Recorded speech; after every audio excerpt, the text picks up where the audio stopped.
fire started. Or a space heater. So I see those people in the Ukraine, God, it's below zero and they have no heat, no electric.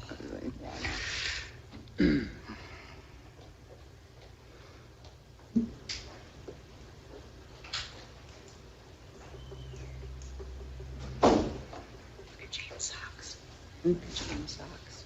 James. All right, it's 4:30. Yeah, I saw it.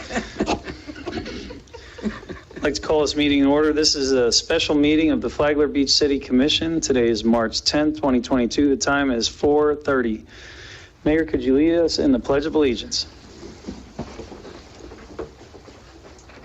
I Pledge allegiance to the flag of the United States of America and to the republic for which it stands, one nation, under God, indivisible, with liberty and justice for all.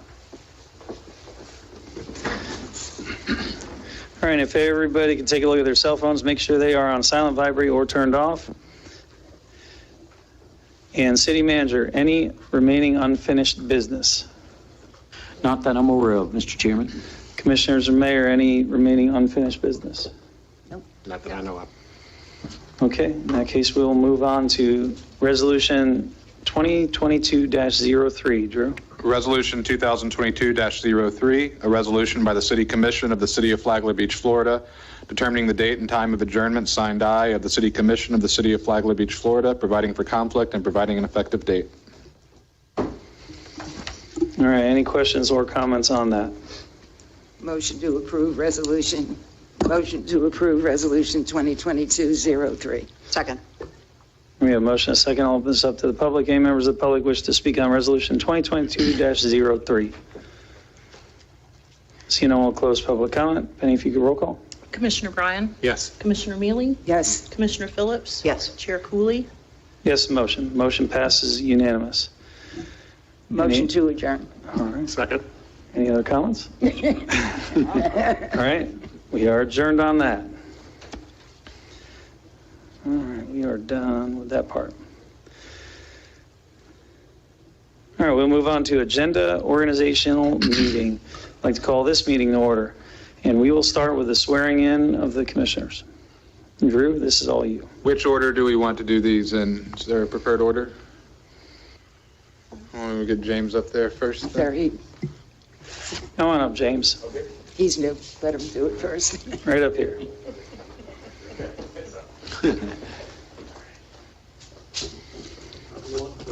This way so that he can get your face. Name tags in a minute. Yep.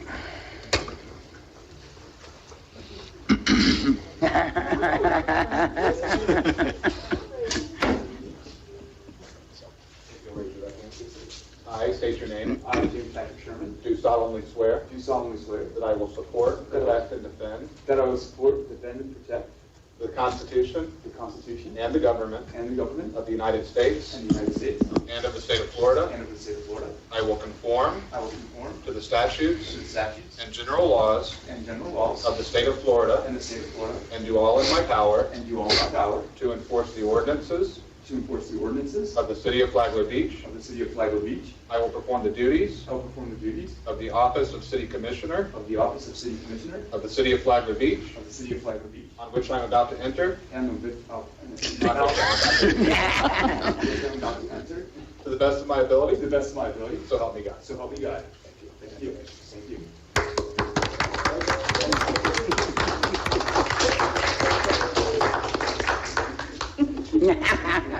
All right. Next up is Jane. I think she's had some practice. I'll stumble too. Probably memorized it. I'll stumble too. Which I'm about to enter is always tricky. All the pressure's on you. If you'll raise your right hand. I state your name.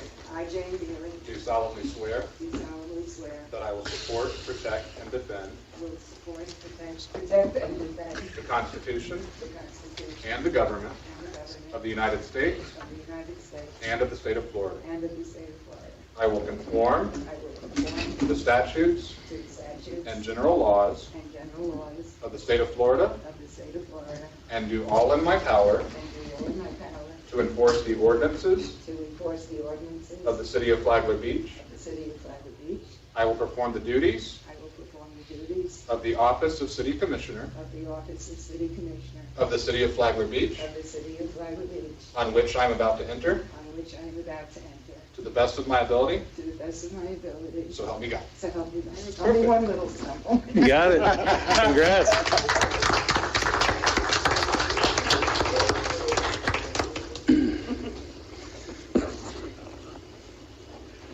Announce for the fun part.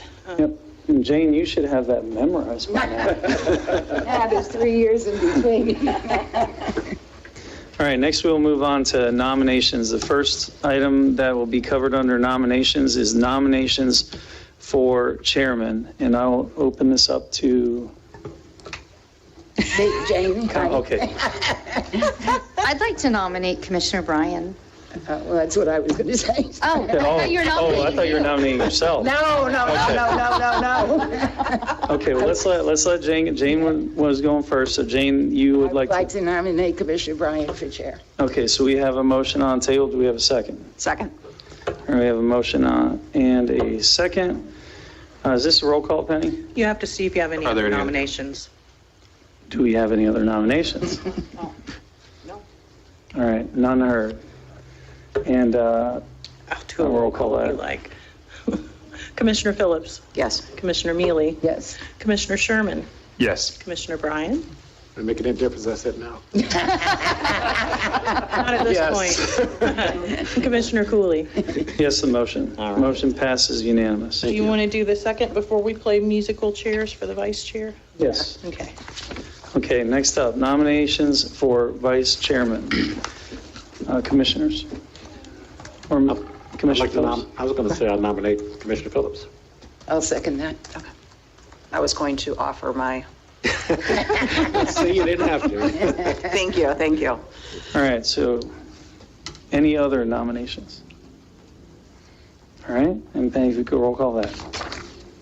Commissioner Mealy, Yes. Commissioner Sherman, Yes. Chair Bryan, Yes. Commissioner Phillips, Yes. Commissioner Cooley. Yes, the motion. Motion passes unanimous. Do we want to move on to the resolution, or do you want to do musical chairs? Let's do the musical chairs. All right? Bye. Now you're not going to have all that room anymore.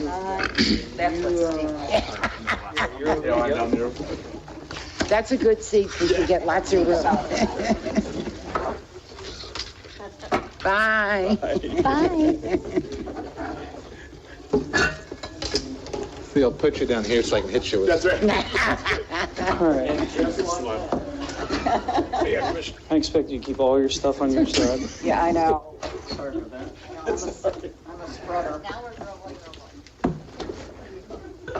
Oh, yeah.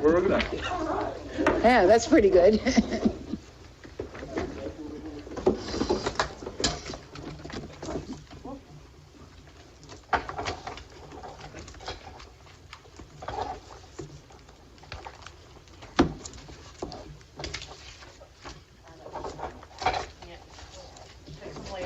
So I'm not sharing your work. Not sure if I was. No. So it goes for 3 minutes. Just hit start.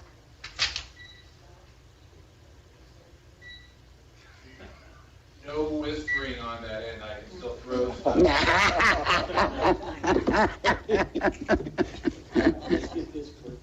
Just for the record, she asked to borrow the nail clippers.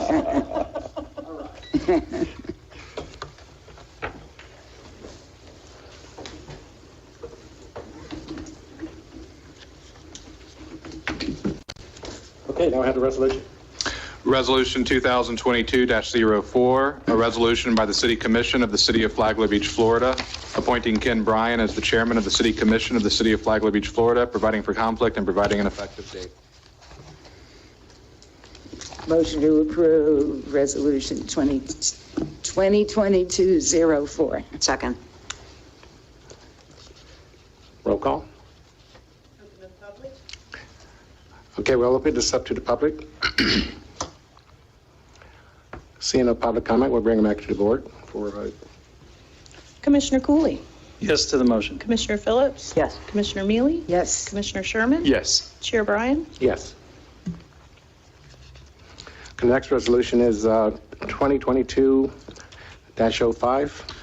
Resolution 2022-05, a resolution by the City Commission of the City of Flagler Beach, Florida, appointing Deborah Phillips as Vice Chairman of the City Commission of the City of Flagler Beach, Florida, providing for conflict and providing an effective date. Okay, we'd like to open this up to the public as well. Have any comments? We'll bring it back to the board for a vote. Motion to approve Resolution 2022-05. Second. Okay. Roll call, please. Commissioner Phillips, Yes. Commissioner Mealy, Yes. Commissioner Sherman, Yes. Commissioner Cooley, Yes to the motion. Chair Bryan. Yes. Okay, the next resolution we have is designated signatures of the bank. Resolution 2022-06, a resolution by the City Commission of the City of Flagler Beach, Florida, designating signatories for the bank accounts at Florida Prime, Florida Municipal Investment Trust, and Truist Bank, providing how said funds may be withdrawn, providing for conflict, and providing an effective date hereof. Do we have any discussion on this? Can you open it up to the public for comment? Seeing none, we'll bring it back to the board for vote. Motion to approve Resolution 2022-06. Second. Roll call, please.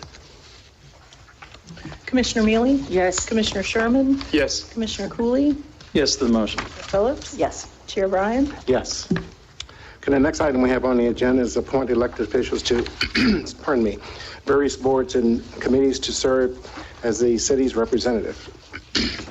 And I think each one of us should have in the back of it a list of all the committees and all that we'll be assigned to.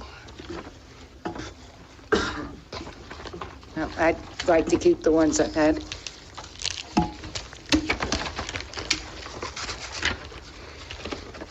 You want to go through them one at a time? Because there's quite a we'll go few that through we're going to have to divvy up. You want to do each one separately? Yeah, we can do Just that. run down the list maybe. Okay. Once I get to the page. There you go. There we go. Okay, the first committee we have is the Flagler Beach Investment Committee, and currently Commissioner Cooley is sitting on that one. Correct. Penny, my understanding is this group meets at 9 a.m. now. Is that correct? Because if it does, I won't be able to make it. That was the time she was able to get a quorum together for their next meeting. At their next meeting, they can decide on a regular meeting time. I mean, I understand if you're not able to attend for the whole thing, but if you can possibly come, ask for them to make a meeting time. Have that be first order of business. Okay, I can sit on that. Okay, Commissioner Cooley will remain on the Flagler Beach Investment Committee. The next one is the Flagler Beach Investment Committee. That's a mayoral seat. And Mayor Johnston, would you like to stay on that? Yes. She doesn't have any choice. No, just thought I'd give her an opportunity to say We only so. have one mayor. Okay, the mayor will stay on that particular committee. The next one is the Safety Committee, and that is currently held by Commissioner Phillips. Right. We have not met in the 2 years I've been on the board, but I'm going to be talking to Chief Pace soon about, setting up a meeting time, so I would like to stay on that board. Okay, and the next one is the Economic Development Task Force, Commissioner Cooley. I'm okay with that. Okay, good. The next one is the Flagler County Tourist Development Council, and I'm currently on that, and I'd like to stay on that. Got a lot of projects going on, and I've got some more in the hopper. So the next one would be the Friends of A1A Scenic Highway, and that's which Commissioner Bellhummer was on that one. That one is open. Commissioner, Are you able to make? I would need to do a little bit more, if you guys could pencil me in for that one for now, if that's okay, Chairman, and I'll see, just double check with work. I think it's, one Wednesday, I think I can work it out, my work schedule that, I can probably get up there to, get to these meetings. well, if you can, I can probably fill in on that. Okay, one. Chair. So if you want, I can do that one until you determine whether or not you can make it or not. If Yes, sir. you can, we can Yeah, just discuss that. I'll put together a list with my, leadership where I work at and look to see what, I think I can probably work that out since it's just one Wednesday a month. Drew, could we just put me down as an alternate on that one? In the event that he couldn't make it? And yes, we can. And by the same token, if he does have a problem at our next meeting, we can always change these. You can Okay. change these in the middle of the year. If anybody has that problem where something changes in life and they can't make the meeting anymore, you can always assign somebody else. Awesome. And also, Chair, this particular group also sometimes meets in St. Augustine as well, just so you all know. Okay, next one is A1A Scenic Highway, the mayor. Yes, I'll keep that. Okay. And the next one is the Museum Board, and currently Commissioner Mealy's on that one. And Commissioner Phillips is alternate. I'd like to. Yeah, I'm Okay with that? Absolutely. Next one is the Florida League of Cities Mayors Meetings. I guess there's no other alternative than the mayor on that I'll one. stick with that one. There's no alternate. Florida League of Cities, the voting member, that was usually held by Commissioner Belhumer. That was a periodic meeting, times and locations to be announced whenever it was. I think they only met, maybe They only meet at Meet the twice a year. at the conference? Yeah, At the- and then the okay. main one is at the annual conference. Okay, Commissioner Chairman, would you want to go ahead? Sure, you can fill me in on that one. Okay, awesome. It just means you have to get up early one day. Okay, the next one we have is the Florida League of Cities. I'm currently on that one, and I'll stay on that one. It's on the Legislative Policy Committee. I'd like to keep the utilities and natural resources. Okay, the next one is Land Use and Economic Development We still Commission. have two more, I think. Oh, I'm sorry. Okay. The Land Use and Economic Development, Commissioner Belhumer was on that one. I'm not sure how often they met on that. They meet, depending on when session is, when legislative session is, they meet 3 times prior to session. Okay, So session this year will be in March. So they'll probably start meeting October, November, December, something like that. okay. You want to go ahead? Sure, you can, yeah, I can Okay. put that into my schedule. Okay, the next item coming up is Transportation and Intergovernmental Relations. Commissioner Phillips is currently on that Yeah, one. we meet a couple times a year. I'll stay on that. Utilities, Yeah, I want to keep that. Commissioner Mealy wants to keep that one? Okay. A liaison to St. Johns River Water District. You can put me on that one, it looks Want like. to be on? Yeah, Okay. sure.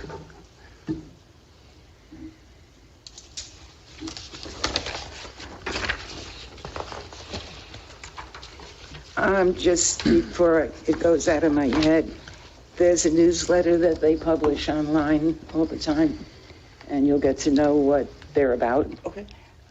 So if you go to their website, or I can follow, I think I just got an email today. I can forward it to you, and you can get on the email list, and you'll learn what they're about. I know Jeffrey Sample personally, so I Yeah. can introduce you to him. and Yeah, he's a great really guy. a great guy. Okay, Yeah. wonderful. Yeah, I've known him for about 10 years or so. Yeah, and He's if very you good. go to some of the intermediate league meetings, like there's one tomorrow, no, next Thursday, next Thursday, tomorrow. I don't know, my head's crazed. He's usually at those, and you could meet him, or somebody from the district. Okay, the next item is, pardon me, is the Business Ambassador Meetings. And that's currently Commissioner Phillips as the primary and Commissioner Cooley as the alternate. All right, I can stay on that. River to Sea Transportation Planning, that's the TPO. Commissioner Belhumer was a member of that board. Chairman, I can get on that one. Being that I work down in Daytona, I can swing that one Okay, easily, good. so I can get on good. that one. Okay, TPO PAC, that's all the way down. Let's see here. The BPAC, is that the one that Ed Finley's the other one. Okay, never mind. Okay, next on our list is the TPO's Technical Advisor Committee, and currently that's vacant, and the alternate right now is William Whitson. William, do we really need someone on that, or you're filling the void for all of us, or what? I can help out with that. It's just a matter of getting in the groove with their meeting schedule, and if I need some backup, I was going to say, if you want, I can be on that one as well. I think that would be Okay. helpful, and that way somebody could be represented All there right. because they're handling a lot of money. Yeah. Okay, well, I'll put my name down as that as the TPO's Technical Advisory. The next one is the Family Life Center Board. That's Mayor Johnston. And alternate is Commissioner Phillips. If Mayor Johnston is okay with it, I would like to be the primary for the Family Life Center Board. I am going to say I know it was wrong what the CEO did, but I do think it's a good organization, and I'd like to give them another year to prove themselves to the commission, and I'm happy to be the main point of contact and attend the board meetings. Yes, I agree with that. I also believe in everything that Family Life Center stands behind, but I am questionable about the leadership as well. Correct. So do you want to stay as the alternate then, just flip these, or do you just? I think she wants to switch them. No, I'd actually not rather be an alternate on that one. Oh, you're, really? Okay. And I don't expect that I can't make these meetings, so They're whoever. via Zoom. If there's an alternate, they're via Zoom. If there is an alternate, I don't expect that person to attend much. Okay. Okay, next one is the Public Safety Coordinating Council, and that one's mine, and I'll keep that one. And they should be starting those back up again if they haven't. And Yeah. once I get this filled out again, I will email all these different groups to let them know who is the appointment. I think everything got sidetracked with COVID, and it's trying to get back on schedule. Flagler County Community Health Needs Assessment, I'm on that one as well as Mr. Whitson, so I'll stay on that one as well. And I think that's all of them.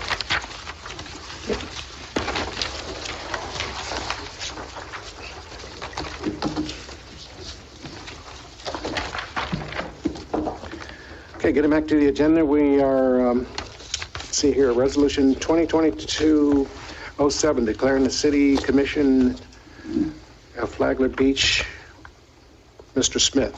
I'm not going to read the whole thing. Resolution 2022-07, a resolution by the City Commission of the City of Flagler Beach, Florida, declaring the City Commission of the City of Flagler Beach, Florida is duly organized and ready to transact any business that would properly come before it, providing for conflict and providing an effective date. Okay, we open this up for comment. Does anyone have any comments? Does the public have any comments? Okay, seeing none, we'll bring it back to the board for a vote, please. A motion. Motion to approve Resolution 2022-07. Second the motion? First and a second. Penny, would you please call the roll? Commissioner Mealy? Yes. Commissioner Sherman? Yes. Commissioner Cooley? Yes to the Commissioner motion. Phillips? Yes. Chair Bryan? Yes. Okay, that concludes the agenda items that we have here, and look for a motion to adjourn. Motion to adjourn. Second. Okay, all in favor, say aye. We're adjourned. Vote with your feet. When Boston,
Flagler Beach City Commission.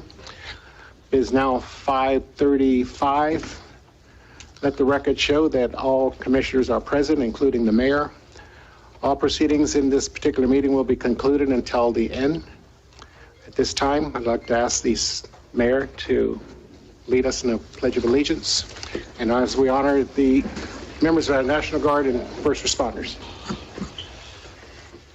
I pledge allegiance to the flag of the United States of America and to the republic for which it stands, one nation, under God, indivisible, with liberty and justice for all.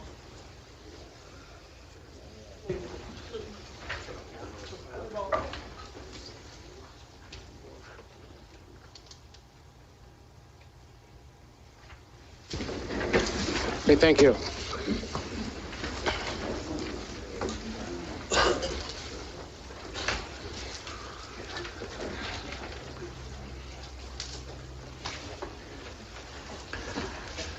Okay, Mayor, do we have any proclamations this evening?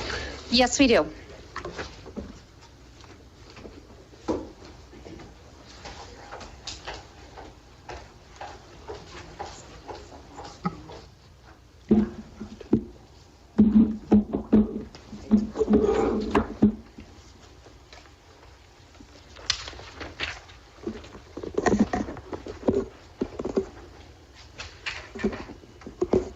Where is Dawn? In the back. Dawn, would you like to come forward?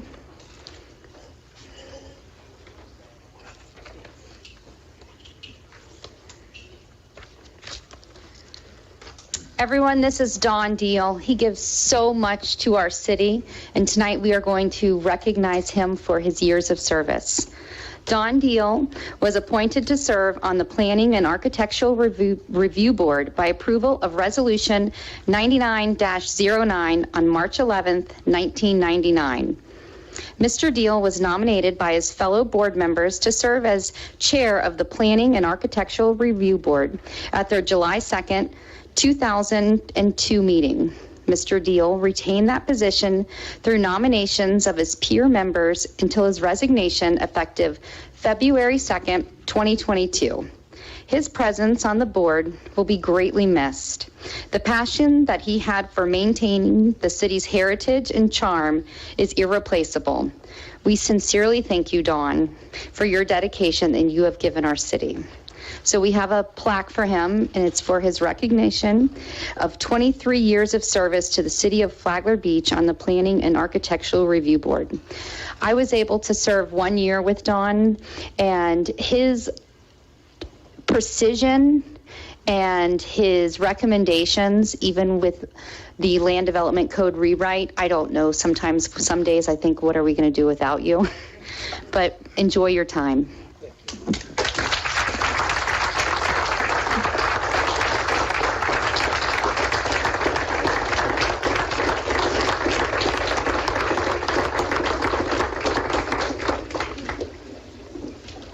Good afternoon, everyone. I must say it's a little bit different being down here as I approach the podium tonight. So different, I almost wanted to come up here and state my name and address for the record. First of all, congratulations to Commissioner Neely and Commissioner Sherman. Jane, did you ever think when a couple of us approached you over 16 years ago, you would still be up here today as a commissioner? Larry, where are you at? Larry Torino's back there somewhere. Larry, did you ever think when I approached you to come out of retirement and back to the city years ago, you would still be here today?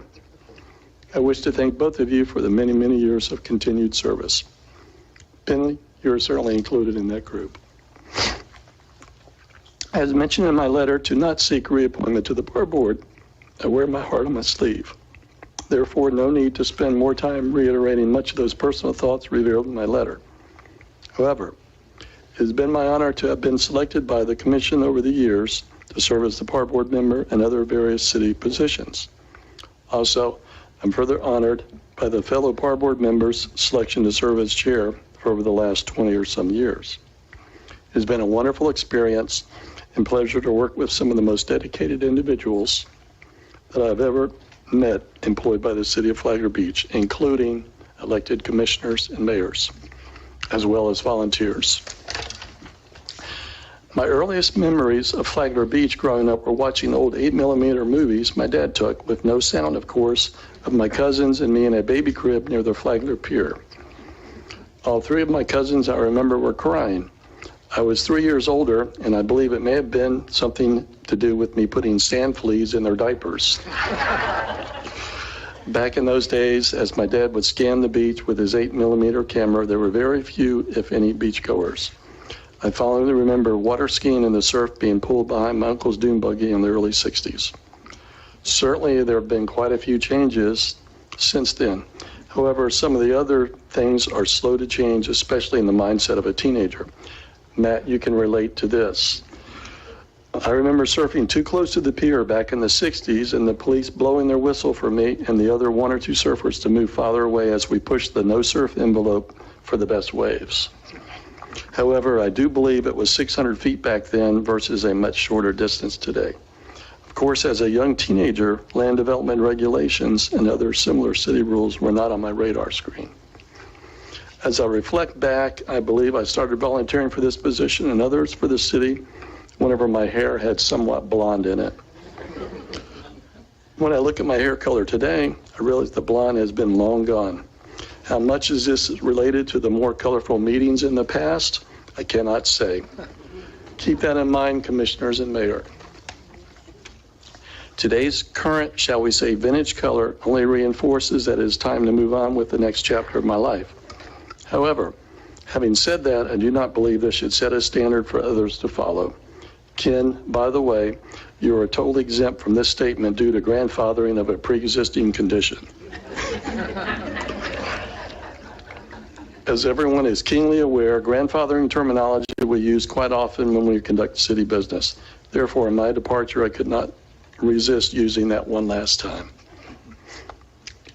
In closing, my most important comment tonight, everyone please keep the Iranian people in your thoughts and prayers. We must hope that the U.S. and our allies will find a way to stop this genocide.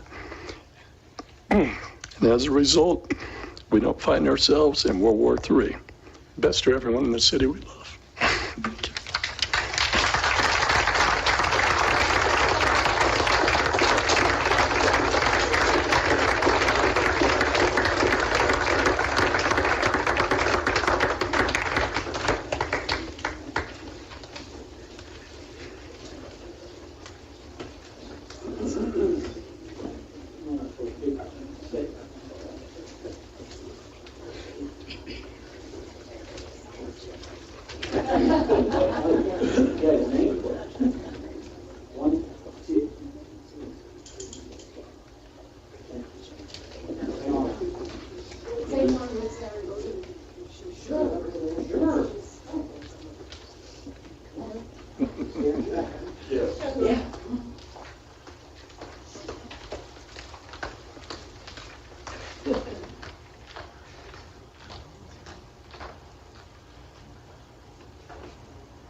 Tonight, we have another special thank you to Commissioner Rick Belhumer. If you would please come forward as well.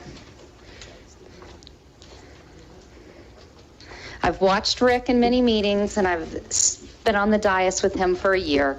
If there's anyone that has driven around this town in more loops and found things that the city we can correct and things that we can have brought to our attention, we thank you.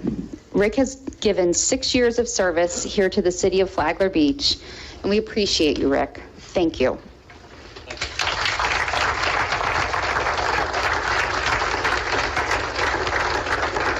You want to come up here?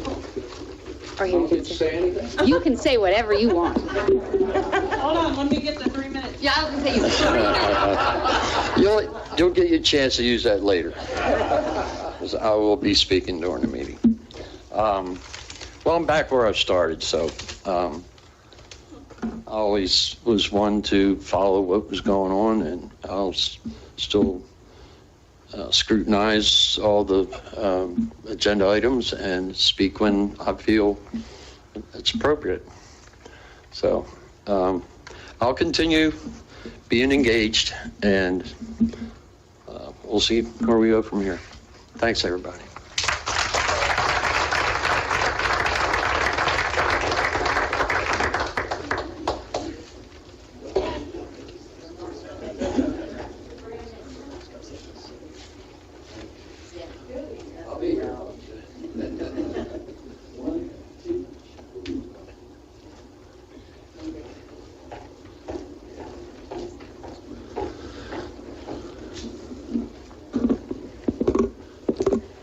Last but not least, do we have Kathleen?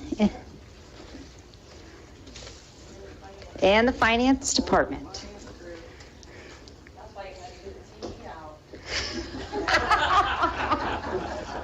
This is one very important lady behind me.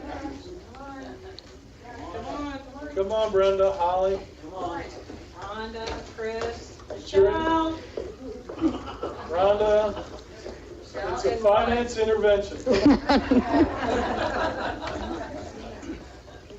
We're all very worried about us. you have detox from your calculator. I'll read this way. Proclamation Government Finance Professionals Week, March 14th through the 18th, 2022. Whereas the Florida Government Finance Officers Association is a professional association founded in 1937 and serves more than 3,300 professionals from state and county and city governments, school districts, colleges and universities, special districts, and private firms. And whereas the Florida Government Finance Officers is dedicated to being a professional resource by providing opportunities through education, networking, leadership, and information. And whereas this Government Finance Professionals Week, sponsored by the FGFOA and all of its member governmental organizations, is a week-long series of activities aimed at recognizing government finance professionals and the vital services that they provide to our state and our community. And whereas during this week, government finance professionals throughout the state of Florida will be acknowledged for their hard work, dedication, leadership. And now, therefore, I, Susie Johnston, as mayor and on behalf of our commissioners, do hereby proclaim March 14th through 18th, 2022 as Government Finance Professionals Week in the city of Flagler Beach, and extend our appreciation to all government finance professionals throughout the state for their hard work, dedication, and leadership. Thank you. You guys are like the dream team. We thank you.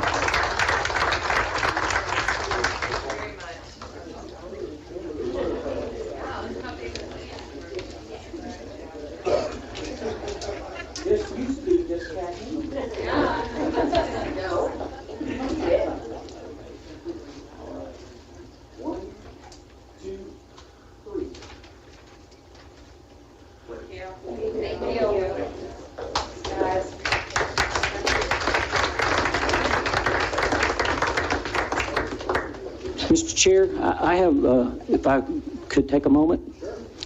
I'd like to introduce to the community somebody very important to me and will be important to the city for hopefully many years to come.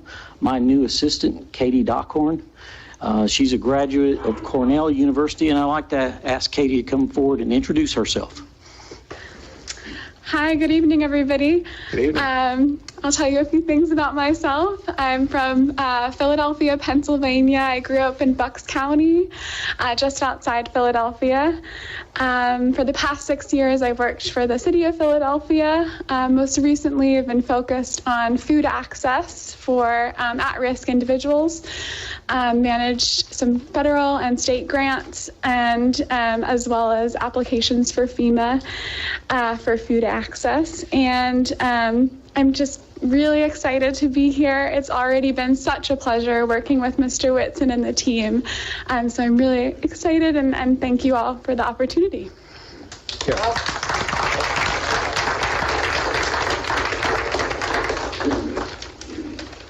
Thank you and welcome.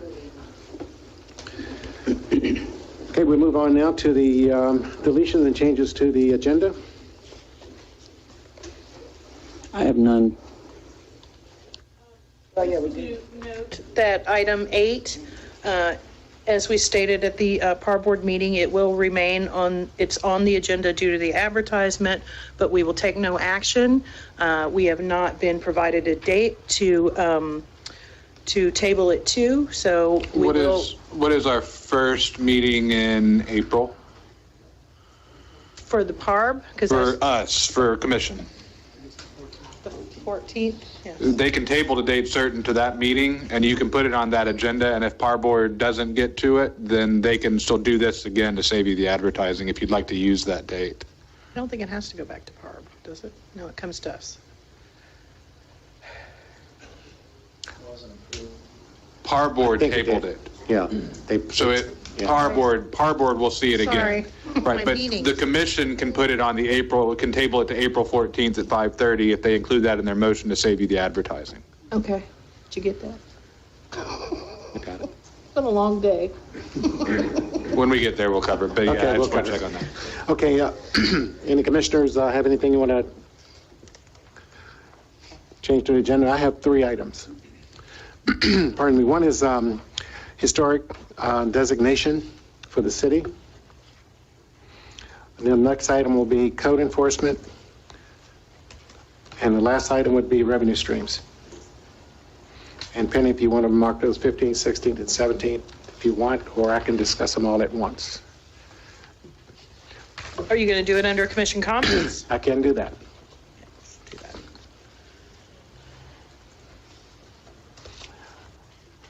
Okay. All right, we're going to move on to public comment, and this is regarding items that are not on the agenda, and citizens are encouraged to speak. However, comments should be limited to 3 minutes, and all comments should be directed to the chair. And we ask everyone to hold all their comments or screaming or yelling or anything like this, and give people an opportunity to speak. So at this time, we're opening up the mic for public comment.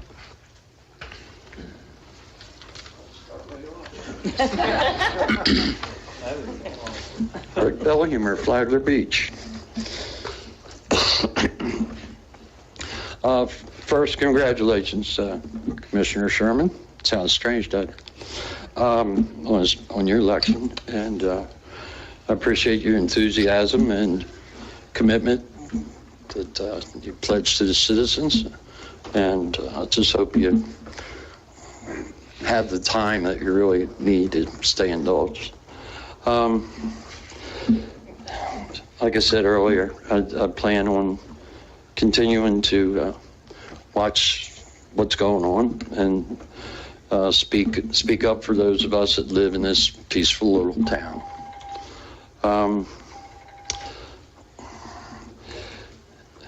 As most people know, I get around, and I've seen our new landscape crew at many different areas in town, and they're doing a great job. Really, really nice job. Wherever they go, they're very thorough. It's not, they trim things nicely, not just a hack job. So just doing a good job. Next is kind of a question that hopefully I can get an answer to. Are motorized vehicles allowed on our sidewalk? Motorized vehicles or devices of any sort. It's getting dangerous out there on those sidewalks with these electric vehicles. Bicycles, go upwards of 20 miles an hour and come up behind people on a flash, and it's just something's going to happen somewhere. So if not, maybe you guys can have some discussion on the dangers of having them on our sidewalks, especially as much as the ones on the A1A are used. So I don't walk on the sidewalk very much. I'm usually driving, but I've seen a lot of people and talked to a lot of people that get a little concerned about this stuff racing along up and down the sidewalks. And of course, that would be exempt of any ADA, motorized wheelchairs, stuff like that.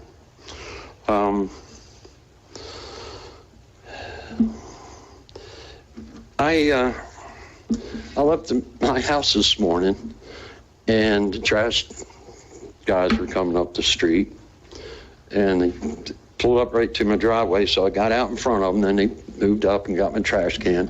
And I was looking in my rearview mirror as I left, and I saw this guy heave my trash can and end up out in the middle of my driveway. So later on when I came back, I literally had to get out in the rain to go move the trash can. But that's not the first time I've seen them do that. Through my travels, I see past garbage trucks all the time. They're the only ones out there more than I am, I guess. But anyway, I see this happening quite often. I actually saw one time I drove by an alley where a trash can was sitting upside down in the alley. And the neighbor next door says, yeah, a trash guy did that. So it just blocked an alley with a trash can for some unknown reason. And it's, people's personal property that's being disrespected by thrown around. It's, like I said, it's personal property.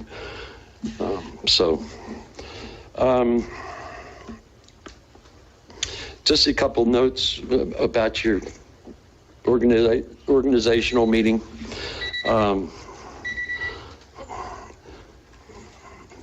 got Give me. you 15 seconds. Yeah, just give me this. Okay, go ahead. It's the TCC is a staff-only position. Just so you're aware of that. So it used to be the engineer, and then the city manager was alternate.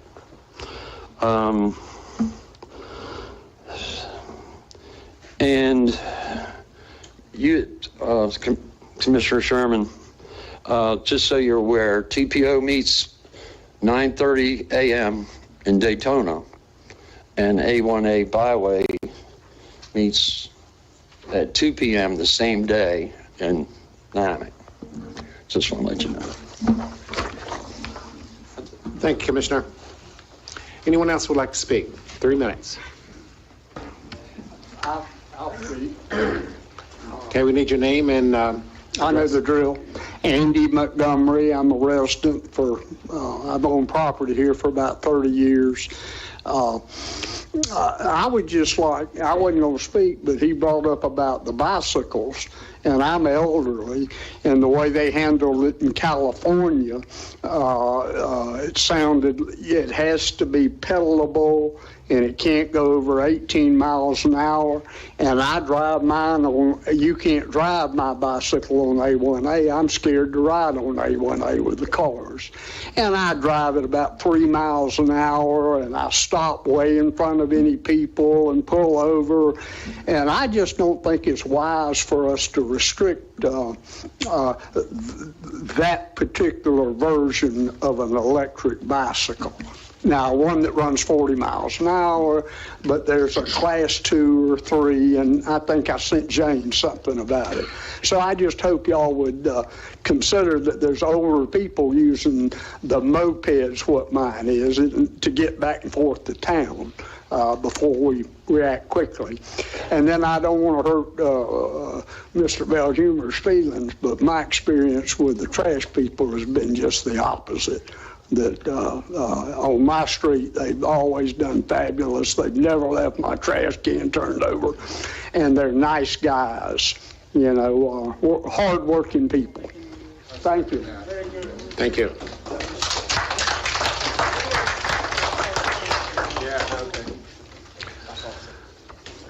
Okay, anyone else with public comment?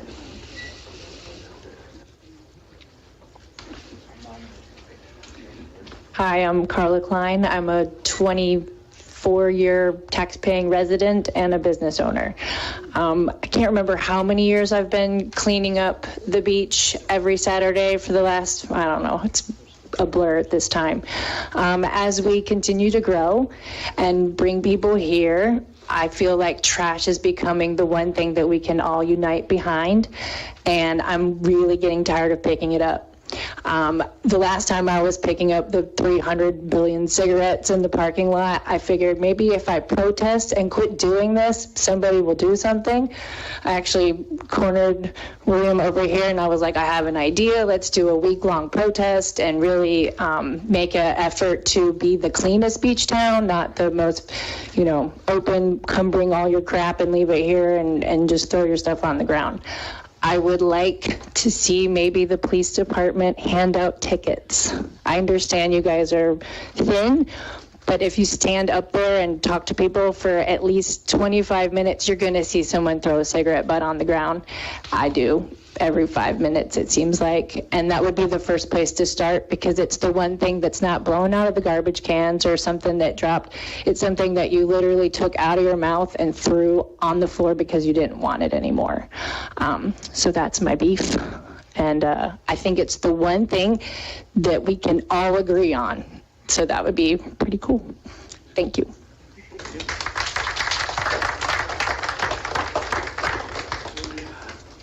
Anyone else like to speak? A public comment?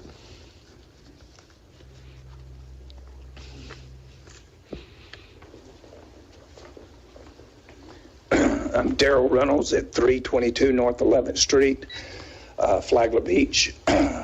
Ditto to Carla.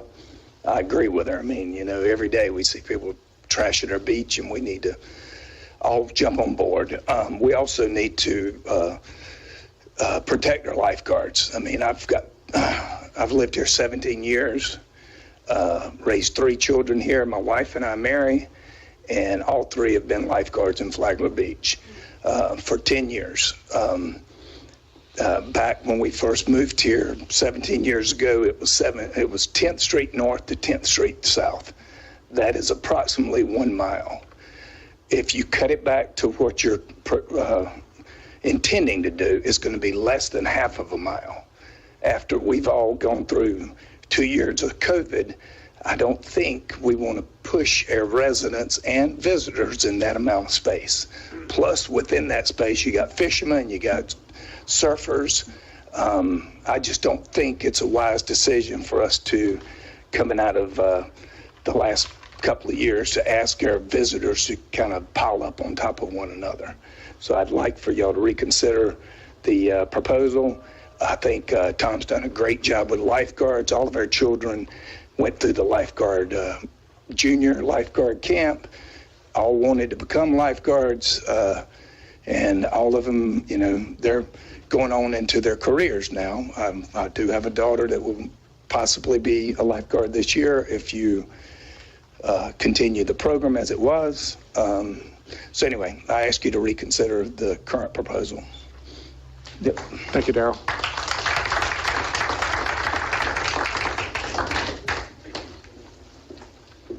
Good evening, Commissioners. Good evening. Chair Bryan, congratulations, Jane, and welcome to your public office now, and thank you for your service, Rick. Board members or commissioners, I just wanted to kind of echo and support what Mr. Reynolds spoke about. And I know that you are in the situation where you have to manage a budget and you're looking at what you have to deal with. And I wanted to share or encourage and support you in your request to the county for additional funds to help with your lifeguards, instead of taking the position of narrowing from boardwalk to boardwalk, which I agree does make it kind of simple for the public to understand, but also keep in mind the population in Flagler County, and as of 2019, the most official, is about 115,000 residents. There is no reason in the world why we should be looking at a boardwalk to boardwalk, a half a mile of space that is only protected by our lifeguards. I would encourage you, the county just approved. It is going to be in effect come March 15th, 2022, for their new Parks and Recs impact fee. They are $300. A portion of that should go to the beach. Everyone in this county enjoys and uses the beach. Okay, maybe not everybody, but a large percentage, right? So even if you look at 25 cents per residence, you're looking at 28,000. Do the math, right? On up. If it's $1 a resident, that should take care of what your need is. But it's only fair that the county is paying their fair share. I would encourage you to not shrink the use of your lifeguards, but to continue to offer that service, if anything, with the increase in population. And you all know that the development has been mushrooming, right? 115,000 is not the number we're going to be looking at when we look at the census, or if we look at what the new numbers will be for 22. So instead of shrinking, we should be having conversations about expanding. I just wanted to encourage you and offer support for that. And we need our lifeguards. It's not a time with an increase in population that we look at downsizing our lifeguards. And that's all. Thank you so much for your work. Thank you, Colleen.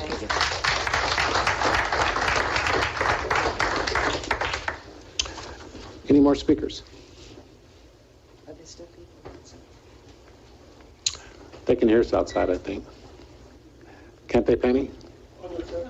Let's check to see if there's anyone outside that'd like to speak.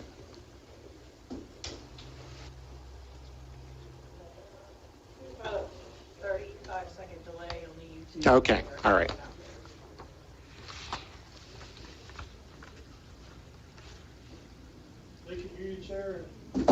All good?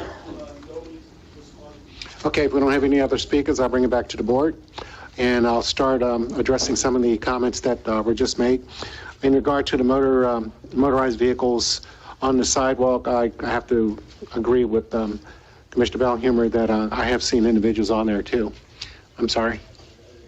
You have someone? I just wanted to say, ordinance 2021-05, you just adopted last year, and it prohibited electric bicycles and motorized scooters on the public sidewalks. Also, that was when they were renting the scooters, so it also talked about leaving them after their card time ran out or whatever. So it is a violation. Okay, with that being the case, then to address Commissioner Bellhumer's comments regarding that, it boils down to being an enforcement issue, and that's something I'm sure the chief is taking note of now, and make sure that the officers can pay attention to that and maybe discourage it to some degree.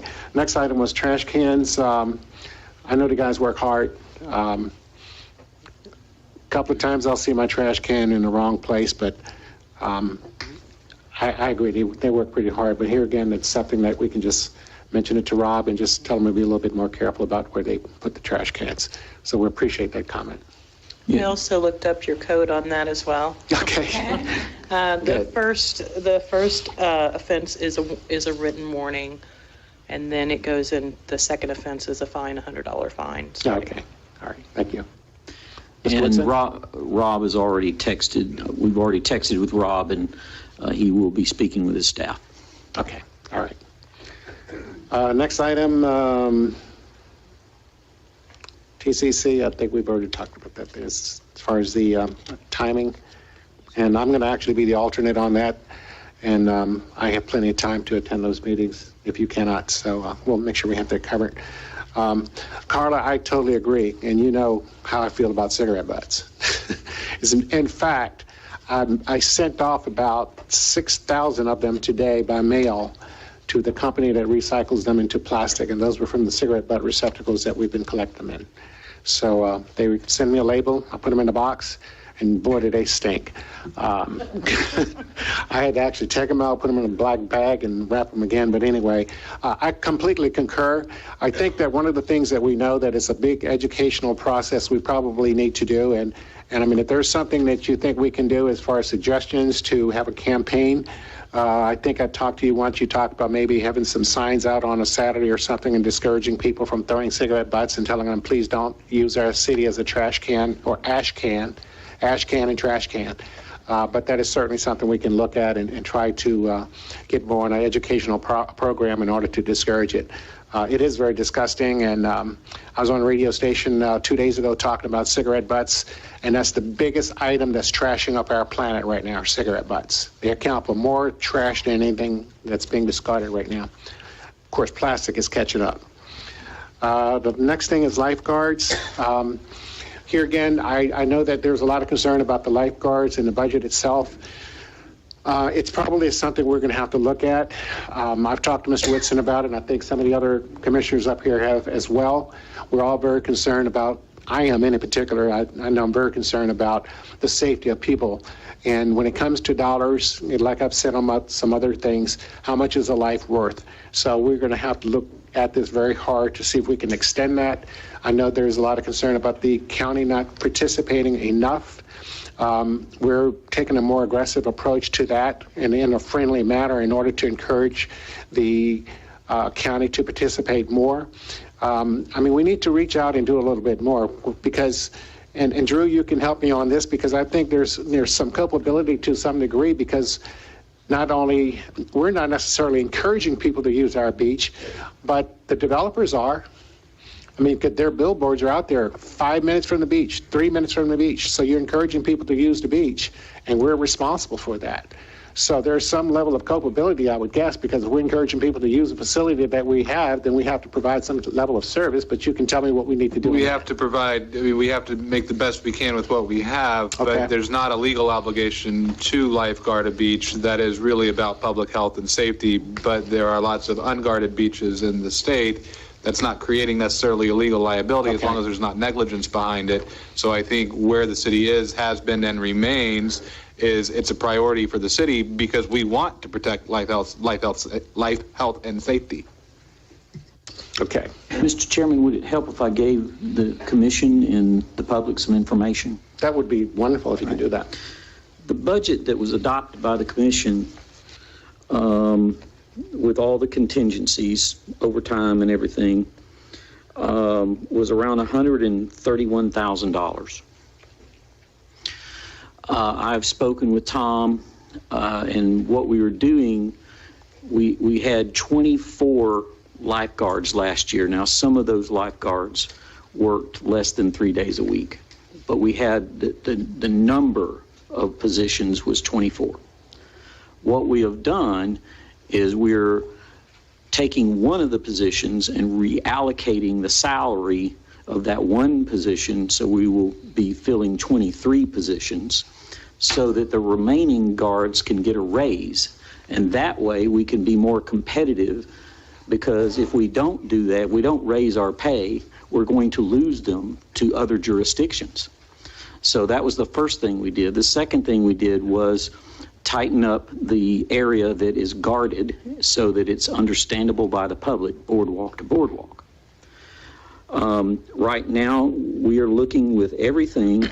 I've authorized within my administrative discretion another $5,000 or so. And of course, we're up to around $136,000 and change. But again, that doesn't count, like, we don't know how many rainy days there are going to be, or how many, days that the surf will be calm and they'll go home early, those kinds of things. So we feel comfortable that we have allocated every penny plus some that you have allocated our way.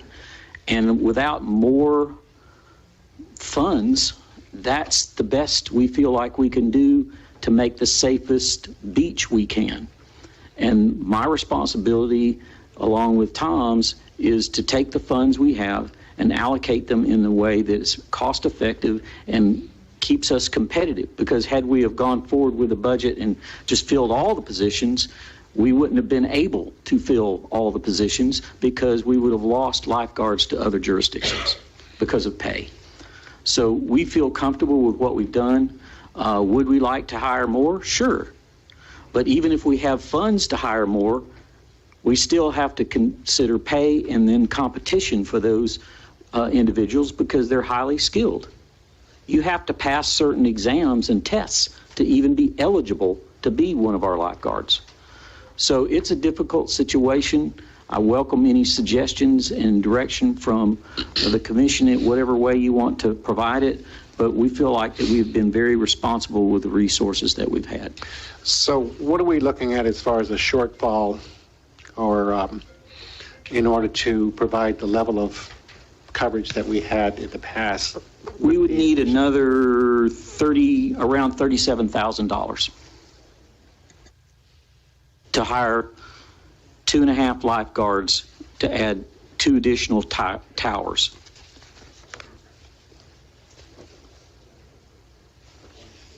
Okay. All right. Doesn't seem like a whole lot of money when you think about it. And, you know, and here again, it's some, you know, what I always say is how much is a life worth. In order to address this, what I'd like to do is, you know, and I'll be willing to work with the city manager to see what we can try to do to try. I can't promise it, but I can also say that as a commission, we'll certainly try to look at it a little harder and try to crunch the numbers a little bit more to see if we can pull it from somewhere. And we also encourage folks that have some ideas. I mean, you know, in the past, we've done some things, and, you know, Carla's been great with, you know, fundraising and this kind of thing here. And I hate to say that we have to go to the public and ask for money, but that's what we have to do, you know, in some cases. But I'm looking for any and all options in order to address this particular issue here, because I think it is a safety issue. And I empathize with everything in cooperation that people have had and concerns that they have. Commissioner Millie? I'm not prepared to talk about this today. Could we make this an agenda? Sure. item again? No, absolutely. Not that I'm not interested. I think it's very important. When I was out all day on Tuesday and people stopped, this was definitely one of the big issues, and I'm sure with James as well. So I would like to rehash it, but at a meeting where we can be prepared ahead of time. Okay, so we have a consensus on the board that we'll actually add this to an agenda item in the future. I hate to keep having workshops because it just consumes so much time, and we can probably do this in an agenda item. Just had a comment. Sure. Go ahead. Just want to state that the head of the lifeguards was the one that came up with this plan. Right. And then that plan was approved by the city manager. It wasn't a top-down initiative. We didn't tell them to cut anything. This is the plan that our lifeguard team thought was the best for what they're doing. They're the ones that do it. I worry about undermining that. You know, we're kind of going back and going, all right, well, you're not the experts. We really are. And I don't like that because our lifeguard folks, that was their plan. So I think we need to keep that in mind. I have no problem with bringing it up and talking about it again, but I don't want to get into department management. This was what our lifeguards said they wanted. And it was under no duress. We didn't tell them they had to do it. They came to us and said, here's our plan. And you got to have a little bit of confidence in the staff that you're doing. And I have a hard time with going back to the people who are in charge of it and going, I don't like your plan. I want you to do something different than what you as the expert are supposed to do. So that's just my... Okay, I understand that. I think one of the approaches that I would take in that regard is not to undermine them, but to say that, you know, we have concern from the general public that enough coverage is not covered, and we would like for you to at least reconsider your proposal and see if it is something that we can focus on a little bit more. Not to undermine them, but also let them know it's just concern from the public. And then at the next item that we have, or next time we bring it forward, we can actually have the head of the lifeguard come forward with their plan again and say, this is what we've done, and it's been thought out at least for another time. And that way, yeah, Commissioner. Yeah, Mr. Chairman. So kind of listening to what Mr. Whitson said about, needing additional money, that's about $37,000, he said, for 2 additional towers. I guess my question would be, if we show the county that we're, you mentioned maybe raising some money, what if we showed the county that we're willing to help ourselves? And we, I don't know if there's a way that we can, I know budget season's already passed, or, maybe it's not within this fiscal year, but there's got to be some monies out there that maybe we can ask for if we show that we're helping ourselves. And obviously it's as Commissioner Muley said on Tuesday, there was quite a few residents that did come out and say that they were concerned that we were shortening the lifeguard towers. So I know that we're going to talk about it as an agenda item, but maybe if we show the county that we're willing to do certain things as a community, I think I'm also kind of concerned with us trying to, come up with another $37,000, because that's our hard-earned taxpayers' money. And, as we all know, we have a responsibility to, maintain those funds. So if we can maybe show some way of, to the county that, hey, we're willing to do this, can you help us out here? Because again, it's not just our town of 5,200 residents. It's, as some of the public had mentioned, we're over 100,000 plus here in Flagler County. So, my thought is maybe some of these other municipalities or the county can, maybe scrunch up some leftover recreational funds, maybe help us out to get the best lifeguards here to, make it to where that we could get, have, hey, a little bit better of a wage, and we can, try to find a way, but also not just put all that burden on us here in Flagler Beach, but also our, our neighboring municipalities. So maybe we can mention that at our, as an agenda when we speak on that a little bit more in detail. Sure, Commissioner. Question for the city manager. Could you talk a little bit about what you requested from the county and whether they replied or not? Yes, ma'am. The city, actually the mayor signed the letter in January that went to the county asking for additional funds. They are in their budget process. I have not heard, but I have heard, that they're considering it, that the budget director is working on it, whatever that means, but I haven't received any definitive, like, you're good to go with that. We have an MOU in place with the county that requires a certain COLA each year, which they're going to honor that. But the problem is wages are going up faster than COLAs that were negotiated years ago. So we are kind of caught in this competitive environment of attracting the right talent with, funds that are using cost figures that are old. Mm-hmm. Mayor, did you get any feedback from the county? No. Go, Commissioner. I'm sorry. Referring back to what Colin Conklin said as far as getting more support from the county, we've got a pretty big crowd here today. I know they're not here for this particular issue, but it certainly is a big issue with a lot of residents.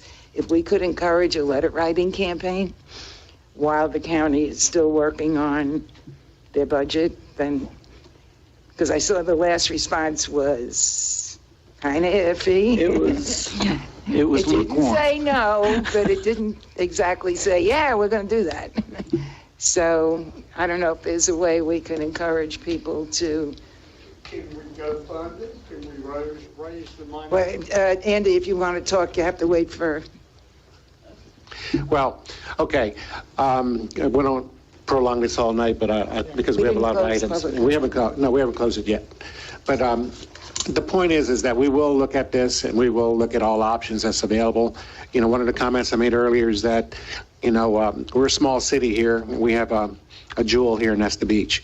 And most of the developers out there that are actually promoting their structures, their homes, as an amenity, they're saying you're 3 minutes, 5 minutes from the beach. And that's what they're saying.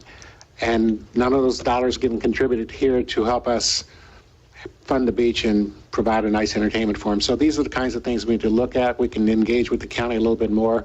And I know there was an off-record comment there about GoFund. Yes, GoFundMe works. And if that's something we can do as an alternate in order to keep moving forward, we can do that. Okay. I don't know, Andy, if you wanted to say something. Oh, he said it. I said it all. I will say something. If it's that critical to the community, I think we should opposed to the fellow, Tom, that's over the lifeguards, that we've gotten this? And if we could get you the money, could you make it work? The answer may be no.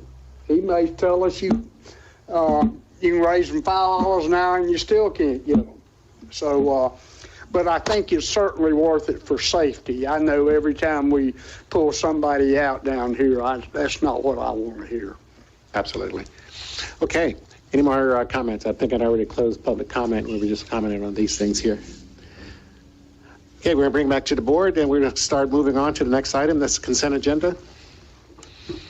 And has everyone had an opportunity to review the minutes? Drew, did you have a question? I was just going to say we should announce what items for the public's benefit, since everybody might have an agenda in front of them, what items are on the consent agenda. All right, items on the consent agenda. This is the, where are they? There we go. Approve the regular minutes. Yeah, we're here. Approve the regular minutes, meeting minutes. My glasses aren't working well. For the February 24, 2022 meeting. And a list of the qualified vendors. Has everyone had an opportunity to read the? Okay. Do I have a motion to approve? motion to approve the consent agenda. Second. Before you take that motion, if there's any public that would like to comment on either of those items. Okay, we have a consent agenda on the regular agenda meetings, and also the a list of qualified vendors. Do we have anyone want to comment on those items that are on the consent? If not, I'll bring it back to the board for motion. We already Yeah, have a motion motion. and second. We got a second? Okay, can I roll? Sure. Yeah, let's do it. Commissioner Sherman, Yes. Commissioner Cooley, Yes to the motion. Commissioner Phillips. Yes. Commissioner Mealy. Yes. Chair Bryan. Yes.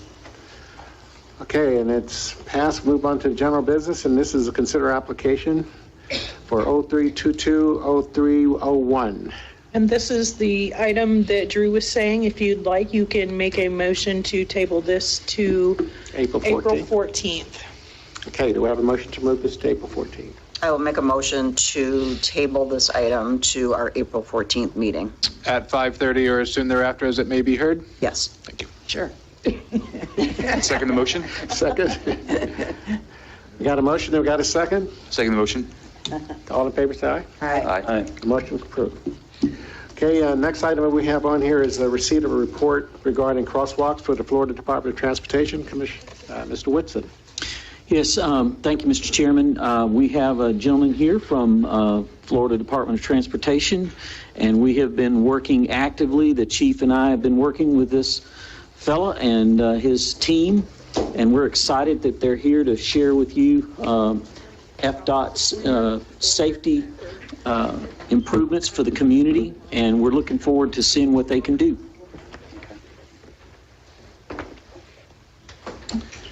Okay, you're on. Well, first of all, thank you everyone for having me here tonight. My name is Kevin Marquez. I'm a professional engineer, traffic engineer in specialty with the Florida Department of Transportation in District 5. And My name is Joseph Fontanelli. I'm a resident of Home by the Sea. I'm a design project manager for the improvements that we're speaking about this evening. Sorry, I apologize, I'll take the mask off. My name is Joseph Fontanelli, I'm a design project manager for the improvements we're about to discuss now. I also happen to be a resident in Ormond by the Sea. Use the microphone. Okay, could we just limit the comments from the audience and let's just go forward with the presentation, please? Apologize. I don't know if it matters, but I'm a resident in Seminole County, but I love it here. You guys are very welcoming, so thank you for having us tonight. We're sorry. So a little bit of background of why we're here tonight. In March 2021, Chief Downey came to the Flagler County Community Traffic Safety Team, the CTST, and requested to that team some help with the existing crosswalk on A1A at the pier. Specifically, there was a request for what is called the rectangular rapid flashing beacon. That is a new-ish device that is seen on other parts of A1A and has been installed as you know, what you have now, it's a incandescent light bulb 24/7. It just constantly flashes. And the request was, what can we do to make it a little bit better, a little bit more efficient, and try to improve pedestrian safety at that crosswalk? So with that said, the first thing the department did was conduct some pedestrian traffic counts. We wanted to obtain an idea of how heavy the pedestrian traffic was during peak season. So we worked with the city, and in June 2021, I don't remember what holiday was, but we did some traffic counts during the weekend, and we're able to come up with an idea of how to improve it based on those volumes, what kind of devices we'll be able to use. In September 2021, we met with, again, the Chief Downey and Mr. William Whipson, just to walk out these crosswalks that we have in the city, and see in firsthand what the issues were, what some of the opportunities for improvement were. And I especially like this part. In October 2021, the city of Flagler Beach forwarded me a letter of support for improvements that we are going to talk about here tonight. So the way we're attacking this issue in the city is twofold. We're going short term, we're going long term.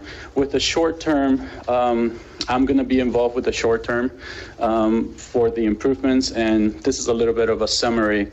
So at the Flagler Beach Pier crosswalk, what we're going to be doing is replacing the existing 24/7 all the time on flashing beacons with the new device called the rectangular rapid flashing beacon, and also add a new system called an in-roadway lighting system. These are basically retroreflective pavement markings, just like I've heard some people call them cat eyes, basically, the little markers on the ground. But these are special in that when the light is activated, these also activate. So you're hitting two measures of alert, up high and up low and down low. We also discussed some of the needs on State Road 100, which is another existing crosswalk. I know at that location there's some pending changes with possible development. So we decided that in order to be conscious about spending taxpayer money, it would be best not to do any electric components at that location, rather focus on just bringing up the standard of signing and pavement markings to the new standard.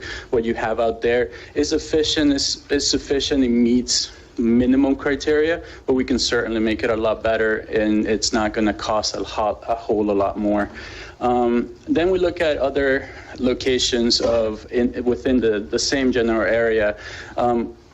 It's very common that the majority of the crashes in any locations are going to happen at traffic signals. That's the location where cars are supposed to stop, when there's a red light, but unfortunately humans are not good at stopping. So we have a lot of crashes. And at those two signals at Flagler Avenue and A1A, and I guess west of Flagler Avenue, we will be installing some minor improvements to those traffic signals, but it's improvements that we believe have the potential to reduce crashes by up to 20%. These are called retroreflective backplates. They are intended to bring up more of your eye attention towards the indications, your yellow, red, and green.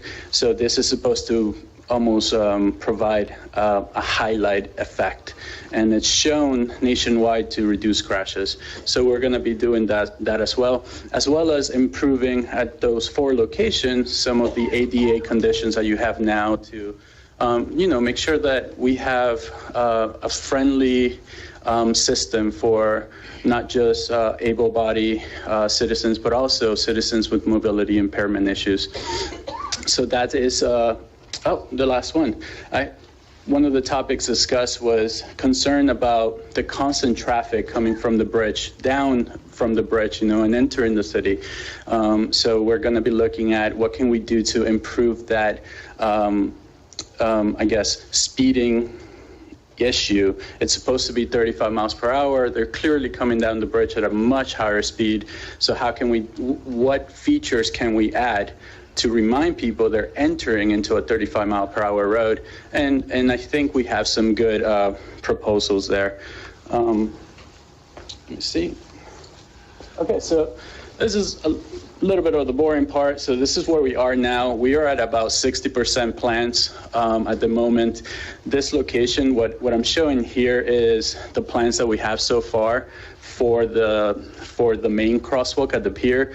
What you can see is basically we're going to be doing some rewiring, some new bores. We're going to be cutting the ground to include this pucks in the ground and adding additional signing and pavement markings. Again, bringing it to the top level that we can provide. We're also looking at how to improve nighttime lighting conditions with some temporary lighting fixtures that will not require us to go through the whole process of adding lights, with Duke or FPNL. These are going to be standalone items that we can control.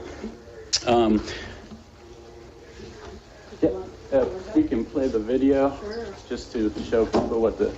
So I have a couple of videos. One that shows a system with a rectangular flashing rapid beacon combined with the in-roadway light. I think this is the closest video I could find. Go ahead, and because they dropped them out when they fixed mine. Okay, so Sorry. We'll come back to it. Get it. Another neat feature, and this is really brand new. This is something that the state of Florida has worked a lot to understand. The communication at this crosswalks is a very important issue, is that we will be installing a new type of pedestrian activated button that when you touch the button, we're going to be able to give you a warning. The warning that button will be obviously in the a voice warning, and it will tell the pedestrian that just activated the button, wait for traffic to stop, then cross with caution. What we're trying to do here is, just in case that you think you may have right away, and you probably do by the law, we still want you to be cautious and wait for cars to stop. This is especially aimed at, younger children who, if they're alone, they may touch the button and think that cars may magically stop for them. And unfortunately, we know too many tragedies have happened. And so this is one of those new features that the department is rolling out. You guys are, I think you guys in my district, which is 9 counties, will be second or third to have this type of button. Again, very new. So that's a summary there. Oh,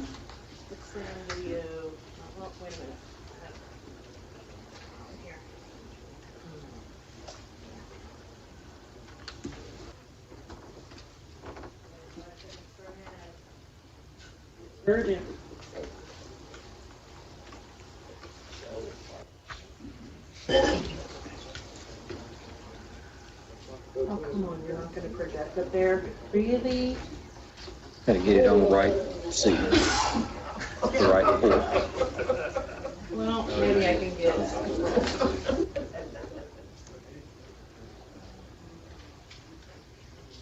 Sorry.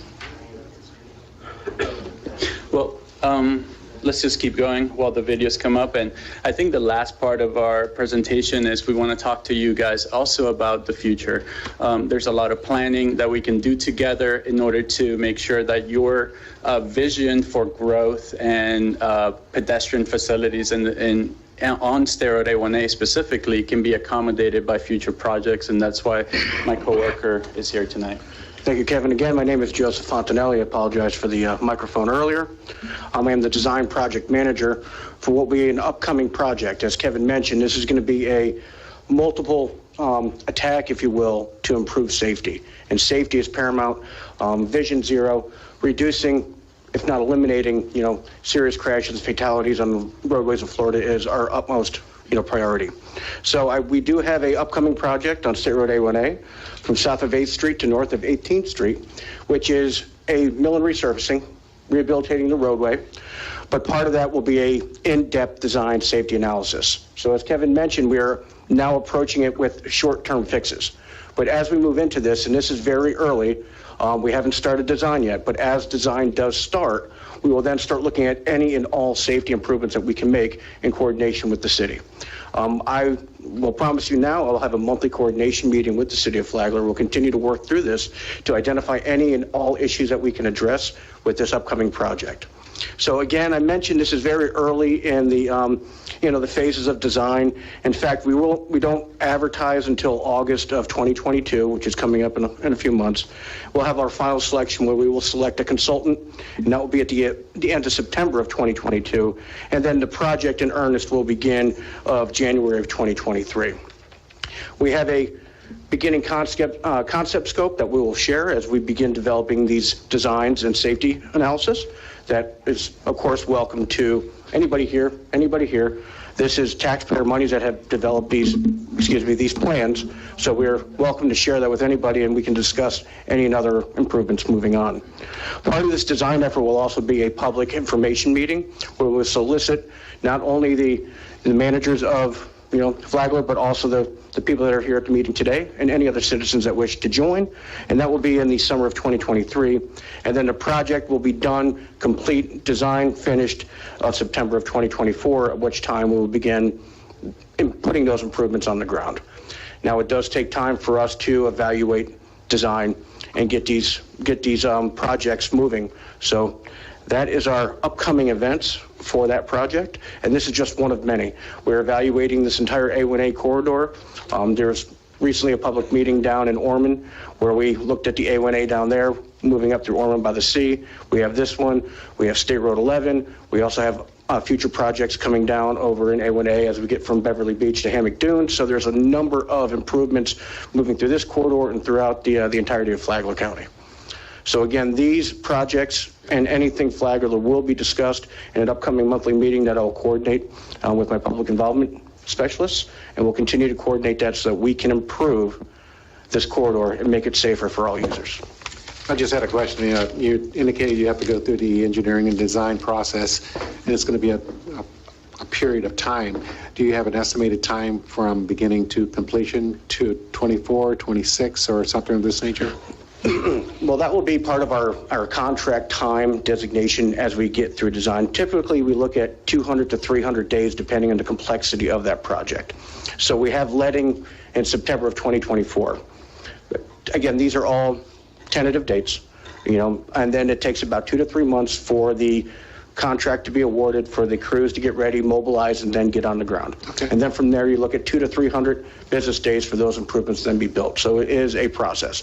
But again, that part of that will be temporary traffic control, making sure that we have safe, not only for cars, but we have to make sure that the bicycles that were talked about previous, the users walking across the street, we have to have pedestrian MOT, which is maintenance of traffic, bicycle maintenance of traffic, all those other golf carts and scooters and all the other users of your roadways, your sidewalks, whether they're authorized or not, will have to be maintained and directed safely so that we just don't have people crossing these streets at unmarked crosswalks and putting themselves in harm's way. So there will be designated areas. We will have things in place. This is all part of the design process as we move forward. All right, thank you. Yeah, and I'd like to add, thank you, Chief, for reminding me. As far as the short term, we're able to move a lot quicker. That's why we're tag teaming this effort. So we are looking at being able to go to construction in late spring, early summer. I don't have, my type of construction contract's a little bit unique, meaning I control every date 100%. So I will be coordinating with the city in order to determine when the best time for construction for you guys will be. If we need to do all nighttime construction, then that's what we will do. Avoid holiday weekends for sure. So that's something that, I have a little bit more control, and we're trying to make it happen hopefully during the summer, this summer. Yeah, and that's our presentation. I know, I'm sorry, the videos didn't work, but Penny let me know that she would email those videos. And if you have any questions, please feel free to call us. We can answer any questions for you guys now or later. Commissioners, do you have any comments or questions? So let's say small changes that might be a request that we would want to get in before that big master plan that's going to be coming up in 24.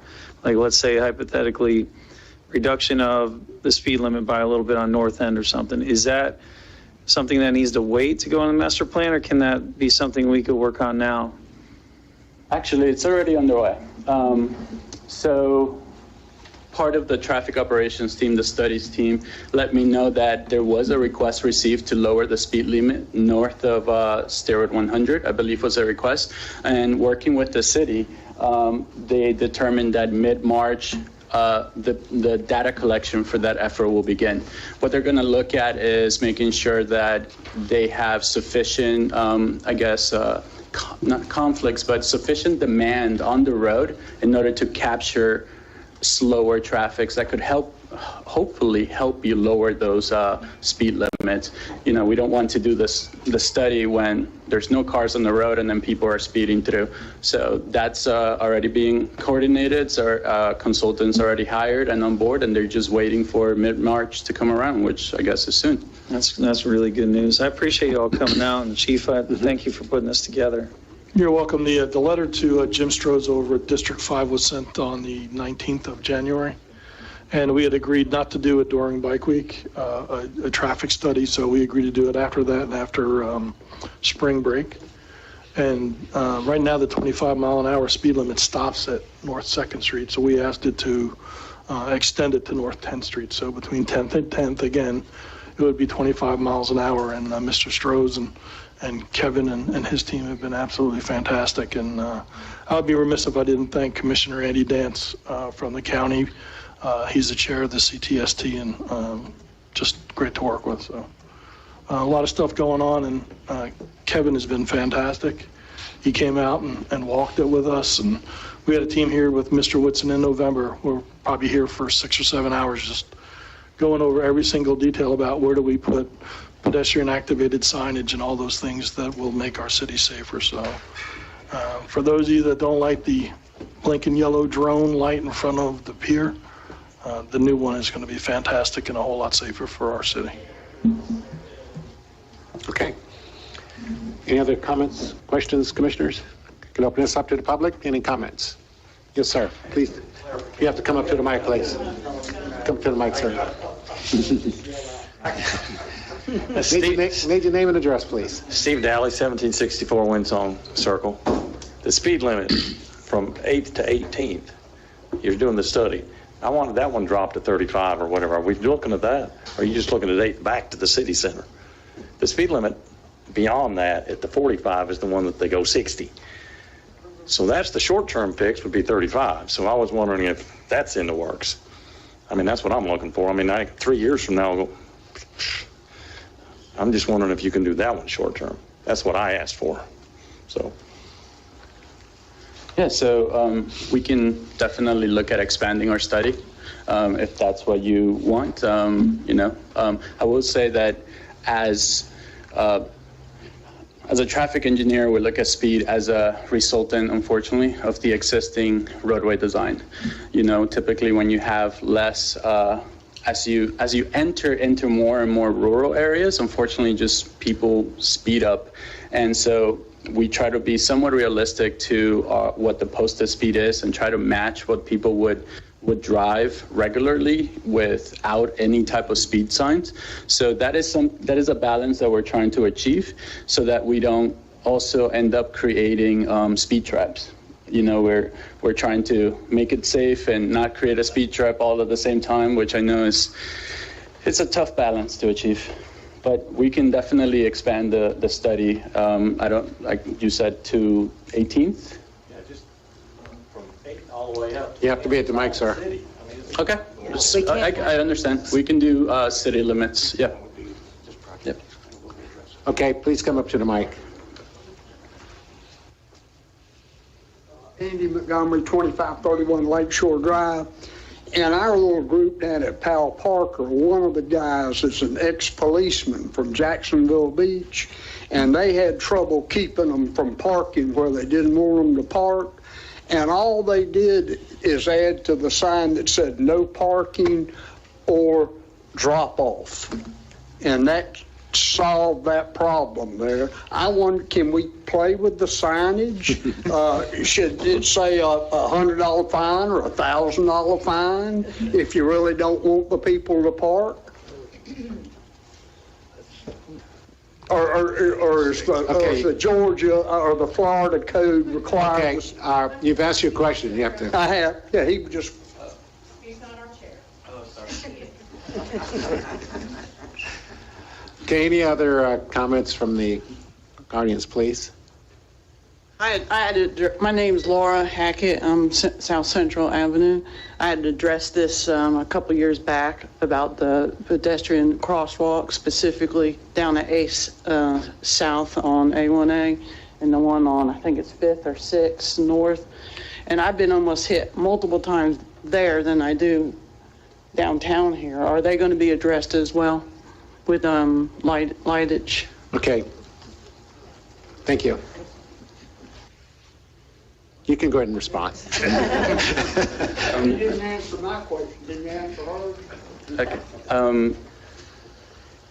So again, as far as the sign-in design, we can take that request and see what kind of solution we may work. It all depends on your local laws and fines, and if we can make it happen, we can look at that. What we found with the March 2021 count was that obviously the majority of your pedestrian activity was happening near the pier. There were other locations that did have sufficient activity to look at other improvements. However, the geometry and the lack of already something happening there made things a little bit more complicated than we can handle in the short term. And that's why the future resurfacing project is going to look at the whole corridor from South 10 to North 18th in order to create an actual plan. Something that the Department of Transportation tries to do with these big projects is to make sure we match your vision and not do things piece part. So that once we're done, the whole city has a plan that you guys approved and looked at multiple times. And again, it was trying to tackle issues that we could fix right away and not try to get bogged down by all of the issues that we don't have the right team for in the short term. Okay, thank you. Any other comments? Okay, we'll bring it back to the board. And I'm sorry, go ahead. Commissioner Mealy? I didn't see you. I'm not bright enough today. No. I believe you're doing a project soon in Beverly Beach, and part of that is to reduce the speed limit there. So if people are going to be coming south and you reduce the speed limit in Beverly Beach to, I think, 35 is what I heard, and then you don't touch from the Beverly Beach line to 18th Street, North 18th Street, we're going to go from 35 to 45 to 35 to, that's just crazy. So if we could do, once you do that project in Beverly Beach, you could make it continuous. That, I think, would be helpful. Right. Piggyback on it. Yeah. Yes, ma'am. I'm the project manager for the project in Beverly Beach as well. So right now there's a short-term crosswalk project that's taking place right now, right by the RV park, to kind of slow everybody and create a visible crosswalk like Kevin mentioned earlier. That one we have final selection on Monday, and we'll begin design within a month or two on the Beverly Beach. Your request I would have to take back to my traffic operations, and we'll have to look at the entire corridor. And there is a study, a strategic corridor for the entirety of A1A that is addressing the continuity that you're mentioning. So I can speak to that project that I'm managing in Beverly Beach. I can speak to this project, but when we look at the entire A1A corridor, I would have to then default to our strategic management, and then look at the entirety to create that continuity. And that continuity, again, is not just roadways, it's also the sidewalk continuity, it's also the trail continuity, and it's the entire multimodal environment that is created here along the beach. So the answer is yes, but I can't give you specifics on that and that block right now. I can't speak intelligently to that, ma'am. I would have to kind of research the limits and see, is there anything in the work program and what if any future projects we have planned, and if not, we can look at developing that, and that's part of the study that's ongoing as we speak right now. Okay, great. You spoke intelligently anyway. Okay. And in speaking with Kevin, if I could just, as a design engineer, if we just put, if we just put a crosswalk without addressing the road, we can almost create, maybe even more safety issues without looking at the entirety to slow everybody down. We could put signs that say, we want you to drive this, but will they? And then if we put a crosswalk, if we don't have other traffic calming features, we can almost create more issues and put more people in danger than if we create an entire corridor that will supplement that safety. So it's part of the design efforts that we're doing right now. Okay, Mr. Whitson? Yes, Mr. Chairman, just leaping off of Commissioner Mealy's comment, if you gentlemen would be so kind as to let your traffic ops people know to get in touch with me, I'd like to specifically speak with them about the multimodal aspects of it, because we are, a community that goes back and forth with each other, and I've been coordinating with Beverly Beach, so it'd be good to have a conversation and throw some comments into your system and your process early on so that we can coordinate. Absolutely, 100%. And I think, like I said, we have a lot of studies and a lot of stuff going on, but the March 2022 study that is already underway, we can definitely work on that, expanding that all the way to Beverly Beach and see if we can make a more continuous speed limit. If I may, one more. Sure. I don't know if this is what Mr. Whitson was referring to, but people in Beverly Beach use their golf carts more than they use their cars. And is that what you were referring to? Okay. They can't come from Beverly Beach to Flagler Beach because the sidewalk is 6 inches too narrow. So if fixing that issue as part of your overall plan, that would be great. He's got an answer. This is Joseph again. We have had a request to address that, and we are looking at that, particularly for the Beverly Beach project, to see how we can widen that. Great. Now, one of the conversations we're having, it's a shared use non-motorized path. That's what Sun Trail is. So when we then introduce motorized vehicles, that's the conversation that we're having now. I mean, do we want them on there? Do we not want them on there? And if we do, the criteria that we're designing to would be different if we start introducing those other vehicles. These, again, a part of this study and part of this design effort that we're looking into, particularly the one I'm kicking off, within a month or two, is what can we do to not only design it but control it and make it safe for all users. Okay. Thank you. Okay, thank you very much. Commissioners, any other comments? I'd just like to thank you, gentlemen, for coming out. It's been many, many years since we've had FDOT here, a very long time, and it's appreciated. This dialogue is good and it's valuable too. Okay, thank you very much, and we really appreciate it. Thanks, Chief.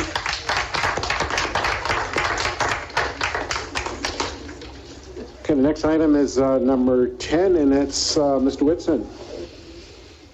That's the Powell Park. Thank you, Mr. Chairman. As you know, we've been working with multiple grants on the Powell Parker Park project. We have 2 grants. One is the Florida Communities Trust. The other is the FIND, or the Florida Inland Navigation. We also have multiple federal and state permits in play, and we are pretty much to the end of the line that we have to make a decision and move forward.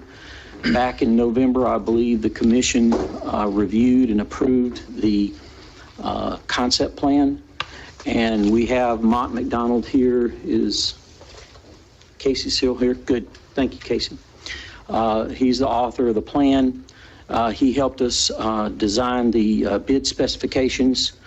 We did bid out the construction of that project, and praise the Lord, we got 3 bids. So that's saying something these days to even get one. So we've reviewed those with Casey's assistance. We find them acceptable, and I'm requesting tonight, of course, if you have any questions, We'll be happy to answer those, but I'm requesting tonight that you award the bid in total and grant the staff the administrative capability to entertain any kind of administrative modification that basically would fall within the parameters of what the grant people call a minor modification, such as pulling back the observation platform that's shown in the diagram, so that we can move forward with the project. And of course, I've really appreciated Commissioner Bryan's considerable efforts to find us some additional materials at lower costs, which will also help our budget. So basically, I'm asking for authorization to proceed with the bid that's in front of you, and with the administrative discretion to work with the granting agencies to execute it according to their wishes and desires. And be glad to answer any questions. Okay, commissioners, you have any comments? Mr. Phillips? Okay, I thought you said Mr. I said commissioner. Thank you. She's not used to being called commissioner. Yeah, President. So first of all, I want to thank the unofficial Pell Parker Committee for allowing me the last 2 years to be on your committee and working with you. We're finally coming to an end with this. I know a lot of people are not happy with some of the outcome, but I think we're going to get there tonight. The one comment that I have, and I'd like a little bit more information, Mr. Whitson, is on the elevated boardwalk, the Florida Communities Trust and Find. Do we have in writing that they will allow us to reduce that boardwalk? We have made the request. I'm not aware of it being answered in writing, but I have every confidence based on my conversations with not only the commissioners, the district commissioner, but the staff, that we're in good shape. Okay, and Mott McDonald is aware. I see Casey shaking. They will be once we award the bid, because he works for me. Okay. Okay. That's all the questions I have right now. Commissioners? Yeah. Commissioner Mealy? On the additive bid 2, which, What? don't say that fast. A lot of this is signage. Is that something we could do in-house for less money? Yes, Casey and I can work together on that. We were just trying to put everything out there that would meet all the grant requirements. And we certainly, that's again part of this administrative discretion to, manage the project in a way that, is still in compliance with the grant, but of course maximizes our costs and dollars on the project. I mean, this whole, I'm going to call it addition, I can't say additive. This whole bid 2, it doesn't come to a lot of money as a total. But if we could make a manatee warning sign for less than $700 in-house.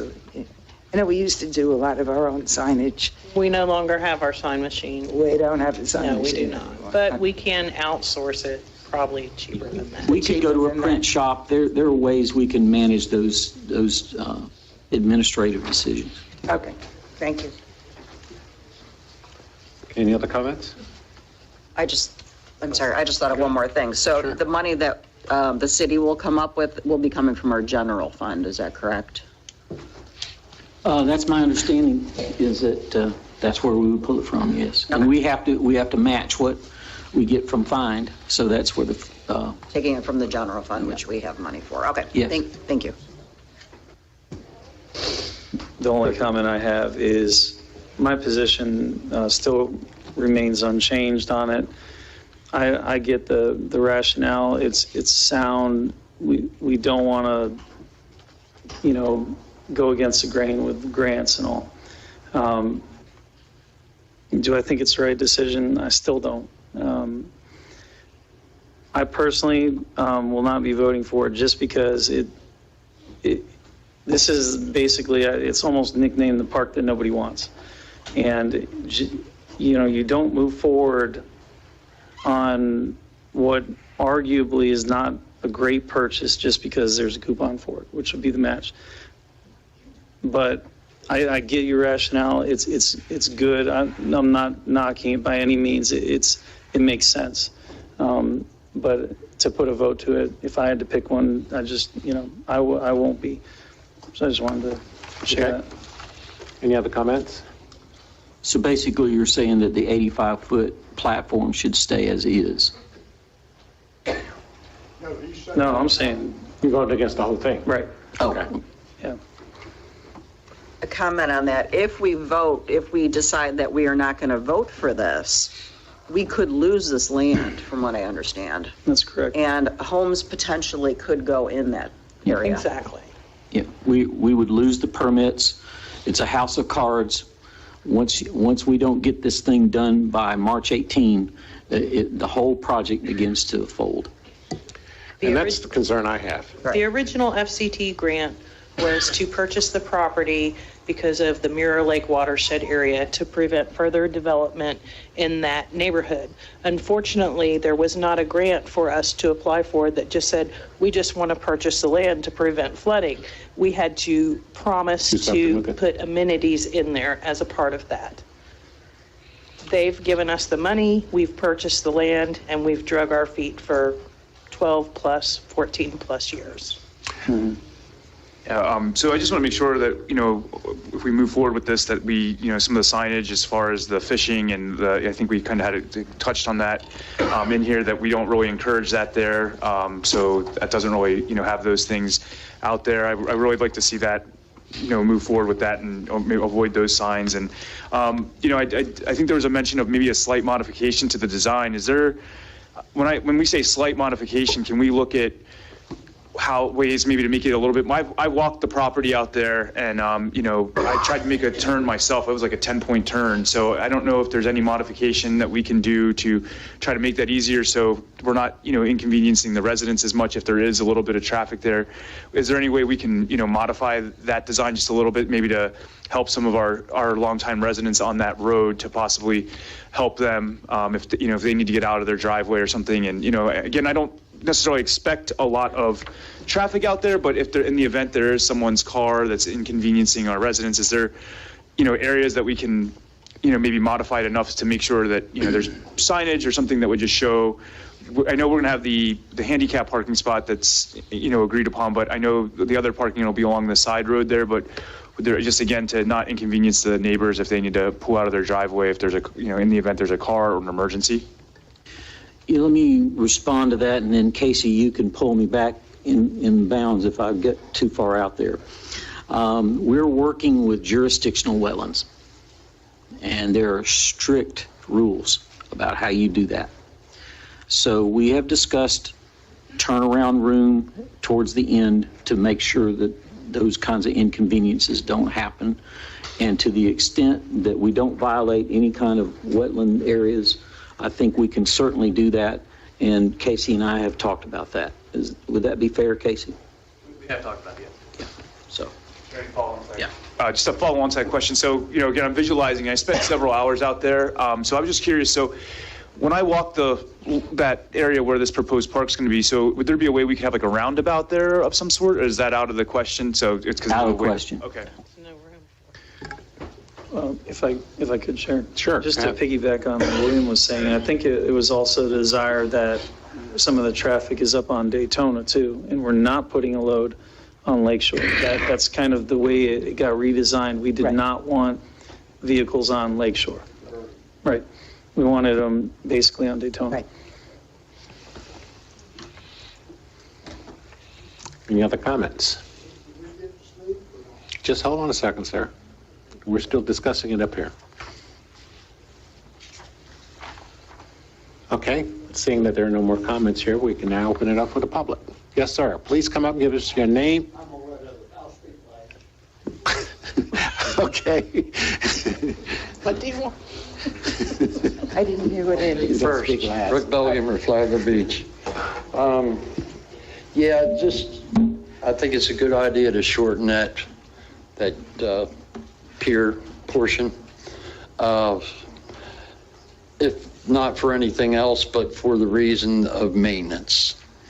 A lot of times we get these grants and create things and create more work for city staff. And the shorter the pier is, the less it's protruding in the water, less expensive it'll be to maintain and repair if necessary. So I think it's a great idea to shorten it as much as we can get away with and keep our grants and stop the hemorrhaging. It's got to end somewhere. Next speaker, please.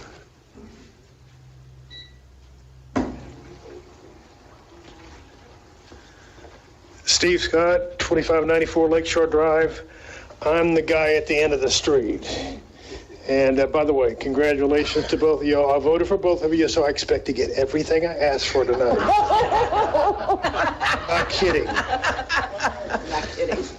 Really and truly, this has been thank you, Debbie. You've been wonderful. I mean, she's for the last couple of years, I mean, she's really helped us out a lot, our crew and everything, and she's been right there. Mr. Whitson's been good too. We butted head a few times, but you know, it is what it is. The thing about it is that it seems like to me that we've gotten the park down to, in my opinion, almost manageable if we can get rid of that pier, that extension we're talking about. So you've talked about it. Mr. Bellhumer, appreciate your support on that. And if we could get that down and get it down to what you talked about, I think that might be manageable down there. Also, just for the record, Mr. Whitson negotiated with myself, with Debbie Phillips present in his office in December, a couple of things that helped us as far as being on the end of the street where the action's going to be. The first thing was he agreed to a sign in front of my property that says no vehicle traffic past this point that's not handicapped. That keeps, since it's a dead-end street and my house is on the dead end, that really would make a dramatic difference if you did it. Now, the sign has got to have some teeth, and so it's got to be a legal sign, and it's got to be enforceable. And if that happened, that would be really very appreciative, and that's the way it would be. He also mentioned the fact that we would have some type of a parking area in front of my next-door neighbors, which is that little area you looked at, and it just allows, if we could make that into a formal area to park and direct it where it says parking, that would be real good, and something that I could really get behind. I had come here tonight to really butt heads with everybody. But really and truly, the fact that you're trying to get the extension reduced to that 25 feet, if I understand you correctly, you feel like you're going to get the approvals, okay? Then if that happens, then I would probably say yes. I had planned on telling you to table the bid until we got it in writing, but I feel like, you know, he's on a first name basis with the President of the United States, for crying out loud. So I think that I trust the man and I trust the board. So that's what I've got to say, and thank you. Thank you, Steve.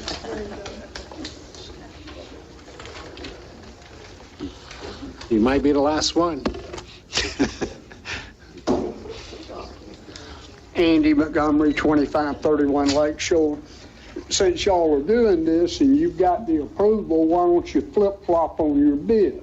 Why don't y'all approve the bid without that part, with the right to add it back if you have to? Because the way it's preferable for the contractor is just to award the bid and allow the management to manage the project. That's why. I don't buy that. I don't agree with that. And I've done project management probably as long as you do. I think you can just write this and they'll be agreeable. If y'all vote and approve that it doesn't include that part, you'll have to meet again for that part. That's all I got to say. Unfortunately, government contracting is a little different than what you do in a typical business world. It is, and it involves our ACOE permit, Right. which we are on a deadline for. Okay, any other speakers? Okay, seeing none, I'll bring it back to the board for further discussion. Comments? No, I'm saying. The only other comment I have is I'd like to thank Commissioner Phillips and the city manager, because if we would have told him about this project when he was applying, he might not have come on board. So he has put a astounding amount of hours into this, and so you A for effort, so it's appreciated. It's been a long project. I mean, as soon as I became commissioner during the COVID, first person I saw was Steve. Because he called me down to his property. At any rate, just my comments is that I've been around this stuff a long time, and one of the things we do not want to do is lose a grant. Because as small as we are and as desperate as we are for money, once the word gets out there that Flagler Beach screwed up on a grant, they didn't use it, they sat out there for a while, you're screwed. You will not get another one because the word goes around. They're not good stewards of grants. They don't know how to spend their money. They're unorganized. I mean, the list goes on. So I think that we've probably come to a good compromise here. I think we need to move forward. We need to get this done.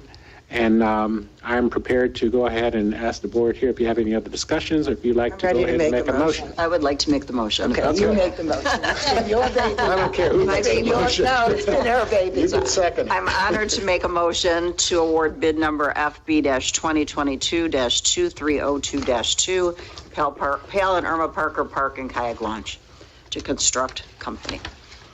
Do I have a second? Wait, could we say how much? For how Amount much? of 530, not to exceed 534, not to exceed 534,126. Okay. Thank you. I'll second that. Okay, I got a motion. I got a second. Yes, ma'am, would you please? Commissioner Cooley, No to the motion. Commissioner Phillips, Commissioner Mealy, Yes. Commissioner Sherman, Yes.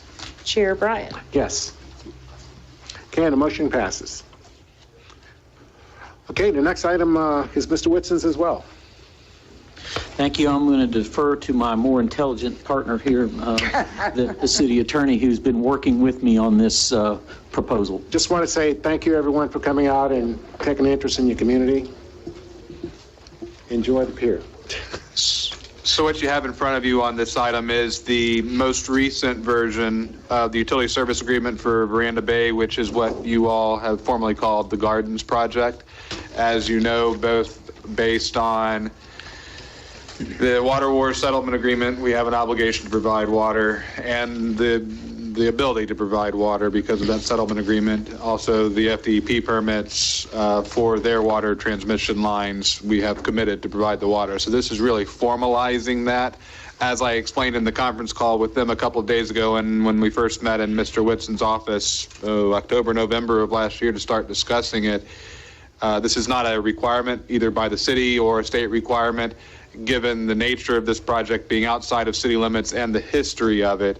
When we had that conference last year in Mr. Whitson's office, I think everyone on the call agreed that it would be a good idea just so everybody could see what the deal was in black and white and see what the commitment was. Fairly simple, straightforward here. The one change, I know Penny included in my email here, the one change from the conference call I had 2 days ago was just, again, adding some clarification language where I had reincorporated that settlement agreement from 2000, I don't even remember which 2000 something, but I think it was like 7. yeah, that's right, 7 or 8. But a long time ago, obviously times have changed. I did answer the question earlier today for one of you about the obligation to build a plant. That's where that obligation that's been discussed in the past came from. That was in the settlement agreement. Obviously, in the interim, or in the years that have transpired since then, the plan has changed. Our plan has changed. Nobody expects there to be a plant built by the developer there. We're going to upgrade our plant. That was in that settlement agreement revenue neutral, because any dollars that the original developer had spent to build that plant would have come off the impact fees that are received before the houses are built. And so we will still receive the impact fees. That's where most of my work on this has been done, to make sure that's still clear, that we still get paid impact fees, that when they finally get paid, that they may not be what they are today. That is all in here. And so those are some of the things that I wanted to be clear on in going ahead and getting this down on paper. But this is just really kind of again, says in another way what we already know is the case out there on that site on who's providing the water and wastewater. Okay, and for the public, if you're not, this project seems to change names every 6 months. It used to be the Gardens and it's now the Veranda. And if you're trying to get an idea of where it's located, it's off of John Anderson Highway. There was a lot of controversy about the project for the last 3 years. It started out as a very, very large project, and it's been scaled down significantly to something I think it will benefit to the city, mainly because we will be getting some additional customers that will help with our water and sewer. And that's one of the things we need as far as helping the city to be sustainable, is getting revenue into the city. So that's what we're talking about here. Veranda is now, well, the Gardens is now the Veranda. Veranda Bay. Veranda Bay. And one of the things that Mr. Belshie pointed out to me or reminded me of, not that I needed the reminding on the call, but since he wanted to say it to me, I'm sure that meant that if the opportunity presented itself and share your comments did. Another thing that I think people should be aware of as we move forward towards reuse is that site is an ideal site for some of our reuse water to go once that comes online, because we're going to be looking for places to put that reuse. Yeah. Absolutely.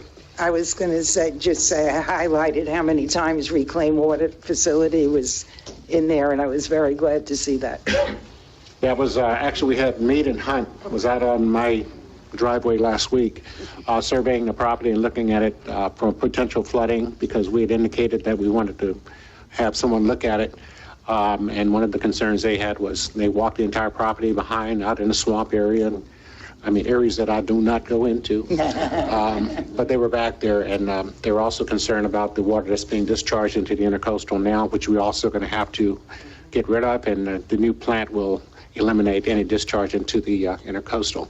And we will generate a lot of reuse water, and it has to be discharged somewhere, not in the intercoastal. You can't just let it go. One of the other options was to pump it back down into the ground. It costs millions and millions of dollars.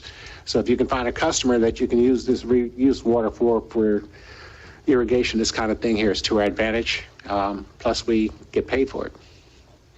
So that's another residual payment for it. So any other discussion from the board here? Just one discussion point. Drew, if you could look at item 7, it says neither developer nor any successors or purchasers shall discharge into the sewer system water from non-domestic drains, including without limitation swimming pools, air conditioning, condensing lines, cooling lines, discharge from any type of equipment. Do we want to add anything in there about gutters or stormwater drainage or anything like that? Does that need called out? No, and that is the purpose of the including but not limited to. So we named the most likely culprits, but that is not an exclusive list. So anything that's not proper sewer line would be included in that overall catch-all. Okay, thank you. Thank you. I had that highlighted as well. Commissioner Phillips. Just a question. Is it virgin land? Do we have any sewer lines, manhole covers? Is there anything there to date? Will all that have to be implemented? Is anything out there right now? No, it is virgin, and the engineers, I discussed that with them. They have, Parker Mitchenberg has done the design, and our people are reviewing it. And so it's basically, it would be brand new infrastructure. Okay, thank you. Any other discussion before I turn it over to the public? So the water that we're the water that we're going to be agreeing to with this new community, is that going to be hooked to our new system that we agreed on a few months back? Yeah, the new expanded wastewater plant would be tied in, and then that's where both the sewer would be treated and the reclaimed water would be generated from. And then, of course, we would support it with our existing water well systems. Now, how about that watering monitoring system? Are we also going to be utilizing that as well in this new development that we had for, that you got? I believe there was a presentation a while back that we're going to get that water monitoring system that was going to take away some of the labor part of that. Is it? Telemetry. Oh, yeah. Yes. Okay. Yeah, the telemetry system, yes. That they would be a water customer, so the new meters would go in equipped for the radio read. And I can give you I was planning on giving you an update on the status of that project later on in my report. Okay, any other comments?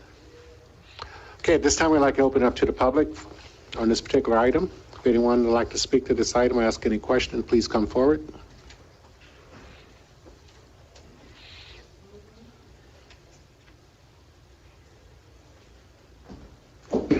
I was given the delay an opportunity out there on the porch, but I guess no one's coming forward. Okay, I'll bring it back to the board for a motion. I'll make a motion to approve the utility service agreement for Veranda Bay. I'll second. I got a motion and a second. Please read the roll. It's okay. Commissioner Phillips. Yes. Commissioner Mealy. Yes. Commissioner Sherman. Yes. Commissioner Cooley. Yes to the motion. Chair Bryan. Yes. Okay, and the motion passes unanimously. Okay, the next item is our attorney.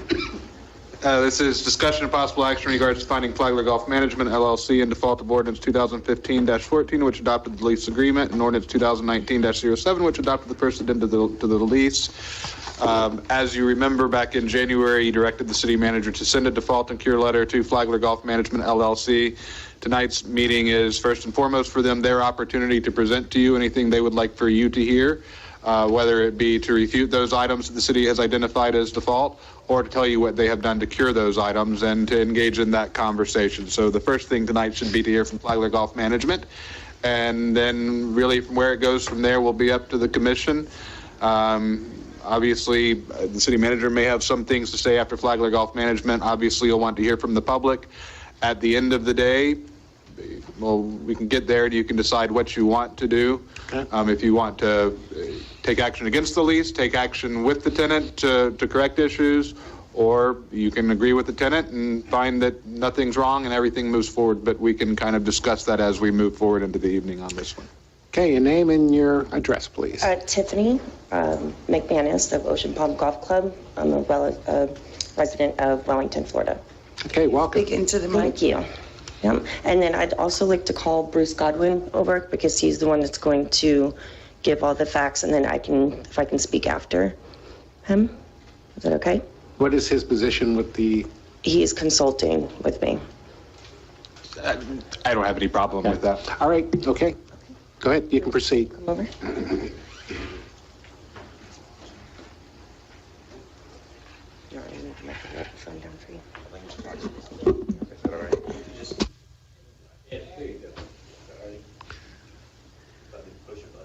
No, it should be green. The light's green, you're good. Okay, there we go. Yeah, we're good. We can hear you. Well, one, thank you for the opportunity. Oh, I'm sorry, Bruce Godwin.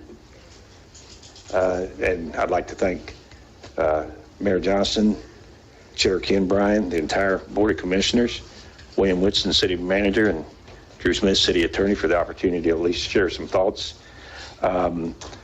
I've been familiar with this project since really back in inception. I do have money that over the course of time that I have actually invested in it. I have a background in restaurants, and that was always interesting, and it looked like a neat project coming in. Over the last 6 years, there's probably been some good things about this project that happened. There have been some things that they're not so good. We've endured some hurricanes. We've endured something that no one anticipated, which is a pandemic. And all of these things have affected all of us and all of our lives. Some of these things directly affected any business, whether it was a golf course, a restaurant, or what have you. And not all things were always done as they should be. There's no question about that. It's a matter of always, what is it that can be done to make it right? What are deficiencies? What were some of the things that happened during the pandemic? Some of the information that should have flown from the CPA, which went directly to the city, as we've delved more into it, some of it may not have been as accurate as we want, but because some of that information was going back and forth, then it appeared that may be what was required. I'm not an expert on the lease, but the general concept was, when it was executed, come in, take a property that had been nothing and overgrown for a lot of years, and clean this up, put a few $100,000 into it, turn it back into a golf course, something that's good for the community, and people would play golf. And there was clearly a very good lease from a financial standpoint for Ocean Palm Golf Club, but on the city side, it was taking an asset of the city and turning it back into something that would be good for the community. And that's how things started. We actually came down yesterday, and we were able to meet with Mr. Whitson, city manager, and others that were there at the meeting. And a lot of information had been supplied pursuant to, there was a notice that was sent, I'm going to call it the 30-day. It was, I don't remember the exact date. Forgive me on that, but it said, here's where we think you're deficient. There are several things that were in there.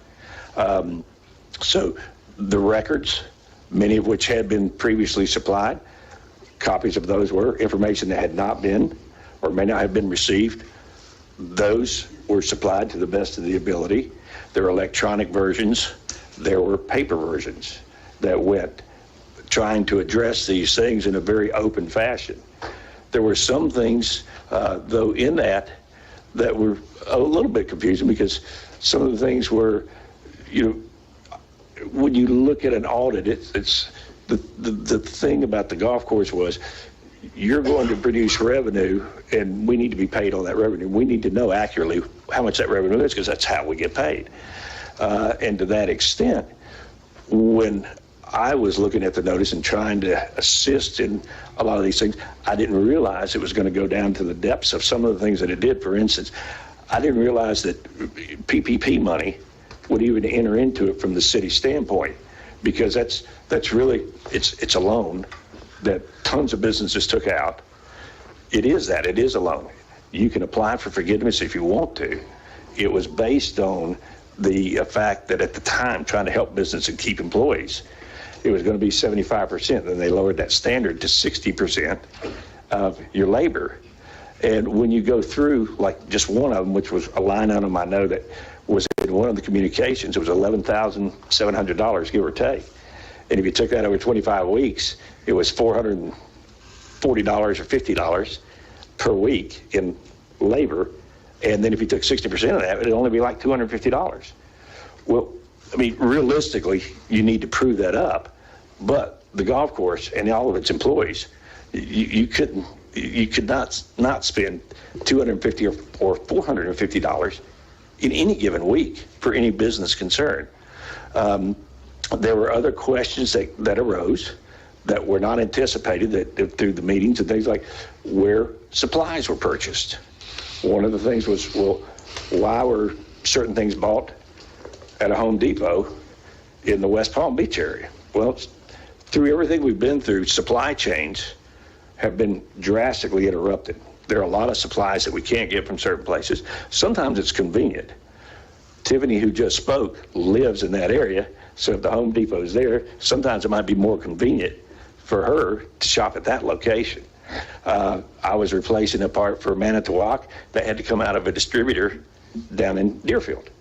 But even on sprinkler heads, if we can get them more cheap down in Miami, or if it's Amazon and comes in from California, I really did not realize that was of significant interest to the city about where and how those materials were acquired. I understand there are a lot of questions somebody wants to know from an accounting standpoint, but did not know that.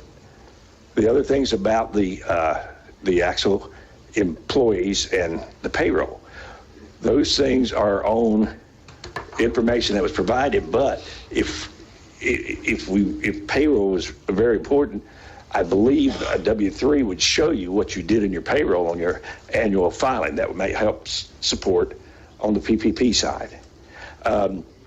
And I think we then, at that meeting, there was a letter that had been prepared, I think, March 4th by Mr. Whitson, but we had not received it. I haven't gotten it yet, and I didn't get an email copy, but he gave us a copy yesterday. And I've looked at that, and there are a ton of things that said, you're deficient in this, you're deficient in that, or there were questions about this, or I didn't have the actual check ledger. But did not know, realistically, that if the payroll is designated as payroll and pays $138, didn't know that the name of the person or more detail on the check ledger was required to really ascertain, what's owed for the revenue produced. So there were just a variety of these things that they were not expected. And I will tell you, those things weren't supplied because didn't know about that. And tried to emulate, what was the profit and loss. Even as we go through this, there were 3 DR-15s, and they were consecutive, people, whether it's fat figuring or not. One of them was overpaid, and 2 of them were underpaid. Those are being corrected. None of them are major in money. It's a matter of, I think one of them is $649. Another one is $30 or $40 shy of that. With the DR-15, you file that for the state. That's the sales and use tax for the state. And what they say is, if you then later on find out that you filed the wrong amount, it's not like you correct it. You go out and you file another one, and you just file it as it's supposed to be accurate. What's not really clear is how we're going to get the credit for the overpayment and the underpayment. And my experience has been anytime like that, they're going to calculate penalties and interest. IRS does a good job of that. I'm sure the state of Florida will. And they'll say, well, you owe us $622.12. That was an oversight. The other ones are accurate to the best of our knowledge. And to that extent, it's really trying to get back to what those numbers and exactly what it is that the city would like to see, and exactly identical in what format. The only thing I can suggest is that if you look at, do y'all have the memo from the 4th? Okay, when I look at the last pages, there are a lot of things there about monies that came out of the coffers of the city, where there's a direct check, et cetera. What I don't know how much money during the hurricanes may have come from FEMA. I don't know on the stormwater project how much of that was federal fund, and then it comes into your coffers, and then the city spends it. I mean, it is what it is. I'm not saying that's anything one way or the other. It's just that, and then I look at all these expenses, and I hadn't seen these or that list. And I got that 24 hours ago. I don't know how to, I don't know how to respond and even come back and say, hey, here's this, or we could, we can get a W-3 within X hours or whatever. Or I could go back to Mary and say, look, I need an exact check ledger because that's what they need. I don't know. There was no intent. Not to interrupt, but maybe to give you a little bit to make your job a little bit easier tonight. I think when it comes to the March 4th memo, I don't think that that's really the focus of your conversation tonight. The March 4th memo, I think, was prepared more in the context of, if we move forward, what are the questions that need to be answered? As for the lease itself, I think your focus should be on the city manager's February 3rd letter and those issues, and not making them get into these other issues that they just received the memo. I don't think that was the intent of the March 4th memo, and I don't think it should be treated that way tonight. I don't think they should be made to answer questions that they were made aware of 24 hours ago. And it was just examples of the failures. The only point I would make is, with that memo, it tells me things that are deficient.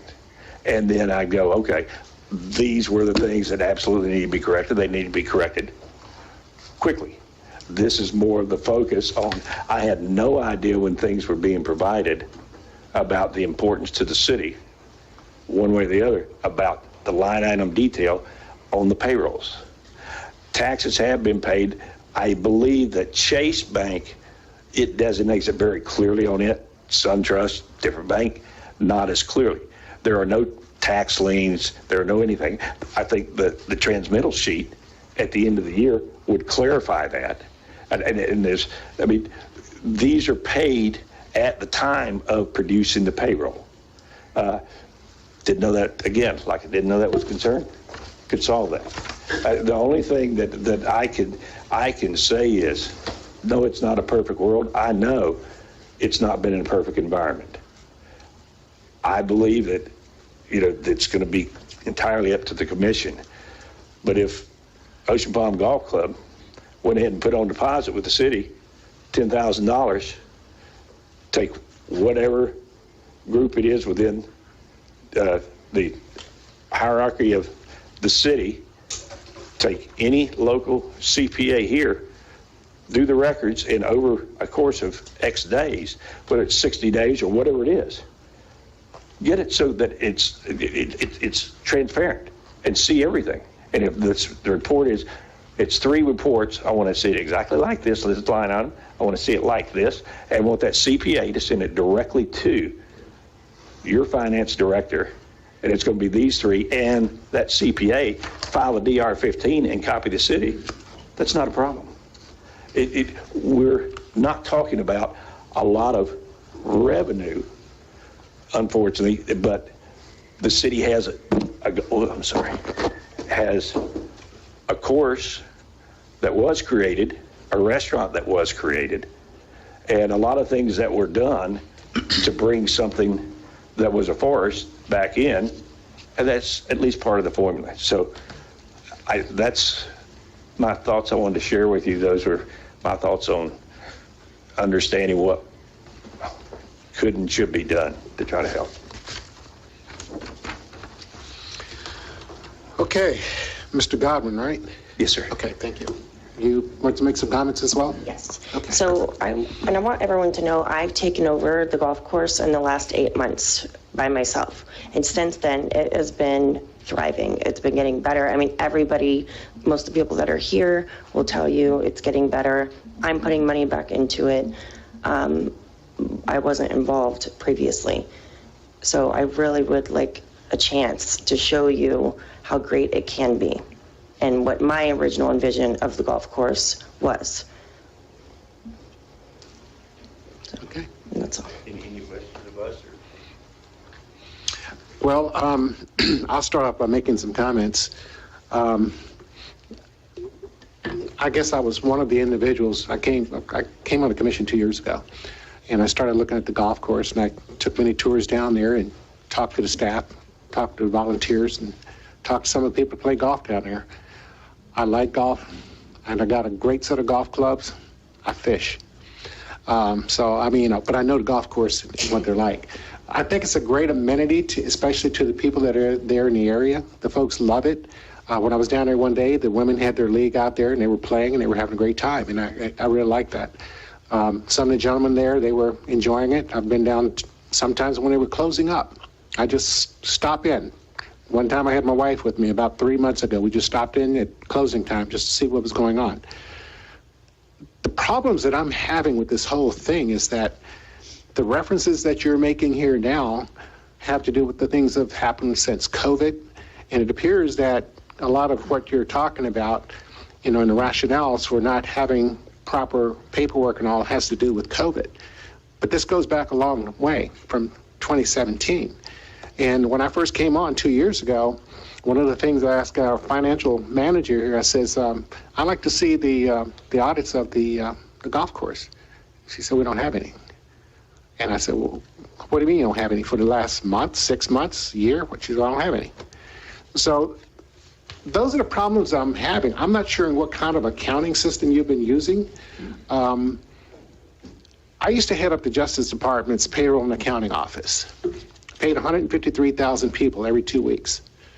Commissioner Cooley here, he's the vice president of a major corporation. He did a lot of financial things as well. So we know a little bit about finances and budgeting and these kinds of things here. And it just blows my mind that there wasn't a better system in place, because a lot of it was cash. And one of the things I would observe is when you close out the cash register, the money goes in a bag or something that's deposited. Old cash registers, you could close out and you'd have receipts, show what the cash receipts were for the day. It was easy to print out 2 of them, say, okay, here you are, city, here you are, for us, whoever the management is, so you've got some kind of accountability of what's going on. We didn't have that. The other thing I'm concerned about, wasn't there some invoices that were outstanding for the golf course for repairs? The cart barn repairs. Okay, and they account to how much money? $18,000? Okay, I remember seeing the invoices that were dispersed to them by mail. Have they been paid? Kathleen? No. Okay, so we had a couple of invoices still outstanding. So these are the issues that I'm looking at here, but those are just my own personal concerns as far as looking at where we are and trying to make a good rational decision here, because as I said a couple of weeks ago from this dais here, right here, we as a commission have fiduciary responsibility to the taxpayers of Flagler Beach. That's who owns the golf course. We're just overseers with our city manager, and we're just taking care of people's dollars.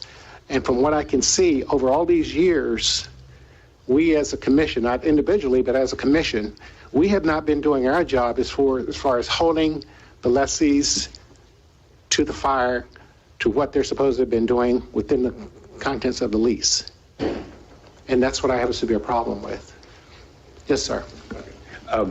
One question, I think part of my knowledge was surprised. The point of sale system is a system called Clover. Every time you ring something up, it goes in. The bank statements reflect it, and it says, here's cash deposits, here's credit card. So those were clear. And the Clover system is what computes how many rounds of golf were, if there were golf balls, et cetera. To my knowledge, all of that was supplied electronically. The bank statements were supplied, I think, I know clearly in print version, as were the DR-15s.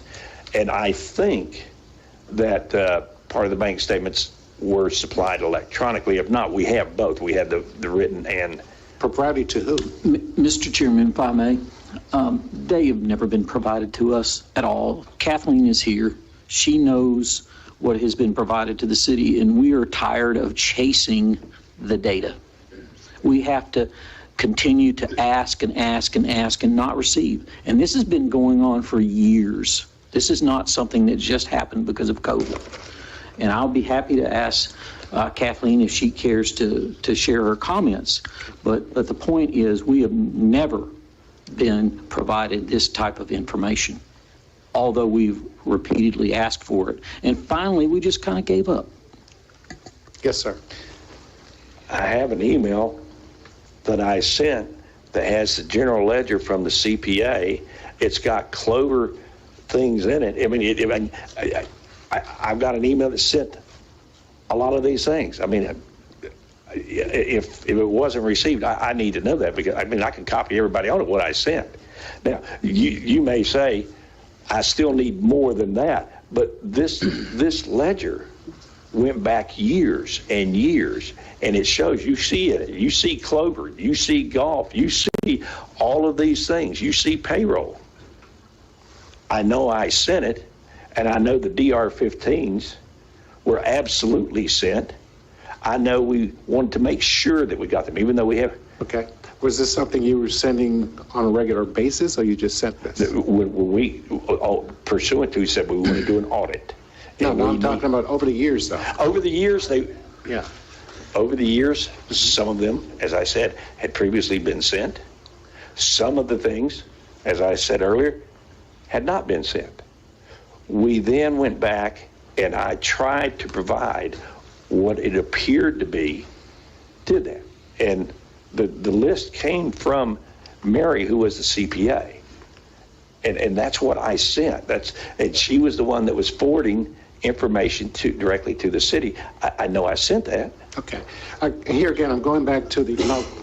Just to clarify that point before, so that they're not left hanging, I think what the city manager was referring to was the documents that the lease provided would be provided without request. Right. I don't think anybody is disputing that the email was received that Mr. Godwin is talking about that included the bank statements through end of 2021. Right. I think the profit loss statements through end of 2021, and I think the DR-15s through October October of 2021. I don't think that's being disputed. That's not being disputed. Right, and that's the point I was going to make, is that I think we're addressing what has happened within the last 6, 8, 10 months since we started putting you on notice.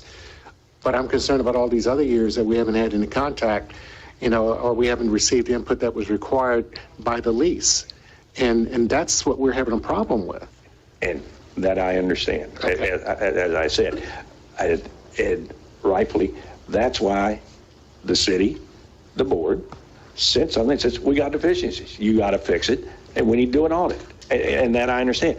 But trying to get everything, and including the history, it actually only wanted information from a certain date. I think we provided even further than that to help with the Clover, et cetera. And if not, we have that.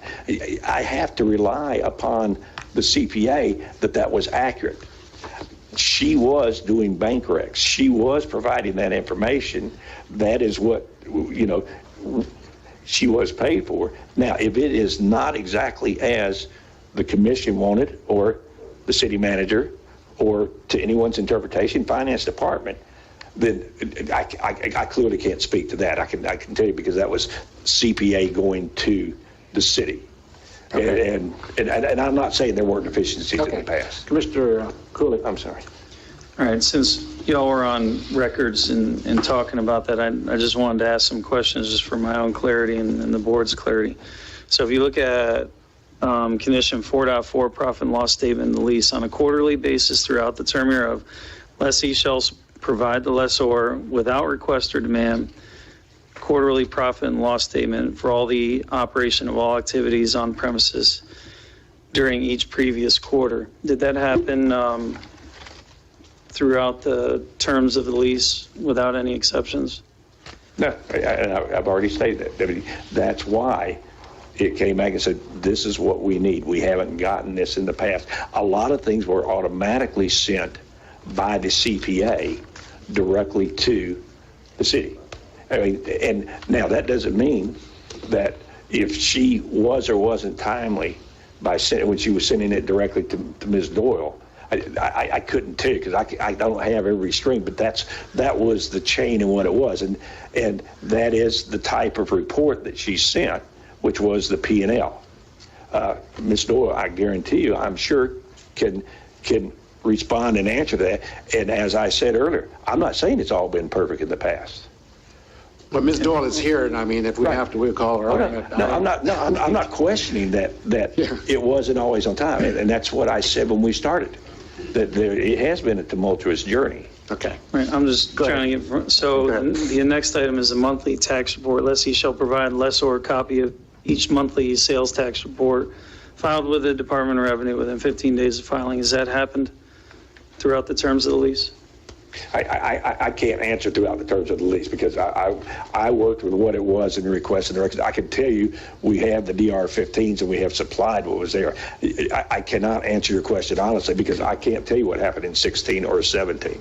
And the only other question I got here is item 5, use of premises. Lessee covenants to use premises to operate and maintain public golf course and clubhouse, including restaurant, beer, and wine sales. Has that been done throughout the terms of the lease? To my knowledge, it has. It's been open? Minus COVID, when we weren't allowed to. It's been open. It serves food, and there are a lot of times during different times when people may not want to eat. People didn't go out. There were certain times where there were extremes. Right. I mean, those are just that's a given. But it is open, and it has different nights, and it's done promotions, and there's been a ton of food purchased. And how long during COVID was it closed? I don't know about physically closed for any great length of time other than what it was, but it's not been where, we just don't want to operate it. And okay, I'm just getting clear. I can't answer, but it was never where we just don't want to serve food or pay labor to cook a hamburger. Okay, Commissioner Phillips. Section 4.5, where Commissioner Cooley just touched on the sales tax report. Yes, ma'am. I'm a business owner. If you do not file your monthly business sales tax receipt, you are notified and you are fined. Right. You said you do not know, going back in time, if this was ever done? No. I'm not saying they weren't filed. He was asking me, did we provide a copy? Correct. Going all the way back in time. Correct. Do you know if They were filed. Everything's And been filed. Faxes were filed, and et cetera, and even February has already been filed for this year. Okay, just want to clarify on a monthly Yes, ma'am. basis. The you're counting. DR-15s, I know of none that are missing. Wonderful, okay, good. You keep talking about Mary, or your accountant. Is she here tonight? No, she's not. Okay, and what, is she an independent, or does she work? She's a small CPA, and I know that through my conversation with her, as again, not trying to go back to that, she had a staff person that was helping her when COVID hit. Like a lot of businesses, things shrunk. Right. She no longer even has that staff person, and this is not something that she wanted to continue doing. So she's not doing it. We had found another CPA to do it, which is John Costello. However, if what I had proposed earlier were to do it, and we were to pick a CPA here in Flagler Beach that would do it and send everything directly, and nothing gets missed, that's fine too. Okay, my next question is based on the revenue percentage for rent that is due the city. It appears that, that we have never received this money. Do you know? No. It comes right from my bank. It comes right out of my bank, and it's sent to you. Here's a calculation. Okay, Kathleen, is that true? Okay, thank you. Just real quick on the failure to operate the restaurant. Did I hear you say the restaurant is currently open? It is and has been. Okay, because in here it says it's been closed for 2 years. That is not accurate. Okay. What else did I have? Your time.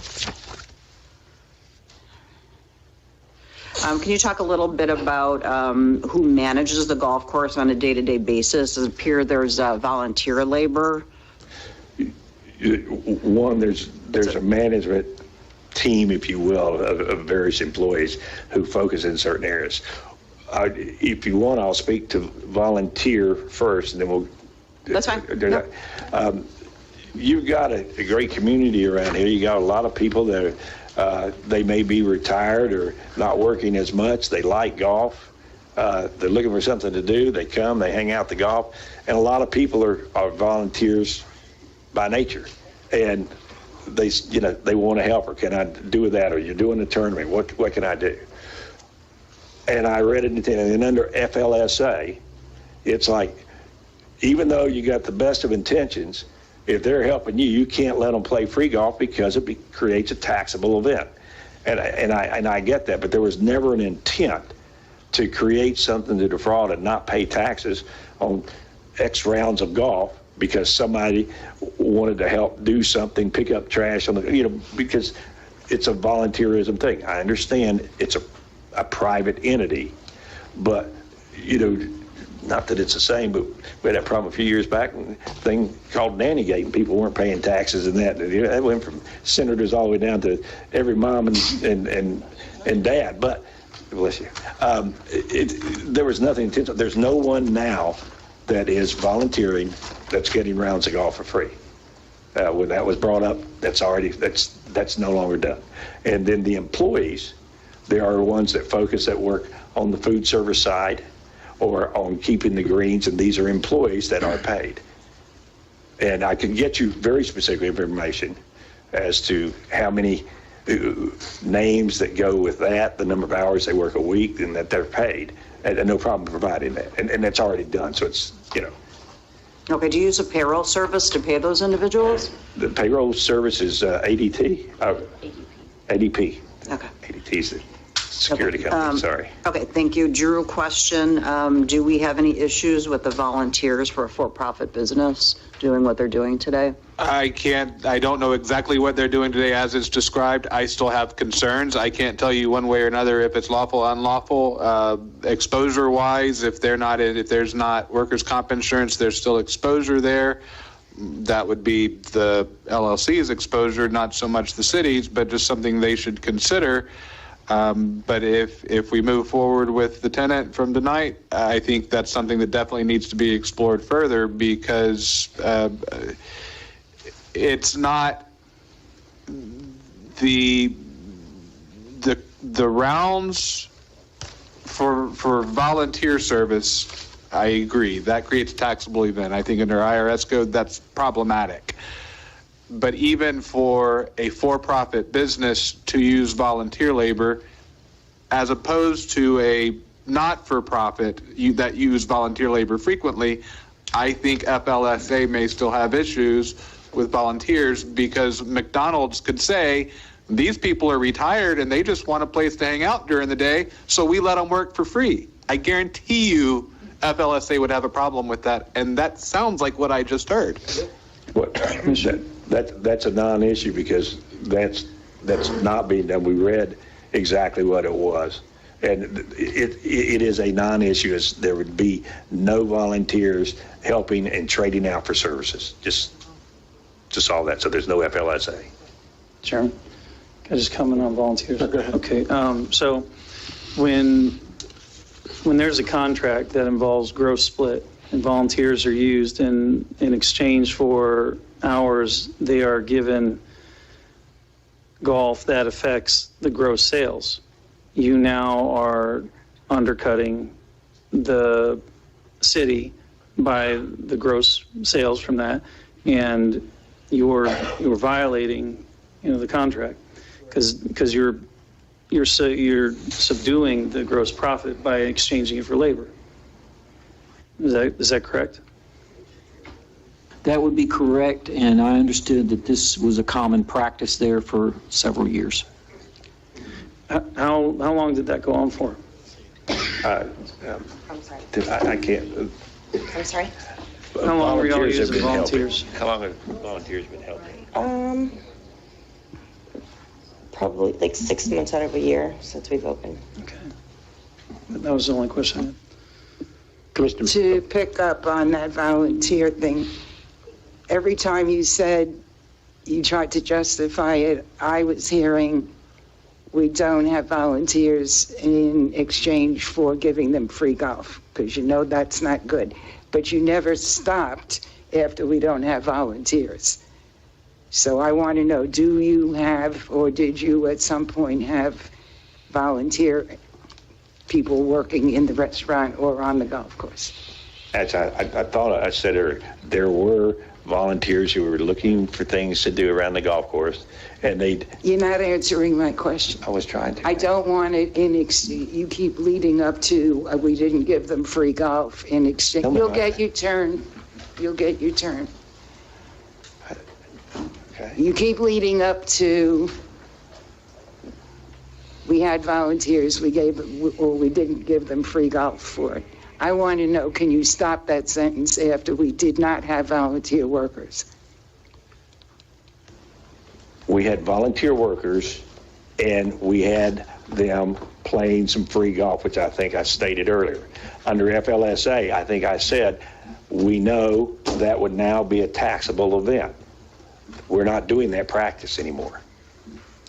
I'm trying Still to didn't answer my question, but okay. Then I'm sorry, I don't understand it. What Commissioner Mealy is asking is, are you saying tonight, I think, you correct me if I say something, but just to frame what I heard is that there were volunteers in the past. There were volunteers that were being allowed free rounds in recognition of their volunteer work.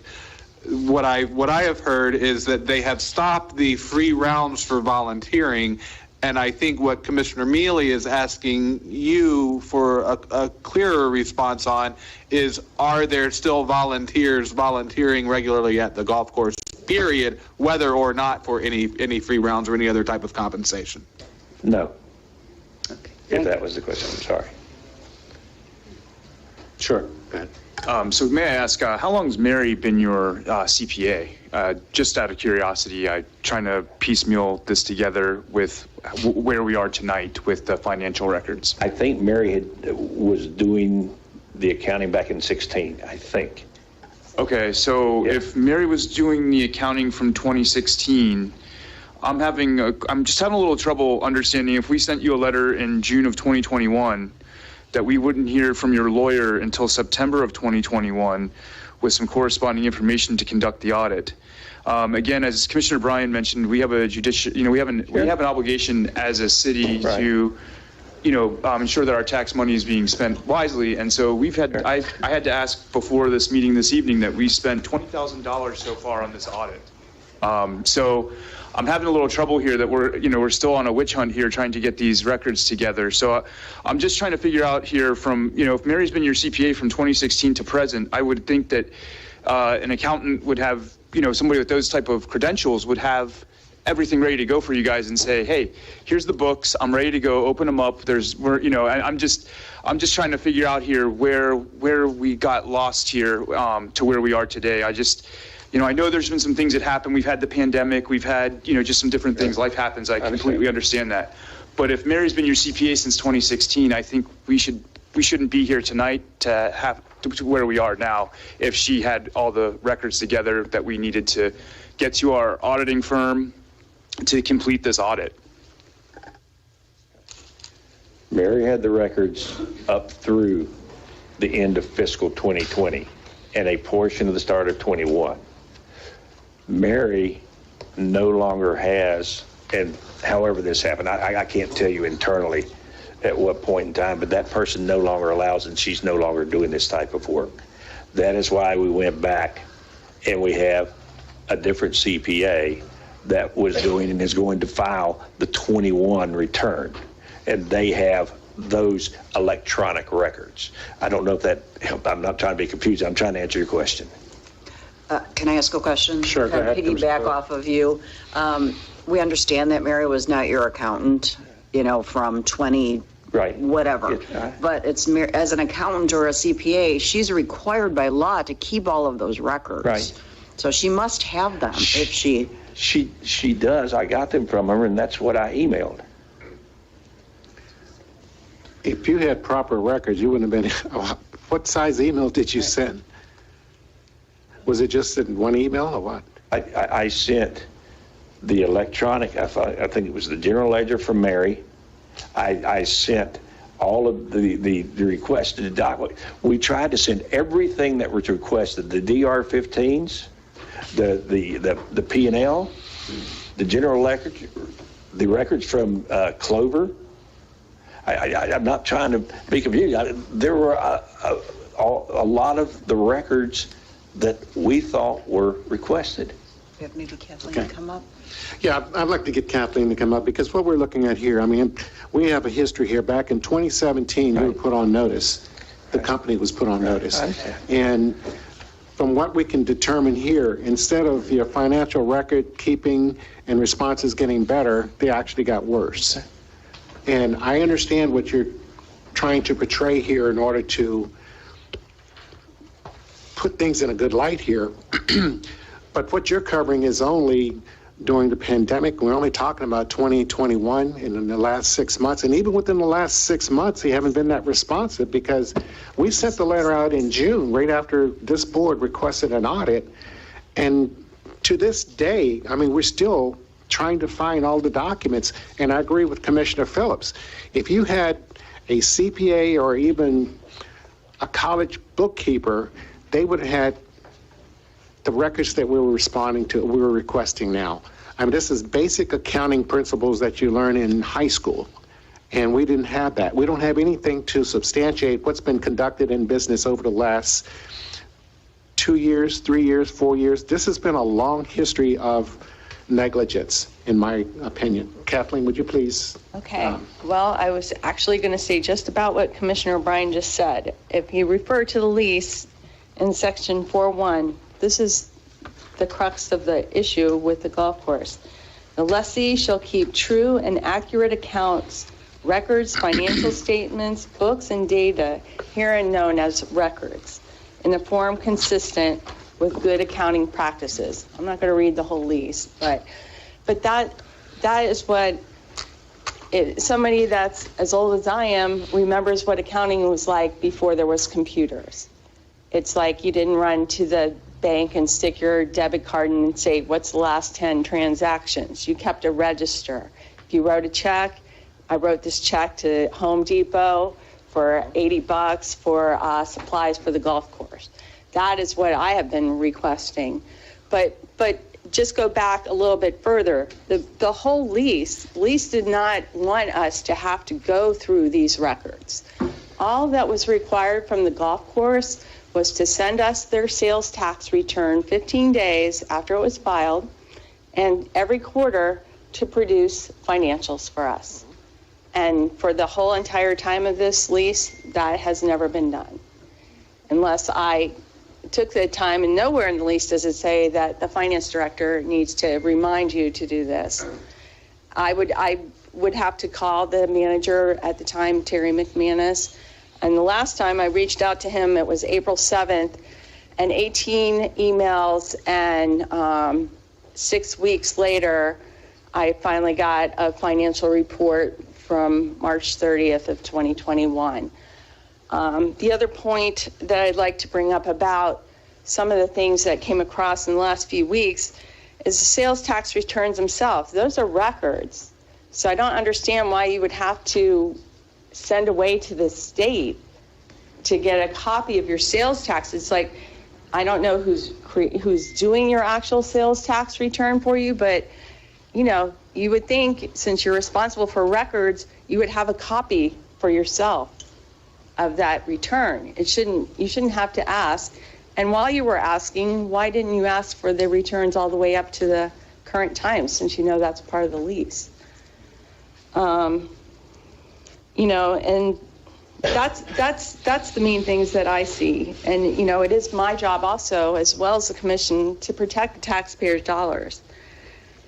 And, you know, when I don't see things going that way, that's where I would bring it up to the city manager. But unfortunately, during the time, you know, I didn't have a city manager that supported me. They just basically said, you know, let's not worry about that. So And then for a year, we didn't have a city. And then we didn't have a city, you know, many things. And, you know, and that's not really an excuse, but in my position, I'm not in the position to bring it any further than that. Let's see, what else do I have? I mean, I don't know if you have some direct questions you'd like to ask me. Yeah, I think Commissioner Phillips has a question. Yeah, I have a question. And then City Attorney has a comment. Let's let Drew make a comment first. Okay. Thank you. Just to clarify, because again, I think there's kind of two conversations that are going on, both conversations that are appropriate to the evening, but there's the conversation about how we got here, and I think the Flagler Golf Management has been trying to focus, and I don't mean that as a criticism, but trying to focus on here's what we've done to fix it. And so I want to make sure everybody is clear, both this side and that side of the podium, as to what the city did receive, and I think it was about a week ago, but the city, Kathleen, if you could just go through and detail what the city has received. And again, we're not talking about whether or not it should have been received prior to a week ago, but what did the city receive a week ago from Flagler Golf Management? Okay, so that was, I knew I'd be shuffling papers, sorry. That was the memo that I wrote on March 4th to Mr. Whitson, where, you know, again, And not verbatim. No. I just mean, I'm not asking you to critique what was submitted. I'm just asking for the mechanical, what documents did they provide? Okay, so they provided an export from Excel, which, you know, didn't make a lot of sense to us. And some bank statements.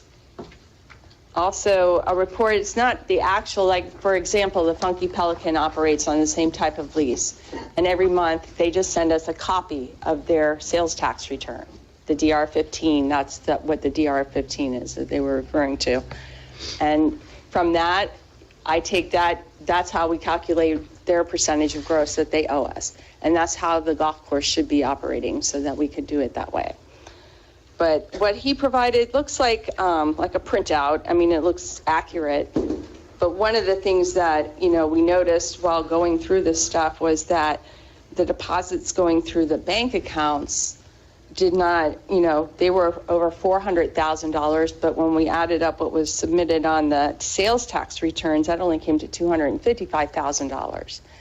Now, I'm sure if there was accurate books being kept, something that we could see, we wouldn't understand the discrepancy there. But those are the things that are not supplied.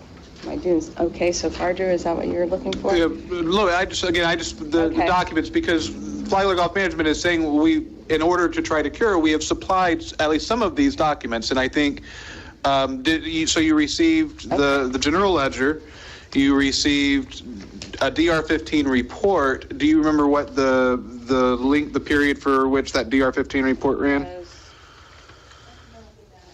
Okay. It was from Come on up, Chris. October of 2019 to the end of March 2021. Did you receive any DR-15 data for any months in 2022? No. Okay. Or nothing after March of 2021. And I believe it also contained profit and loss statements Yes, there was profit and loss statements. through the end of 2021? Yes. Okay. Yes, for the same period. So everything that was supplied was basically for the same period of October of 2019 through March 31st of 2021. Well, I think did their profit and loss statements run actually through fourth quarter of 2021? I just want everybody to have a clear picture of what they've done. I'm not trying to argue one way or the other here. I'm not trying to trick anybody into anything. I'm just asking for what was submitted. That's it, the last quarter. So basically, partial of what we would actually need to do a real audit, but only through from October of 2019 through March 31st of 2021. Okay. Sir, you make a comment. Those exact dates were what were requested. That's why that was the beginning and the stop. It says, please give me October until March 31st for the auditors. But the lease requires all the data. Right. If I may finish. To my knowledge, every DR-15 has been filed, and sir, I know it's been filed. It's public information to say. Well, I thought each one of those have been emailed. I'll have to go back and look. Well, I think what we're saying is that you're saying they've been filed and you sent them, but we don't have any record of them. Then I need to look, because I believe we specifically sent those, but not in that batch, because it was specific. The auditor said we want from this date to this date, so that batch was sent. Also sent the P&Ls, and to my knowledge, I thought under separate email, the DR-15s outside of that were sent. They have been filed timely, and I thought they had been forwarded to the city. I would have to check on, I can't tell you that right now, but there'd be no reason not to file them, especially under production, knowing we've got to send from these specific dates for your auditors. Okay. Why we wouldn't? And that is because that list and that request happened in June of 2021. That's when we were talking about doing an audit, and that's why it was that period. Okay, I think that we probably have got enough testimony here from the owners. Okay, I'm sorry, and I'm just going to bring it back up here so we can wanted to make some more comments from the commissioners here. Commissioner Cooley, and then I'll get you, Commissioner. Okay, so, we're talking about things that were submitted. So I need to ask this question, 3 people. 6.2, cure default. In the event of lessee's default, lessor shall notify the lessee in writing identifying the default. Lessee shall cure the default within 30 days of said notice. Have you cured everything within 30 days of the notice that you got? We believe that we sent all the records requested within that 30-day period, which was up through that March 31st date. And then we got a memo, which was yesterday, that letter of March 4th that says, okay, we got all of this, but this is not, we think we have this shortage or that, and we didn't get this. It wasn't for lack of trying to comply and thought that we had, especially with the information that was sent. So, I mean, if we sent that volume of information, there'd be no reason not to try to, because there's certainly all the underlying detail there. There's nothing to be hidden, and that is, we thought we were giving you what you wanted. Now I understand from that memo I just got yesterday afternoon that says, hey, you missed the mark. Yeah, and I understand that. And so, and there's more than just a couple documents. You have like the big picture. So everything that was outlined in your default, did you cure that within 30 days? I don't want to speak without. Well, while you're checking that, so city manager, on your side, did they cure everything that they were supposed to do within 30 days? The letter was sent on February 3rd. We did not receive the data within 30 days. Okay. And Drew, to your records, did they or did they not cure everything within 30 days of their default letter? I can't help you on that one. Okay. These guys have to give you the testimony. I'm your advisor. I'm just trying to get the big picture. So then the last, it's up to you. Just if you could let me know if you cured everything that was in your default letter within 30 days.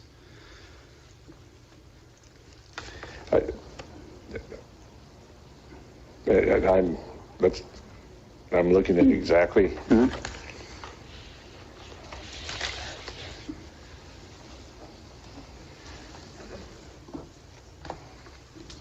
And Mr. City Manager, we still have the outstanding invoices that have not been complied with or paid? Yes, we do. That's a total of how much? 35,000? Well, hold on, sorry, no.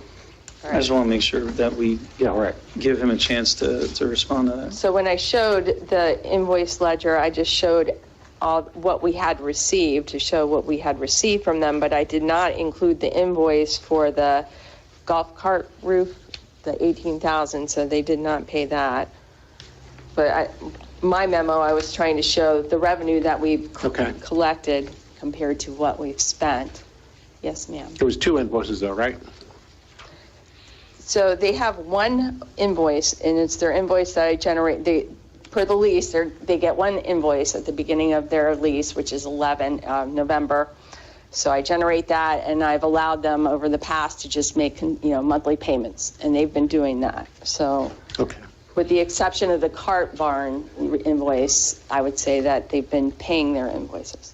Okay, Commissioner Maley? Yeah, to get back to those Home Depot receipts, Yes, ma'am. nobody's criticizing you for buying stuff where you live, but we don't know what happened to that. All right, I bought 4 pieces of wood. Okay, I'm just making this up. I bought 4 pieces of wood in Home Depot in West Palm Beach. And it's charged to the golf club. We don't know what happened to those 4 pieces of wood. Were they used at the golf club or were they used someplace in West Palm Beach? And that basically goes back to the accurate bookkeeping. Yeah. It's bookkeeping. It's like when you buy something, you need to record it so that at the end of the month. And I did speak with Mary, the CPA, and she, I didn't write her, but I talked to her one day and she said, this is what I get and this is what I do with what I get. Because I asked her if she had something like that, because that was one of the things that was at the time when we were doing all that, when we were when we were reimbursing them, when we were doing the project through there, and I wanted to have a lot, I as your finance director, I wanted some accurate documentation to provide, why we issued checks for loss of revenue. So that was when I had talked to her. So, I mean, that's the biggest problem is that they do not record their expenditures. I'm not saying that they're spending them wrong, just based on what I could look at in 2 days. Those were the things that I saw, and it's just, just like kids today, they don't keep a check register. They just go to and stick the debit card in there. And that's where we're at. But that's not how bookkeeping is. Okay. Commissioner Maley, I wanted to just make a statement. Can I, before you do that, just one thing to Kathleen's last statement, because just to, again, kind of just trying to keep this in the context of the lease. You said that's not how bookkeeping is done, but what is our standard under the lease? What is our standard? What's GAAP? Well, that's where I was just going to go. You don't have to look at least. What's GAAP, Kathleen? GASB. Generally accepted accounting principles. And what is the standard required for bookkeeping under the lease? You can check it if you need to, but you're the one who's told me. Yes. It's under 4.1. Good accounting practices. Is the bookkeeping that you've seen generally acceptable accounting principles? No, it is not. And I think that was the question. That's what I was I trying to nail it Okay, down. I think that's what Commissioner Millie was going after there. Right, so I don't have to talk, Kathleen did it for me. Okay, Madam Mayor. I have a quick question, Kathleen. Last year, I know that we just started the discussion of the audit after we started discussing the revenue that was collected. Do you have the revenue that was collected, the amount for last year? I think it would have been the 2020 revenue. For the golf course? It's on that page in the memo. I mean, it would probably, I mean, that's ever since we've been doing it, just roughly about $4,500. Okay. I remember it was significantly low, and that's why we asked for the audit. And then I'm sitting here thinking, now the city has now spent $20,000. We're just digging into a hole for Well, yeah, I records. gave you the whole breakdown here. The city, since we've signed the lease with them, has spent $161,000 on things Something related. that's supposed to be profitable.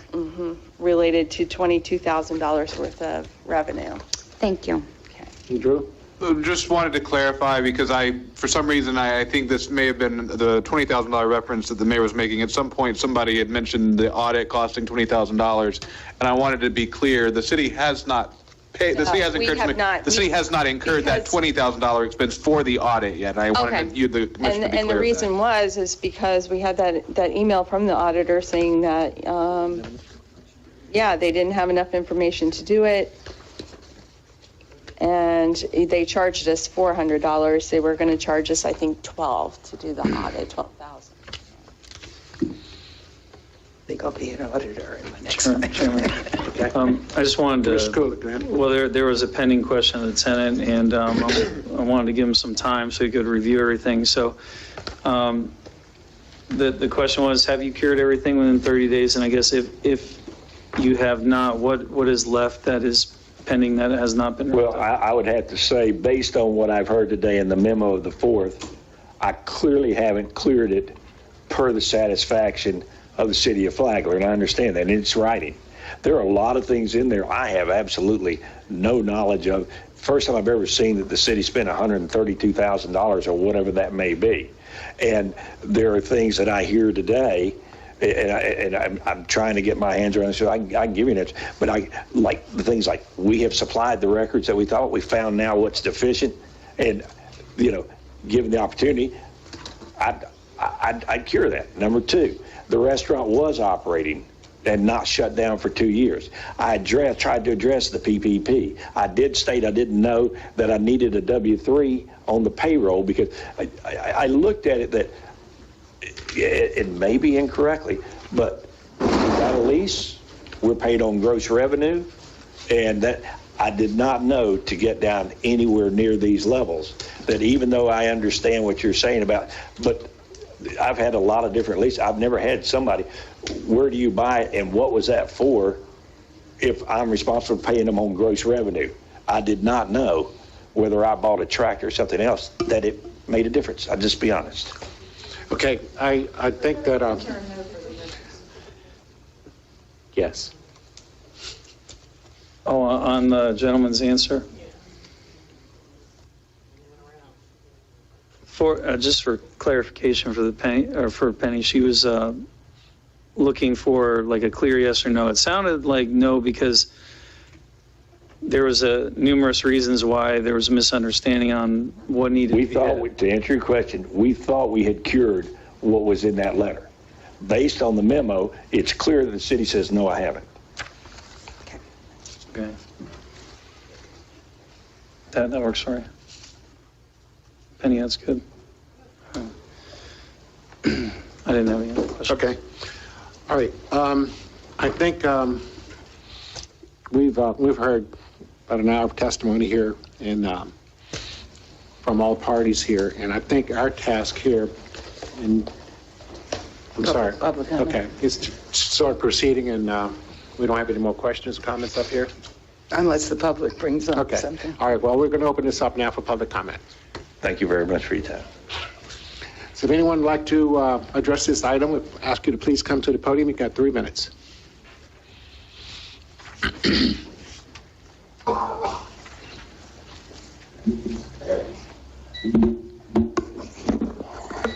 Rick Bellhumor, Flagler Beach. This goes back a long way. One of the things I wanted to address were these costs that are listed and an invoice that's sent for a roof. That goes back to Matthew 2016. And a lot of roofs were torn off of city buildings during Matthew. This building being one. And the cart barn roof shingles were all torn up, and so was the clubhouse. And I remember soon after all this happened that they went down and put temporary repairs on both the cart barn and the clubhouse, just the same as they did this building. Then when they being the city, these were done by a roofer fulfilling our insurance that we had. And I was wondering initially, after remembering specifics in the lease, that they were responsible to take care of things, the facilities down there, including the buildings. So I was surprised that the city was taking in the initiative initially to do these temporary repairs. So I asked our former city manager, Larry Newsom, what was going on. And he says, well, we got insurance on them. So, okay, well, that explains that. So then they came back around the second round and did the permanent repairs on this building. And the clubhouse down there has a flat roof the same as this building does. So the same contractor went down there and did the clubhouse roof. Well, we didn't bill them for the clubhouse roof. But then time went on, and after everything else was repaired, the cart barn sat there with the tarp still on it that the insurance had paid for initially. And it was years later before, no, not years later, I confronted Larry Newsom on different occasions. Why haven't they fixed the roof on the cart barn yet? So I'll get to it, or I'll follow up on that. I'll find out why. So another couple months goes by, I'd ask them again, why haven't they put the roof on that thing yet? They've done all the other roofs. Well, it didn't get fixed until 2020. That's a roof that was supposed to be insured, and the city waited too long, and Liz couldn't get the insurance company to come back out and fix the roof. So I don't think they should be responsible for that, and a lot of those irrigation issues as well. Thank you. Because the commission approved those repairs to the irrigations. Okay, thank you. Please hold the applaud, please. Next, please. My name is Michael Croupe. I literally live 3600 South Ocean Shore Boulevard. My apartment looks down on the roof of the clubhouse. I've lived there 6 years. I am concerned, to say the least, about the attempts by the town to cancel a 35-year lease on the golf course. In the last 5 years, small businesses have really taken it on the chin. They suffered through 2 hurricanes, 2 years of COVID shutdowns. In addition, the golf course was shut down. This hasn't been mentioned tonight, for a solid year to redo all the retention ponds there. Okay, they had all this, I guess you all got a big grant and had to redo all the drainage for the golf store. They didn't take anything in while all of that went on. It just bothers me. The management company, has still improved the golf course throughout all of this every year. And, right now I look across that golf course, it's the best it's ever looked, at least since I've been here. Okay, no credit for that. You know, they've been working their butts off. No credit. You know, they completely redid the clubhouse, spent $125,000 minimum. You know, no credit for that. Town didn't help them. You know, back when, you know, the town was vacant for, the golf course was vacant for 3 or 4 years after the, you know, it was sold, and then the lease was worked out with this. Town never touched that property. You know, somebody had to go in there, clear all that brush out that had grown up for, you know, 6, 7, 8 years. It wasn't you guys. You know, it's these people. You know, a lot of that, the volunteer work you're talking about, it was getting rid of all the junk probably that you guys should have taken a little responsibility for. Didn't touch it, you know what I mean? If it was going to get done, a lot of the volunteers went over and do it, you know? I mean, as far as all that goes, I mean, I just don't get a lot of this. I'm a little confused. You know, no wonder they're reticent to spend anything on the golf course now. I mean, you guys have been trying to cancel the lease for 4 years. You know what I mean? I mean, you know, they've already put probably $250,000 into it. No credit for that. What do you want them to do? Put another couple $100,000 and then you're going to cancel the lease? I mean, you guys stomped on them with both feet starting 4 years ago, and you hadn't let up. I don't get it. And you know, then I think what I really fought you guys for is you have listened to all of the character assassination going on in this thing. You know what I mean? These are hardworking people. You know, so big deal. I hate to say it like that, you know. And he probably deserves it, but he got his golf cart stuck in the sand, you know. At first, sir. You're going to have to wrap up your comments, please. Please hold the applause. Please hold the applause. Thank you. Hi, good evening. My name is David West, and I live in Flagler Beach at 3600. And like Mr. Cooley, I'm also a financial professional for a Fortune 50 company and also on the accounting faculty at Valencia College in Orlando. And I acknowledge, absolutely, there are certainly some shortcomings in the bookkeeping for this business, no question about it. I guess I would ask as a resident and also someone who's seen the progress at this golf course, that if we as a community and as this company could continue to be partners with the city. We heard some good partnership discussions about our work with the CPA. If we could all continue to partner, this golf course is a tremendous benefit and a tremendous asset to almost every single person in this room. And I think if we all work together, we can make it a much better situation than it has been. So that would be my request to you. Thank you. All right. Thank you very much. Please, sir, please hold the applause. Thank you. Wasn't going to talk, but I'm Carm Masnick from 40 Ocean Palm Villa South, and I was on the committee that helped pick this golf course. This is a whole new commission. The only ones I remember are Jane. I was there. And the lawyer. Yes, you were there. And we had a heck of a time finding somebody to take over this golf course. When the golf course was abandoned, it was a wreck. It was so bad. Nobody wanted the golf course. Plus you have the flaw of the donut in there. The driving range was not, excuse me, was not part of the golf course. That hurt the business too. Now, they have invested a lot of money into it.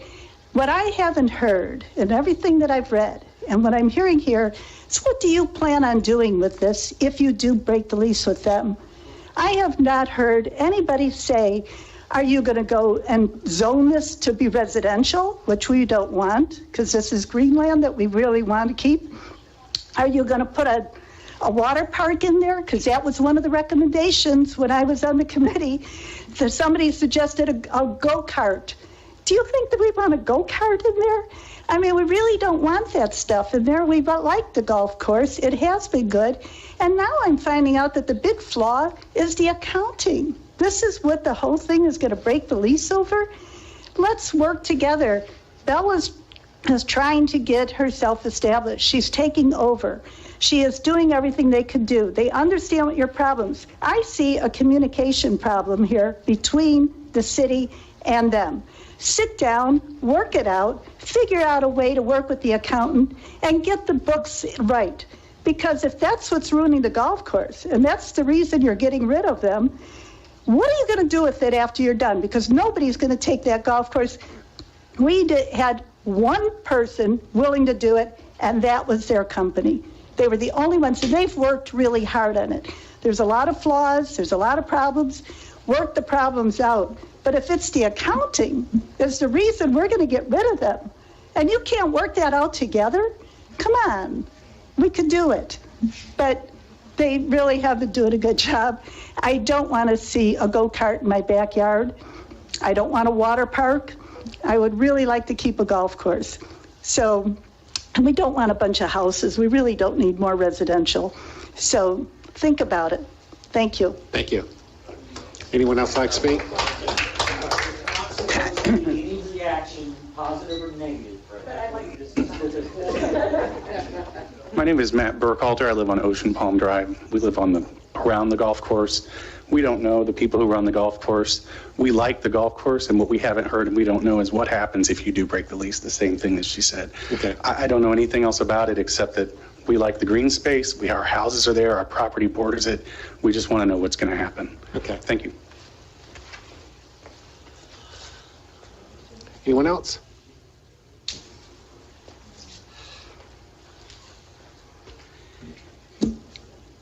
Good evening, Chairman, and... Good evening. Pardon me? Good evening. And the commission. My name is Alan Jones. I live on Ocean Palm Villa North. I've been coming to Flagler Beach for going on 25 years. First, to be with my girlfriend at spring break. Then we married and we moved here 5 years ago. We are property owners. The golf course is something that I've kept an eye on this whole time over the last 25 years. I've walked around it. I've walked dogs around it. I've ridden bicycles around it. What has transformed in the last 2 to 3 years at that golf course is nothing short of miraculous. When you look at what they were dealing with. To me, as an individual, and you got to remember the guys that put all you guys up there are sitting back here in the room were voters. We are the public. Now, I can only speak from a personal standpoint. A lot of what I've heard in here about that is pure minutia. If you can't get together and work out these accounting issues, it's no wonder that the world is at war and that people treat each other so meanly on a daily basis. And I know that's not the right grammatic term, but people are just mean to one another. Work together, get it fixed. I have seen, I was a government contractor for 35 years. I know how it works. I know how things work. I know how contracts work. I know that if something happens to this group that is currently trying to improve this wonderful piece of property that we have at the south end of the county, I know that if it stops operating, it will go to hell in a handbasket because nothing happens overnight. Just like these documents that you've asked for don't come to you overnight. For sake of those hundreds and probably thousands of people that live around that golf course, I implore you, whatever you decide, to keep that golf course open and never let it shut down for a day. I now see 75 people eating dinner on the weekends at special banquets that they create for the neighborhood. It is tremendously more successful every month that goes by. And I would like for you to consider all of that. Thank you very much. Thank you, sir.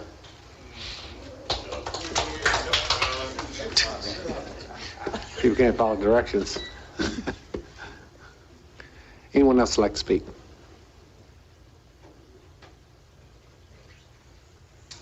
I thought it was someone coming to speak.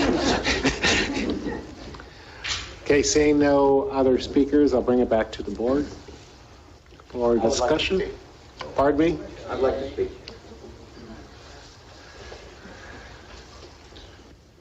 My name's Charles Westfall. I live at 3585 South Central Avenue. I actually have 2 pieces of property that border the golf course, and I appreciate your opportunity to speak to you guys this evening. I was kind of surprised by Mr. Bellhumer's statement that a lot of the board members there seemed a little bit confused about the roof on the cart barn, since you all should have been involved in that whole situation when it happened. 2016, Hurricane Matthew tore most of the roof off.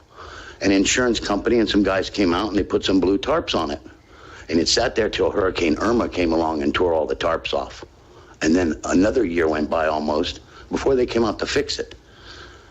I asked Mr. Newsom about this right to his face, not hearsay. I spoke with him when he came to get a hamburger for his dog at the golf course, because I work at the golf course.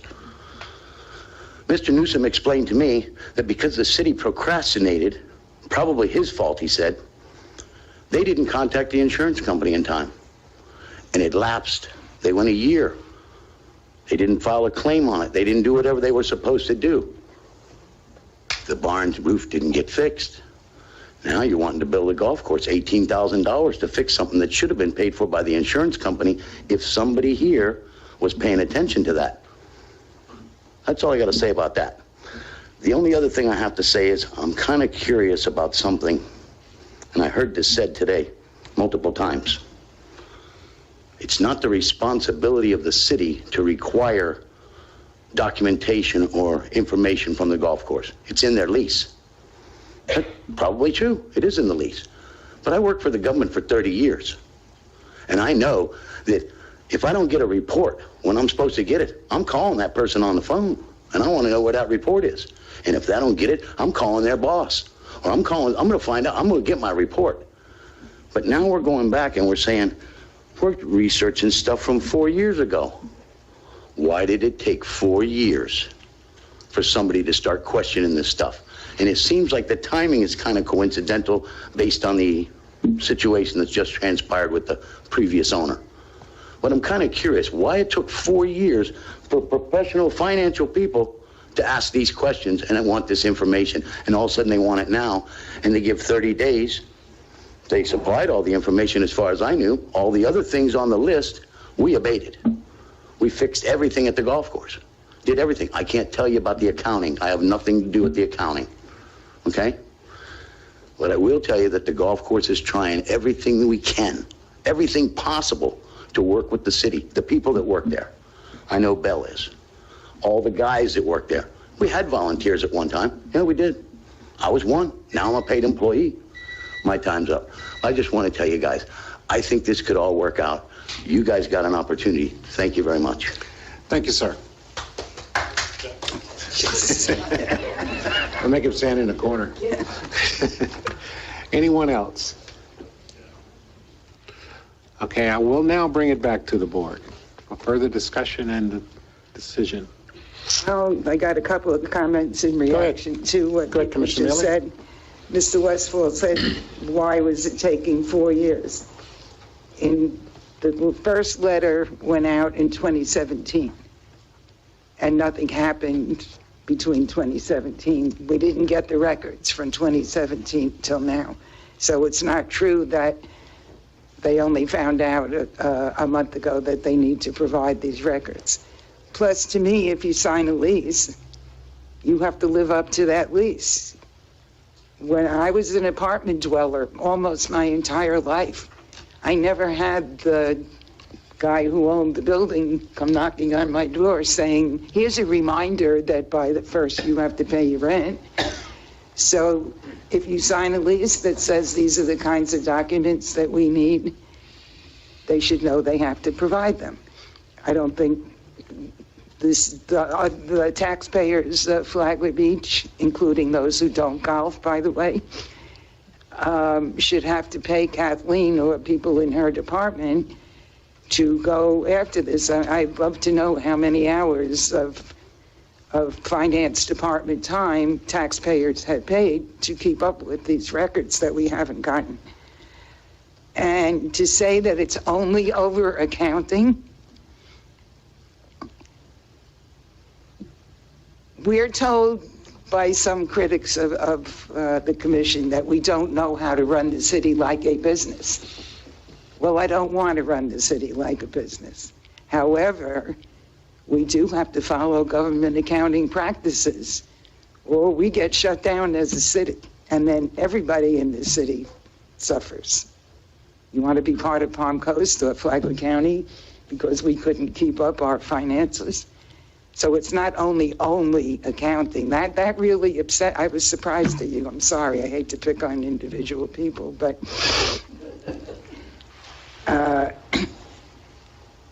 accounting from a city, from a government point of view, is very important. So while I would love to work together, sounds very nice, I think we tried in 2017, earlier this year, and more recently. And I don't see us working together. I see a lot of excuses. No one else? This question is directed to Mr. Whitson. So, Mr. Whitson, so we've heard some of the members of the public mention that, what happens to the golf course? So can I ask you that? I know we hired a grounds crew. Would there be some sort of would we maintain that golf course? I mean, how would we keep ensure to be actually kind of good neighbors to our residents there? Should we go down that path just to kind of look at another avenue here if we have to go that direction? Thank you, sir. Yeah, I get it. There's this big boogeyman out there, the unknown. Well, let me just try. I can't answer everybody's questions, but I will try my best to answer that question, because that's kind of the elephant in the room. What's going to happen? Well, I can tell you that the zoning on the land doesn't allow for us to put a bunch of condos or a racetrack or all the other rumors that are floating around out there. I don't have time to chase all the rumors that I've heard. They're just not true. The city just closed on the 2.9 acres where the driving range is being conducted, and we own it now. I signed the paperwork 2 days ago. So it will be a recreational amenity to the city. It will function as a golf course. How it would do that, should you decide to terminate the lease, I don't know. I know what I'm prepared to recommend tonight. But as far as going and doing something wild and crazy with the land, or building a bunch of buildings and all that kind of stuff, that's just a bunch of nonsense. And it's not in the city's best interest to do. So should you terminate the lease, I am prepared to recommend that we go out with a proper RFP to secure a new operator to operate it properly, professionally, and legally, according to the terms of a lease. And as your manager, I would be responsible for making sure that that happened. I would make sure that it's properly reviewed, that we have a credible company that could step in the shoes of the management company that's there. There would have to be some sort of unwinding of the arrangement we would have with the existing operator. All of those things I don't know. I'm no attorney. All I know is I have gone through this kind of thing before in another community, and the way we did it was issue an RFP, and we got plenty of people to choose from when we went out and did it properly. I don't have a crystal ball to say we're going to get 15 proposals or 2, but I know how to do this, and I do assure the commission that we are quite ready to move forward with a plan of action based on your direction. Okay, thank you, Mr. Whitson. My final thoughts and comments is that, there's been a lot of things that we've discussed tonight, and there are issues with the roof, and there's issues with a number of things. Our job here tonight, and what we're really looking at, is whether or not there has been compliance with the lease itself. And I know that there's been some mistakes made by probably former commissioners and former city managers, and it's unfortunate. But the bottom line is that you have a different commission, you have a new city manager, and you have people up here that are making, in my opinion, better decisions that were made at that particular time. Mr. Newsom, the former city manager, he may have said some things. I don't know. Unfortunately, he's not here to defend himself. But the bottom line is that we care about the individuals that live in the community. I've been through your entire community. When I was campaigning, I probably knocked on everyone's door there because I just about wore that little scooter out that I had on that I was going around there. So I understand the passion that you have for the golf course, and there's also property values associated with that. So I can understand that as well, because your property value is dependent on whether or not you're going to maintain a golf course. And just as the city manager just said, it's going to always be a golf course. But what we want to do is make sure it's a very good, top-notch golf course that's operating in the confines of the legal guidelines that have been established. And I'm not worried about all the extraneous things here. I don't think any of us are. We just want to make sure that we're following the law and we're responsible. I've said this many, many times before. We have a fiduciary responsibility. So what's happening is our responsibility, and we're the ones that have to make that decision now. And that's what I'm prepared to do. And at this time, I'd like to have one of the commissioners here either proceed with either further discussion. We can get some guidelines from our city attorney on how to proceed. If you're to the point of making a motion, obviously, if the motion is to, if the motion does not take any action at all on the lease, you don't have to make a motion at all. So really, the motion comes down to if you find that there has been a default of the lease, if you find that that default either has not been cured, or if it is a repeat of a default that the tenant was put on notice of prior to this most recent incident, and your finding is to terminate the lease based on that, then I will ask you to state in that motion the specific items detailed in the default letter that you feel either are repeat defaults or defaults that have not yet been cured. And so first part of that motion is motion to find that there's a default and the findings that go along with that. And then if that motion includes a termination of the lease, to include that specific language in the motion.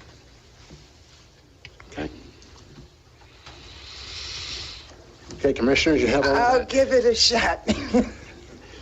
I make a recommendation that, Is it a recommendation or a motion? I'm sorry, I make a motion. Sorry, didn't start out real well, did I? I make a motion that we not renew the lease with Flagler Golf Management. It's not up for renewal. Renewal is not the question. Sorry, I'm going to be heavy-handed on this. I'm not going to do it for you, I but knew I was I gonna will need be. your help. Yes, sorry. Okay, this is the first time this has happened.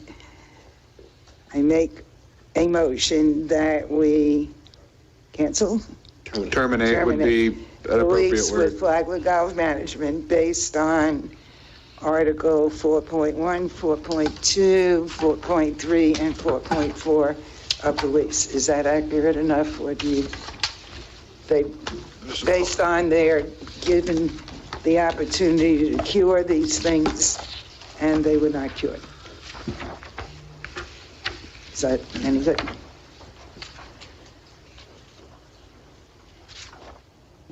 So I'm sorry, you said 4.1, 4.2, 4.3, and 4.4 of the lease?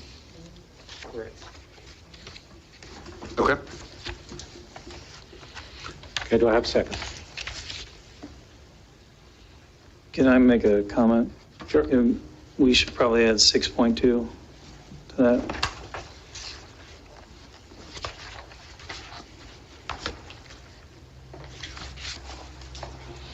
You in line with that? Yes. It's commission's motion. Like I said, I'm. Yes, okay. Do we also add compliance with laws? It's the commission's motion. I can, I'll be heavy-handed on the language you used, but I'm not going to tell you which ones you need to find. Right, we can't make him the sixth commissioner, correct? So. Yes, I will go along with adding. I'll do second as amended if we're including 6.2. Okay, is that okay, Mr. Attorney? And just for the clerk to clarify, it's 4.1, 4.2. All right. 6.2. 6.2? Did Commissioner Phillips, or Vice Chair Phillips, did you have another one other than 6.2? Did I was just going to recommend compliance with laws, but That covers it with the Well, it's a separate provision. It would be a question for the motion maker. okay. You want compliance Yeah, with the laws? doesn't change, yeah, it doesn't change the meaning of Oh, I it. It wouldn't just want to makes put it that more in my second. specific. It's okay. why? You could, I wouldn't want to second that with that in addition. The other, You could second the other it, though. bullet points will actually, Yeah, don't those With other that. things cover that?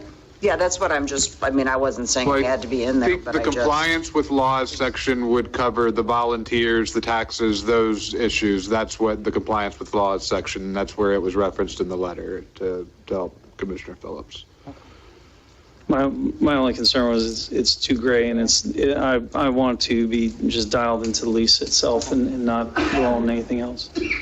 Well, she's referring to the compliance with laws section of the lease. Got it. Yeah, that's. I just want to make sure everybody understands everybody else, because I'm hearing a confusion there. She's not saying that they failed to comply with laws. She's saying there's a section of the lease that says compliance with laws. In the lease. Yeah, I wasn't tracking with that. what is that on? Yeah, that can be a. It's not really under a number. Well, it's under section 7.1, I guess. I'd like to include it, so I'll second the motion then, if it's included. That's fine. Section 7.1. Yes. Yes, Eric, you're Yes. withdrawing your second, and Debbie, your second. I will second it. Okay. Okay, I got a motion and I got a second. Before, Mr. Attorney? just trying to, Commissioner Phillips, you referred to 7.1, but I think there is a numbered compliance with laws section. Did you mean to refer to 19.1? I don't see where it says at least on my copy. You looking at the lease? No, I'm looking at the letter. Oh, Why don't you tell us what 19.1 says? Is 19.1 compliance with laws as it's defined in the February letter? oh, that's the letter, not the lease. Yeah, Jane was referring to paragraphs in the lease. And so Okay. 19.1 is the compliance with laws paragraph of the lease. Okay, then the answer is yes. Okay, so Not add that to- not 7.1, I apologize. I'm good. You're amending I'm amending it to include 19.1. One. And Then I that will also is 6.2 that Commissioner Cooley had 6.2 asked and 7.1. for. I think Commissioner Phillips withdrew 7.1 as. Oh, did you? Oh, okay. Yes, it's just. So I amended to include 19.1, 6.2, and that's okay. Okay. Okay, Mr. Whitson? Yeah. Just one clarification, 4.5 is also the part of the tax laws, but maybe you just say Article 4 of the lease, the whole article. So the motion to include, will you change that or amend it? Is that all of Article 4? Yes, 4.5 would be, if you include 4.5 in your list, then that would be all of the paragraphs in Article 4. And what does 4.5 say? The monthly sales tax report. Oh, yes. So let's amend it again. Yeah. So it is now all of Article 4, 6.2, and 19.1. Second. Okay, any further discussion? Further discussion after this, not included with the motion, but after this, can we come to a consensus to direct staff to do an RFP for new operator? Yeah, I but want to let's make sure get the through public this. knows that this will not turn into a water park. Right. Got to take a vote on the motion first, though. Right. Okay, I got a motion, I got a second. Commissioner Phillips. Can you, before we take the vote, Penny, can you read back the Sure. motion as you have it? Motion by Commissioner Mealy that we terminate the lease with Flagler Golf Management based on, I'm going to read it as it was, and then the withdrawals, and then this. Read it as you have it, because that's what I want them to hear the motion as it is, as you have the final motion. Motion by Commissioner Mealy that we terminate the lease with Flagler Golf Management based on all of Article 4, Section 6.2 and 19.1. They were given the opportunity to cure the lease, and they did not cure. Seconded by Debbie. I think when you said to cure the lease, you mean cure the default of the lease. Is that an amendment? Yes. I don't know if it's so much an amendment or if it's just how the minutes captured, but it's not to cure, you don't cure the lease, you cure the default of the lease. Okay, correct. Yes, I will amend it. You ready for your roll call now? Before we find more things. Okay. Yes? Yes, we're ready for the roll Commissioner call. Phillips? Yes. Commissioner Mealy? Yes. Commissioner Sherman? Yes. Commissioner Cooley? Yes, the motion. Chair Bryan? Yes. Okay, the motion passes. Okay, and what we just, my last comments is that please understand that this is not going to turn into any kind of a park or anything like that. And our goal at this point is to ensure that we have an operational golf course with a good company that's going to actually make this a very, very good golf course that will enhance your property values and also something that everyone will be able to enjoy. Chair, can we do a consensus where we direct staff to do an Absolutely. RFP for the management of the golf course? Sure, if you'd like to propose it, you got it. Yeah, just, propose a consensus where we direct staff to do an RFP for management of the golf course effective immediately. Absolutely. Yes. Got it. I've got consensus? Yes, I'm in consensus with that. I think that, we need to reassure our residents that that's what's going to be there, so. We got a consensus? On that. Okay, and here again, what we want to do is try to minimize the time lapse between the transition of ownership, and we will get an RFP out as soon as possible so that we can get to work on this and get it done. Do we have to give any, Drew? We do. There's a process. Yeah, okay. You tell us what we have to do. We'll start on that. We'll start what we need to do on that end, and if it's amicable, that's one process. If it's not amicable, it's another process, and the non-amicable route could delay things on the RFP side. Okay. But we'll do what we Thanks need to do everyone on for our end. coming out on this particular item. I'm sure that it's not making everyone happy, but we're hoping that in the end, it will be beneficial for the majority. So thanks, and we'll move on to the next item. I'm sorry. You want to take a break? Okay. You need a break? All right, we'll reconvene at 9:15.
Great, and next item on the agenda is Flagler Strong.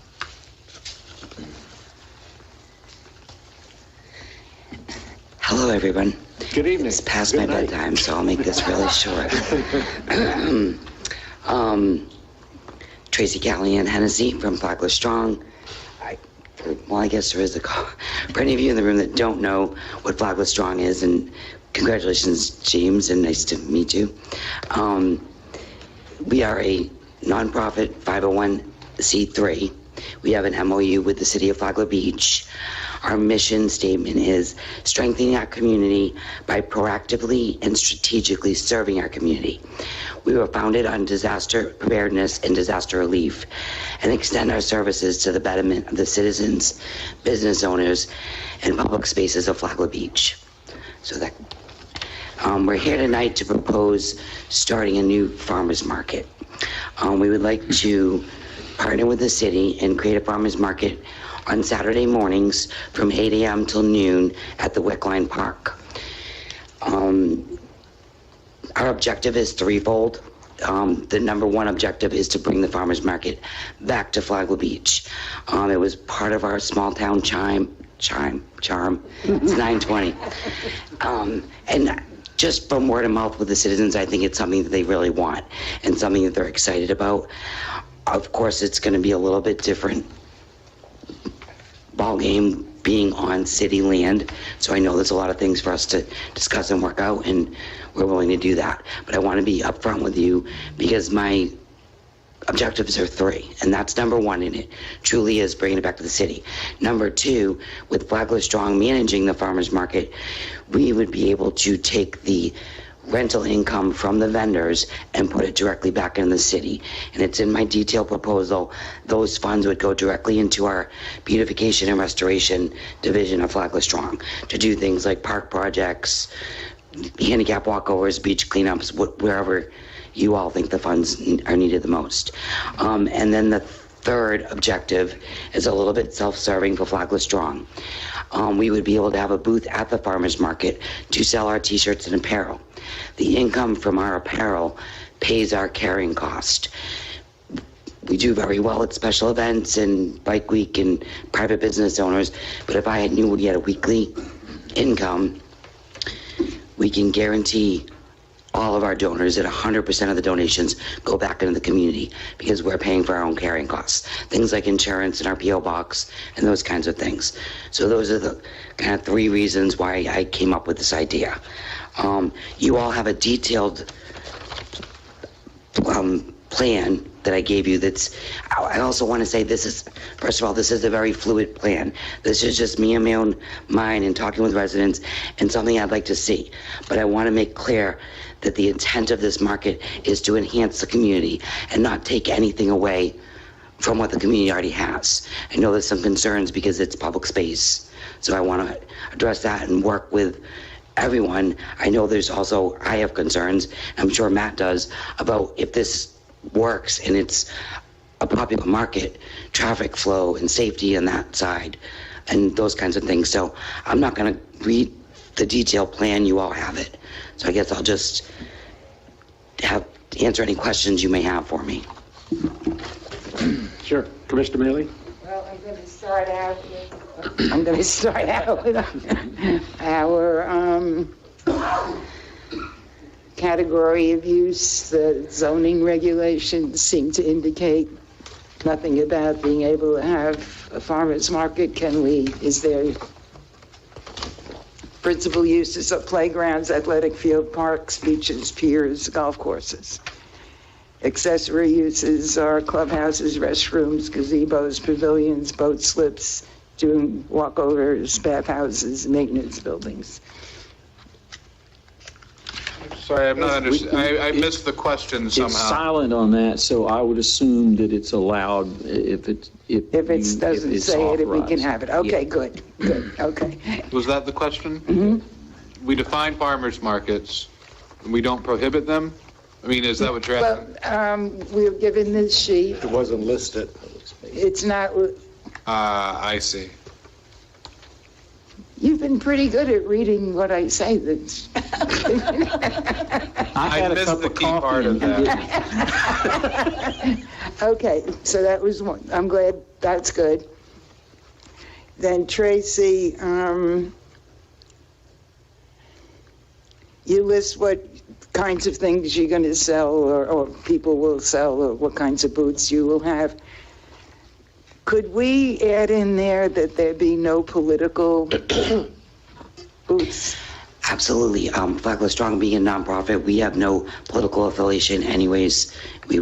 Yes, that's... Because that would affect your 501c3. Yes, absolutely. Yeah. Of course, we're not actually requiring that of them, we're just asking. Asking them not to, yes. I mean, of course, I'm not going to answer for the whole board, but we're going to go back, and I personally have no problem with that at all. But. Okay. Then under the details, one of the things you want to have is a low-volume music guest each week. You're starting at 8 o'clock in the morning, and you have residents around. So I put this in the proposal because it's one of those, ask for everything you want and see what you get. But I just want you my vision. And I've been to farmers markets in Delray Beach, in St. Pete's. And first of all, it's acoustic only.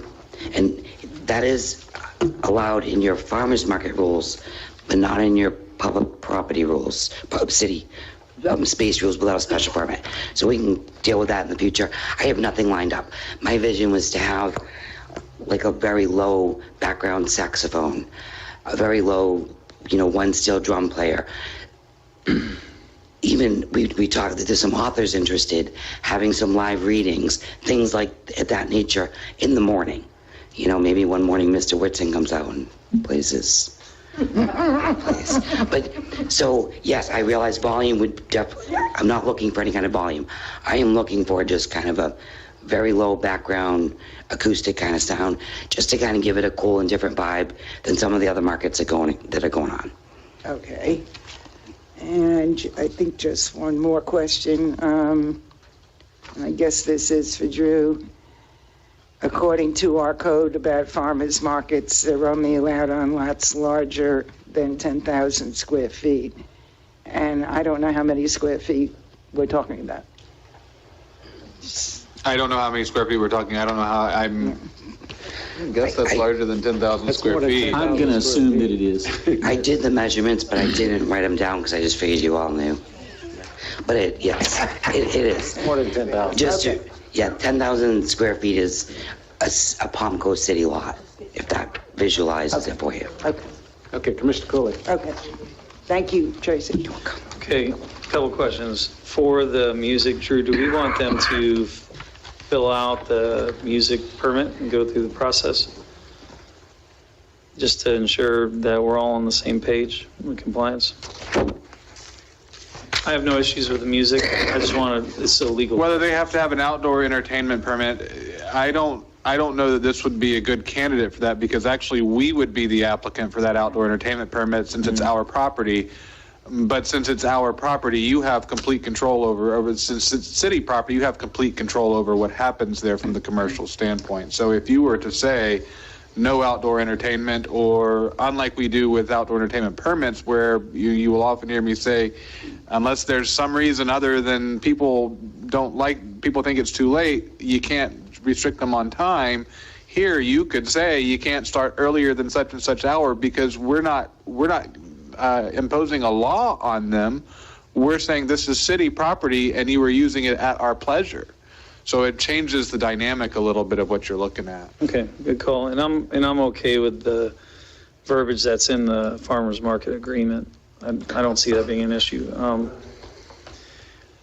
I would probably recommend that you all consider modifying your layout a little bit. You have the majority of the setup in retention, which is underwater. You saw today. Well, I met with the librarian yesterday to discuss our concerns, and she kind of filled me in with that. I walked the property when I did this, but it was a nice sunny day and it hadn't rained. So, yes. That area is going to be underwater now. That area is going to be underwater for about a week. Yeah. One recommendation would be to move it over by where the the kids' play areas where the mulched area is, that big field, that sits higher where the old gardens used to sit. And then maybe you could run it through the center by, the tennis courts some. But I would really recommend shying away from being in any of the retention areas. Yes. Because what'll end up happening, and something we're going to need to be cognizant of, is if this does take off, we need to just understand what effect this is going to have on the grounds. And that's something that you'll want to also keep in mind, because inadvertently we could end up really making a big mess if we're not careful. And so it's just something to be aware of. And I agree. And like I said, this is a fluid plan, and that's why I was trying to keep the vendors near the walkways so that we're not having so much. And I can kind of do the same thing around the area facing 5th Street, I think. And again, it's a big area. It's a big area, and it'll, the first couple times we might have many vendors. If it grows, we have to refigure things, but it's kind of a ready, shoot, aim thing. And the only other call I had is I just wanted to make sure that we were on the same page, that there will not be any vendors set up in the parking lot. No. Okay. So I have your guidelines for farmers markets and vendors, and not that I'm even going to have that, but the only thing that was excluded was ice cream, which we don't eat in the morning anyways. They'll be well, well, I guess if you want ice cream. I eat ice cream all day. But no, most the vendors, the way right now, the way I envision it to be set up is every vendor has their own table and tent. Set it up, take it down. I know in there it does allow some people to sell things like out of, I think it said like trailers not attached to a vehicle. Right now I have nothing like that. Although I did see a live lobster guy at the farmers market in Palm Coast the other day, and that's kind of cool. But And it's tasty too. yeah. Yeah, use that first Friday. And the last call I had was, darn, why did I just miss that? I'm gonna have to come back to it. Okay. I lost it. I'm excited for it. I think it'll be something really great to kind of go back to our grassroots. A lot of what you put in here when I was reading through this last night, I was like visualizing what you're saying. And I thought it was really neat to see, where you're kind of giving the priority to our local businesses first and then out to Flagler County, which I thought was really cool. And it kind of goes along the lines with where we're going back with things, like kind of like how Vern has our first Fridays right now. So I'm pretty excited about that. I think it's really going to be a great thing for our community.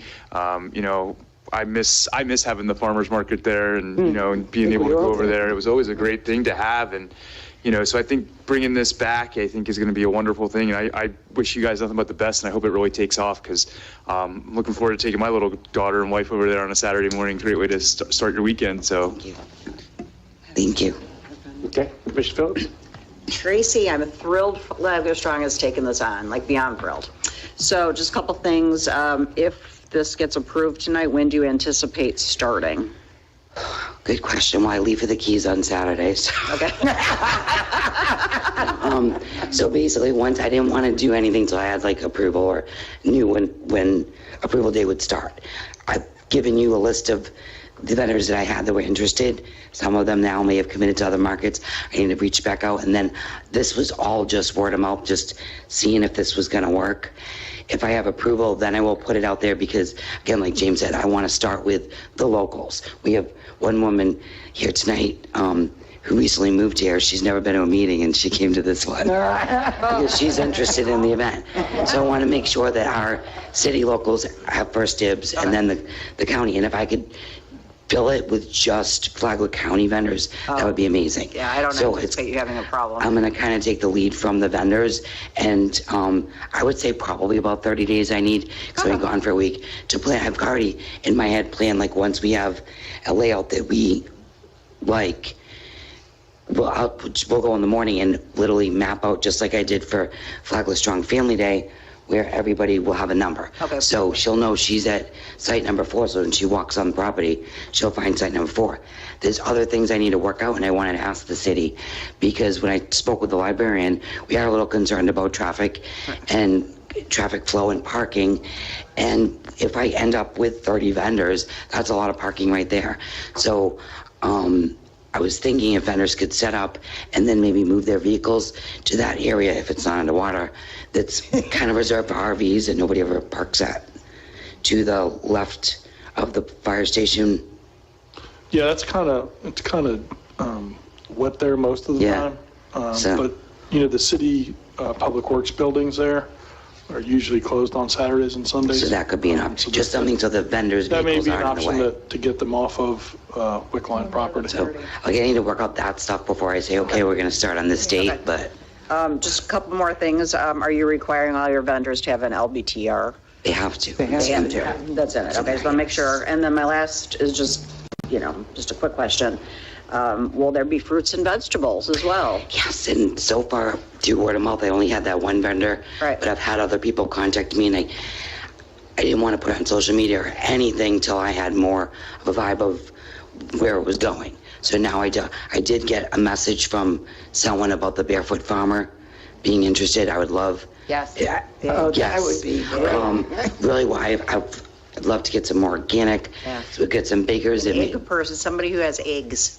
yes, all that kind of stuff, you know. great. And definitely we'll reach out to Western Flagler County, who I don't really know personally, but now that I can maybe put it on some of the social media sites, or I've got, I have a farm.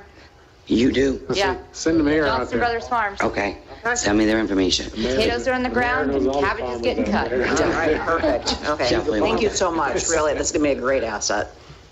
Two call outs. First off, the first one was the music. When we described the previous farmers market, that was one of the key description items. You could ride your bike to the market, you'd pick up your vegetables. Steel Drum Band was playing. It's what makes Flagler Beach, Flagler Beach. And then so everyone knows if there is a little bit of concern about noise, particularly the Steel Drum Band was always my favorite. When you were on one end of the farmer's market, you could not hear the Steel Drum Band.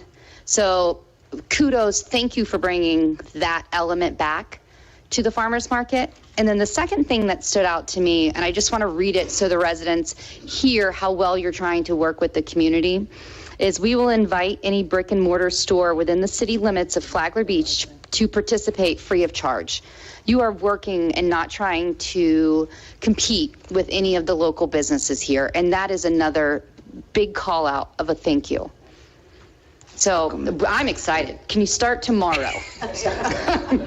Mr. Cooley. All right, the question that I forgot to ask earlier, I had to rifle through my notes. So the pavilions will still be available for the public to use?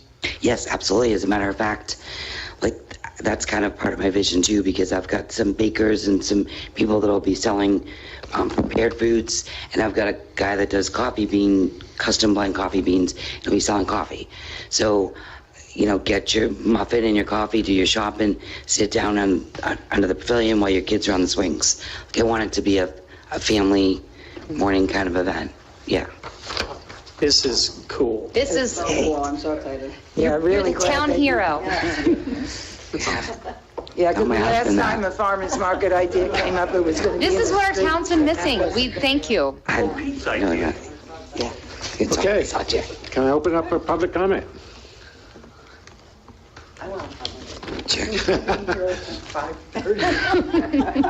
And we don't always go this late. Ma'am, welcome to Flagler Beach. We do this weekly. Thank you. Yeah, I came down because of this lovely lady calling me because of our city manager. I sent him an email and said, I used to come here on vacation and there was a great flea market, vendor market kind of thing. What happened? I do need your name and address. Oh, I'm sorry. My name is Grady Green, and I live on North Central Avenue, 1737. All right. So I missed it, just like all of you were excited about it. And this gentleman, I guess, emailed this lady with Flagler Strong, and then she called me.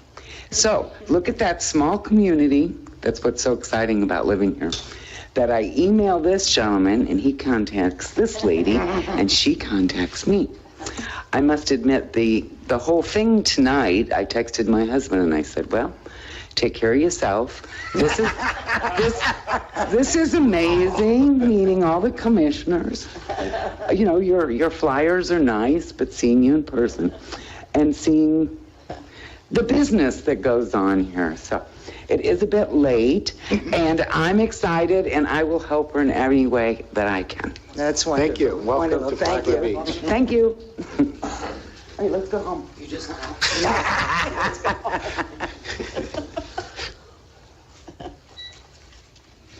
Rick Bellinger, Flagler Beach. Yeah, it's a great idea. The only thing is they got to move it to that other plot of land. They can't be down Move it there. the other way? in the other plot of land. Because that'll just turn into a big mud pie and destroy the grounds. So the other has enough taper to it that there's no puddling and stuff like that. When we get a good rain like we've had today, that retention area is wet for at least a week before it ever dries out. So I'd be in favor of it as long as they moved it up on the hill higher. Okay. Anyone else? Seeing that, Chief. I do have just one minor concern, being as it's a Saturday morning, and if we're going to move this a little bit further to the east, you're going to get closer to residents, and I'm all for the farmers market, but is there a medium where we can maybe not start the music until 10 a.m.? Because my fear is going to be my officers responding to the steel metal band be jamming while people be asleeping. Yes, absolutely. And we're the ones that are going to have to deal with. I work midnight shift, whether it's they live in the trailer park or they live on Central or South 9th Street. If we can start at 10 o'clock, I think that's a happy medium. That's fine with me. I don't even have anybody to volunteer and play yet, so but I'll find someone. Looks like it's you, Chief. Yeah, I be jamming, but, and I know Commissioner Milley's not going to be up at 8 o'clock. Okay, any other comments? Okay. Comment is good night, thanks. Thank you, sir. Okay, we'll bring back to the board for a motion. I will make a motion that we approve the request to operate a farmers market on Saturdays in Wickline Park as outlined in the proposal, and whatever details have to be worked out with the city. Second. Okay, I've got a motion and a second. All in favor? Aye. Aye. Any objection? Motion passes. Yay. Congratulations. Thank you all, and good night. Okay, next item is Tourist Development Council. Director, welcome. Thanks for sticking it out so long. Thank you for having me. Came out of the machine. I cut back my presentation to an hour. Good night, Amy. Having problem with the projector. Apparently it doesn't like being on for hours and hours at a time. Hint, hint. It wasn't my fault. I take full responsibility. So you have the presentation in front of you, so we'll just go through page by page. Amy Lukasik, Tourism Director for Flagler County. First, I always like to take an opportunity to educate the public who has stuck it out, thank you, on how the tourism office is set up and how we operate. So who we are the Flagler County Tourism Development Office, also known as Palm Coast and the Flagler Beaches, which is the official organization responsible for promoting Flagler County as an attractive destination for tourism and economic activity. Our efforts are critical to support the region's economy, tourism-related businesses, employees working in the industry, and ultimately the residents who call Flagler County home. And I just want to share with you something that's not in there yet. There'll be a lot of aside conversation from my notes, but I wanted to share with you our mission. Our mission is to elevate Flagler County as a viable and sustainable place to live, work, and visit, period. Vision. Our vision is to connect people with rewarding experiences, and I want you to take note of that. experiences that empower and inspire them to make a contribution within their own community when they go back home. So what we're envisioning, our long-term vision, is that when people come here, they feel such a sense of place, and maybe they learn something new, that they can take it back to their community and make their community better. So what we do, we operate under the Florida state statute, and we are 100% funded exclusively by the tourism development tax, also known as bed tax. And that tax is 5%, and it's collected on all of the accommodations rented for less than 6 months in Flagler County. That includes campgrounds, short-term rentals, hotels, motels. So that is all paid by a visitor, so none by a resident. All right, next page. So 100% of all of our revenue and all of our expenses are from out-of-county visitors. So how are the revenues spent? It's broken down into 3 different funds. The first one is the operating, marketing, and the advertising budget. We have a beach management projects and tourism-related capital projects. So there's 3 categories, and all 3 of them are important and vital to our success, because when we succeed, others succeed. And we don't put all of our eggs in one basket. We want to have a diversified tourism product and offerings, because the more that we have as a county, the more quality of life assets that we can that the residents benefit from, whether that's sports fields or arts and culture or the beach. Next page, why tourism matters. Whether traveling for business, leisure, family, friends, sports, other events, every person who comes to Flagler County contributes to the county's economic vitality through dollars spent on dining, lodging, transportation, shopping, and entertainment. Every time a visitor spends money in our county, they also pay the taxes. Flagler County relies on tourism for economic development, job creation, and tax revenues. Without that travel spending, the impact in its absence would have our local economy and families would be devastating. And in fiscal year 20, all the visitors to Flagler County saved our local residents $756 in their household taxes. Next slide. So I just wanted to give you some data to show how much tourism does matter in the county. And this is from the Florida Department of Economic Opportunity. So you'll see in the first charts, this is a tourism cluster 71 and 72, which comprises of accommodations and food service, arts, entertainment, recreation. So they are divided out, but then we also put them together. And as you can see, tourism is the top. Next slide. This shows gross sales, and the tourism portion is the blue. And you'll see in the 2020 that we were actually at our highest, 15.87 of the tourism contribution to gross sales in Flagler County. And year after year, the tourism industry sector generates a significant portion of those gross sales tax receipts in Flagler County. Sales tax receipts are contributed to the general fund for operations of local government. Next page. So here's where we are at most recently in our tourism development tax revenues. So in fiscal year 21, we ended it with $3.6 million in bed tax, and that was up $1.2 million. We ended the year almost 52% up. And year to date, we're already up 43%. Last year in accommodations, we had $75 million in gross sales. Next slide.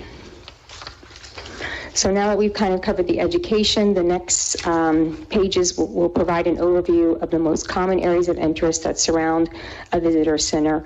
And this is not unusual at all. Any of these questions and concerns and comments, assumptions, it's very common in our industry. And what we're doing is not groundbreaking. There are numerous counties throughout the state and, of course, the nation and the country that have visitor centers. What we're doing is more of a visitor experience center, and I'll get more into that, but just for the sake, you may hear me say visitor center.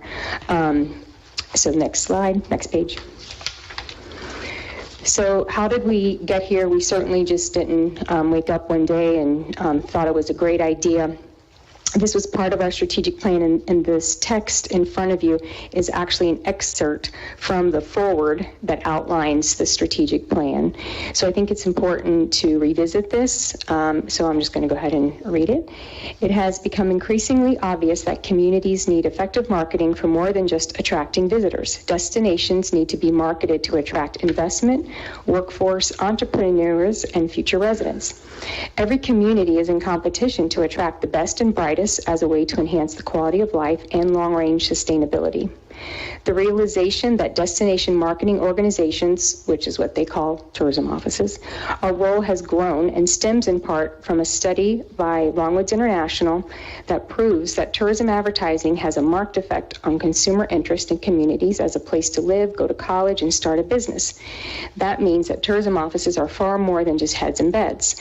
Tourism offices help plow the road for economic development agencies. It is with these concepts in mind that the Flagler County Tourism Development Council, the TDC, met on September 18, 2019 to map out a strategy for the evolution of the organization over the next 3 years. No longer content to continue with traditional destination marketing strategies, the TDC looks to reimagine the role of the tourism office within the greater community development imperatives that are throughout the county. So once the plan was complete, we took it very seriously, and strategic plans, they usually, as you know, they contain much bigger picture items. It's not just, hey, print more of your dining guides, it's bigger projects. So we had to obviously look at the two main areas when you have a goal in your strategic plan, and that's resources and money.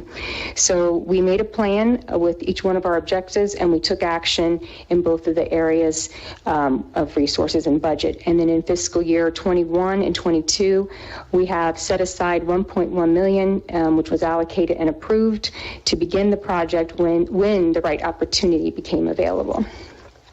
Next slide.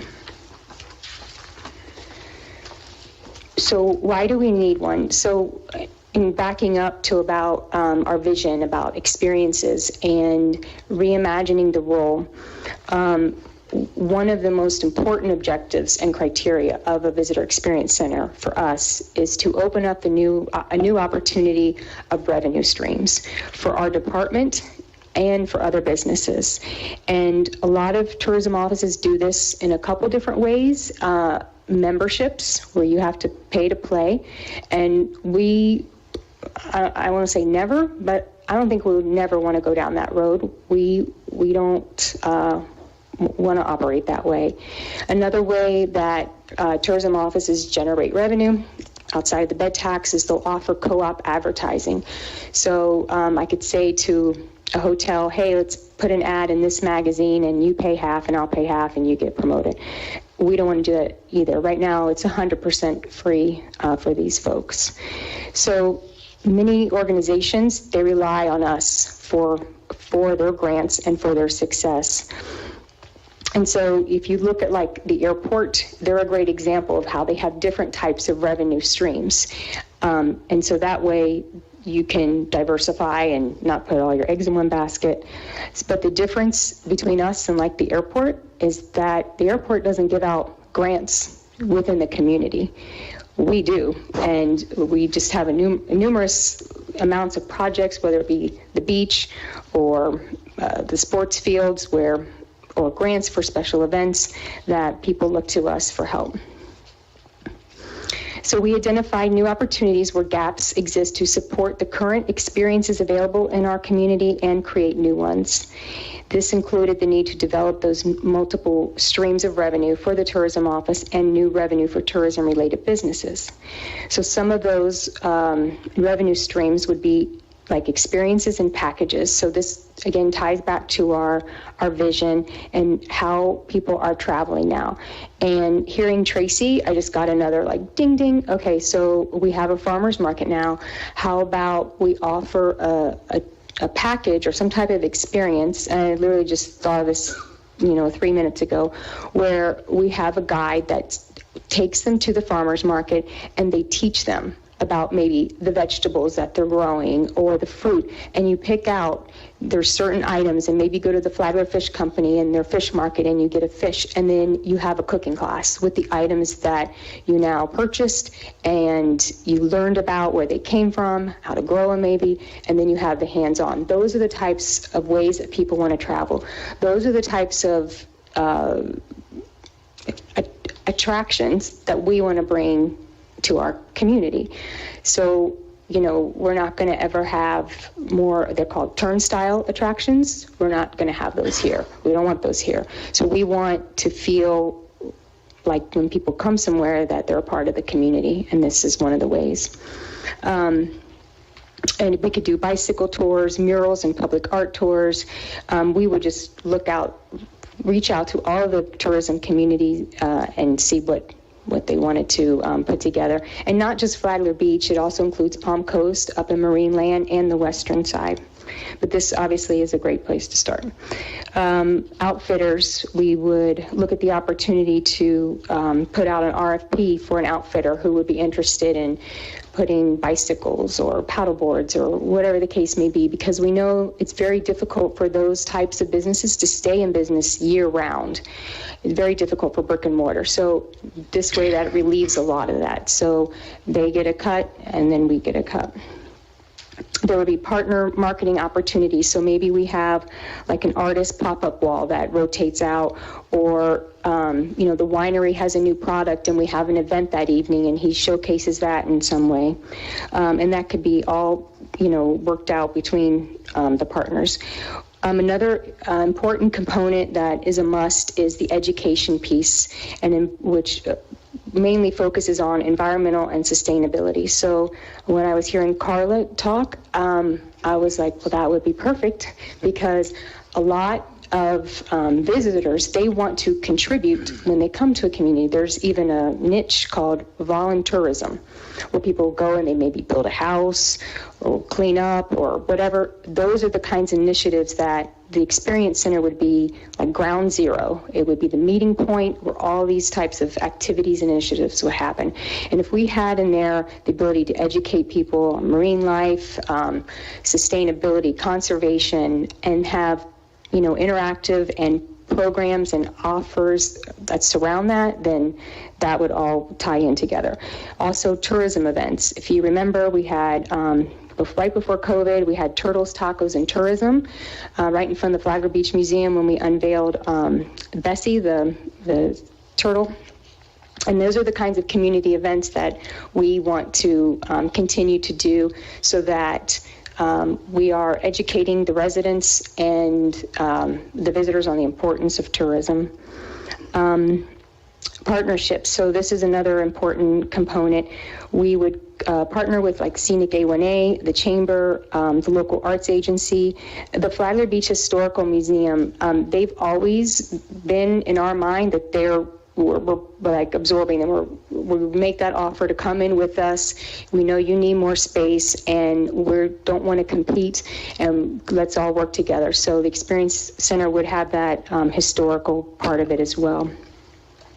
The Flagler County Association of Realtors. So maybe there's an opportunity where they can rotate out on certain busy times where they have a table there and they can talk to anyone who's interested in moving here. State parks, Marineland, the Ag Museum, we would sell tickets there and work with them with packages. Maybe Marineland has a whole education piece with a large aquarium. Those are all just the types of activities we'd want in there. So the visitor center has evolved. It's no longer just a wall of brochures and the old lady behind the desk telling you where you can eat. Visitors, they still want information while they're in the destination. They just want it to evolve in a more retail form like other industries have. And it's important that we have a public space for our visitors. And our existing and future businesses and our residents. And that would serve all of those, because, you know, when you you have community centers, you have libraries, but where do the visitors go? Where is their public space? Where do the businesses go? And it's important that we are embedded with the community. And the visitors, most importantly, they're paying for their visitor center. And, you know, this would be the first place that if a new business was coming to town or we're having talks with site selectors, this is the first place that they would go. If you're thinking about moving here, going to school here, relocating your company, this is the Experience Center would be your first stop. All right, next slide. So continuing with why do we need one? Today's guests want more than just to visit a destination. They want to learn, participate, and engage with local people and places when they travel. They want stories of amazing people and places they can share with their friends and family.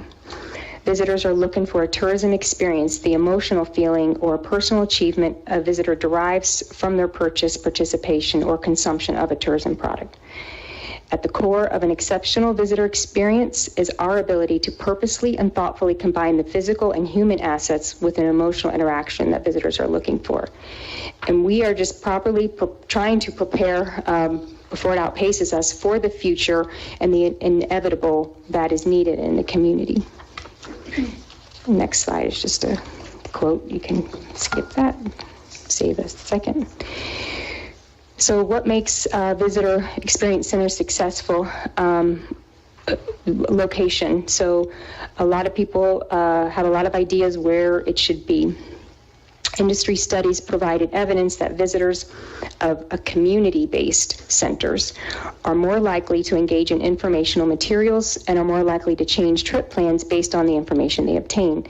This indicates that community-based centers are effective in that they attract visitors who are willing to alter their plans based on the information provided at the information center. So with that in mind, they want to be in the community. They don't want to be necessarily off the highway, but we'll get into that next. So it's also important for us to be successful that we maximize all vehicle and pedestrian activity. So if you think about travelers getting off of 95, they're either going to a hotel, maybe get a bite to eat, get gas, but if they have time, they're going to come to Flagler Beach. So they're going to go east. So we need to be on the right-hand side logistically for them. And if you know you're going to Flagler Beach, we would not want them to, we don't want to ask them to stop before they come. We just want to be where they want to be. So it's one stop for them. So that's one component of it. So that means that we would need to be on the south side. And because of all of those experiences that I just shared, it's important that we're as close to as many businesses as possible. So for us, it is not necessarily being on A1A. In fact, we would actually like to be as close to the hotel as possible, because that is kind of what sped up this initiative is, okay, we've always had our eyes open, our ears open, but once the hotel started getting momentum, we realized we need to start acting fast because, as we know, land is going fast and prices are going up higher. And also to be actually a few blocks in from A1A, because we want to be able to have those events. And if we know we want to be on the south side, we still want to be able to get to the north side of Flagler Beach as easy as possible. So when we have these experiences and packages and we're taking people to businesses, we would get like a souped up shuttle type of thing, or big golf cart, and we would take people over to the north side. So obviously the closer we are to that intersection, and once again, it's just logistically easier.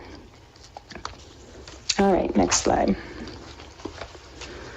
More about location. Visitors should be where the visitors already are. Travelers don't want to go out of their way in a community they're unfamiliar with to find information. And I failed to mention the A1A traffic, which was very important because we know all of the traffic that just flows naturally, whether people plan on coming here or not. Sometimes they just find us by accident, and we call them our accidental tourists, and we have a lot of those. So, if we are not on Beachside, we're going to miss that opportunity because no one's going to want to cross the bridge and go near 95 just to come see us. So being able to promote the partners nearby is key. So we want to be able to funnel people into the community as best as possible. So it's not about how many brochures we have or posters or maps that hang on the wall or what do we have in the gift shop. It's providing an exciting and engaging environment that becomes an attraction for tourists and locals to explore and experience. Next slide. An experience center is an asset that will continue to appreciate over time and will build community development through tourism, economic development, business partnerships, subleases, and the industry is looking more towards community development, not just heads and beds. It can also act as an incubator for business development. It's an investment in the community. It helps increase the tourism development tax and increase revenues for counties and municipalities. Next page. How it will function. The primary use of this facility is to promote Flagler County and its local community, environmental, and economic assets for the purpose of promoting tourism and encouraging new business development within the county. And keep in mind that economic development for the county, bless you, now sits and lives with tourism development. So we're walking hand in hand with them, which is great. This facility should not only function as a visitor center, but also an educational facility, recreational rentals, locally sourced gift shop, public bathrooms and showers, additional parking, event space, meeting and presentation area, remote offices for partners, tourism, and economic development. So let me back up to parking. So wherever we land, even if we know how important and parking is here, it is almost, I don't want to say non-negotiable, but for me, I know that we cannot build a visitor center without adding parking. So whatever the minimum is, that's not even on the table.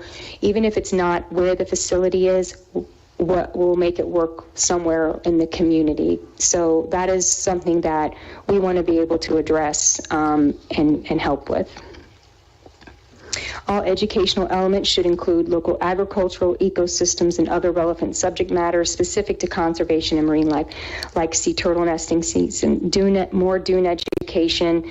We can bring back Dodge the Dunes program, rip currents, sustainability. All of these types of elements are important and have a value in our community. And the Experience Center would be the central point for that messaging. Next page. Our goals and objectives: to enhance the quality of recreation and tourism opportunities for all visitors and residents, partner and support other local entities within the county, provide information and interpretation on the recreational, natural, cultural, and historical resources, provide support facilities and conveniences for visitor safety and enjoyment, have it be a personal and authentic space that connects us to our target audience, hospitality-driven gathering space and amenities, and educate and inform the community of tourism projects and activities. In summary, we want to increase their length of stay and overall spending by providing relevant, personalized information and products to create a high-quality visitor experience. And remember, that's part of our vision. And we have a job.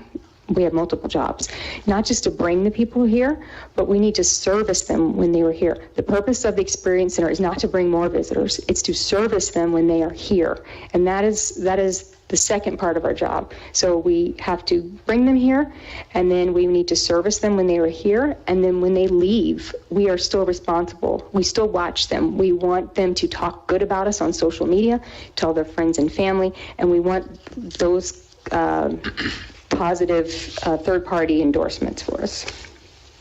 Next page.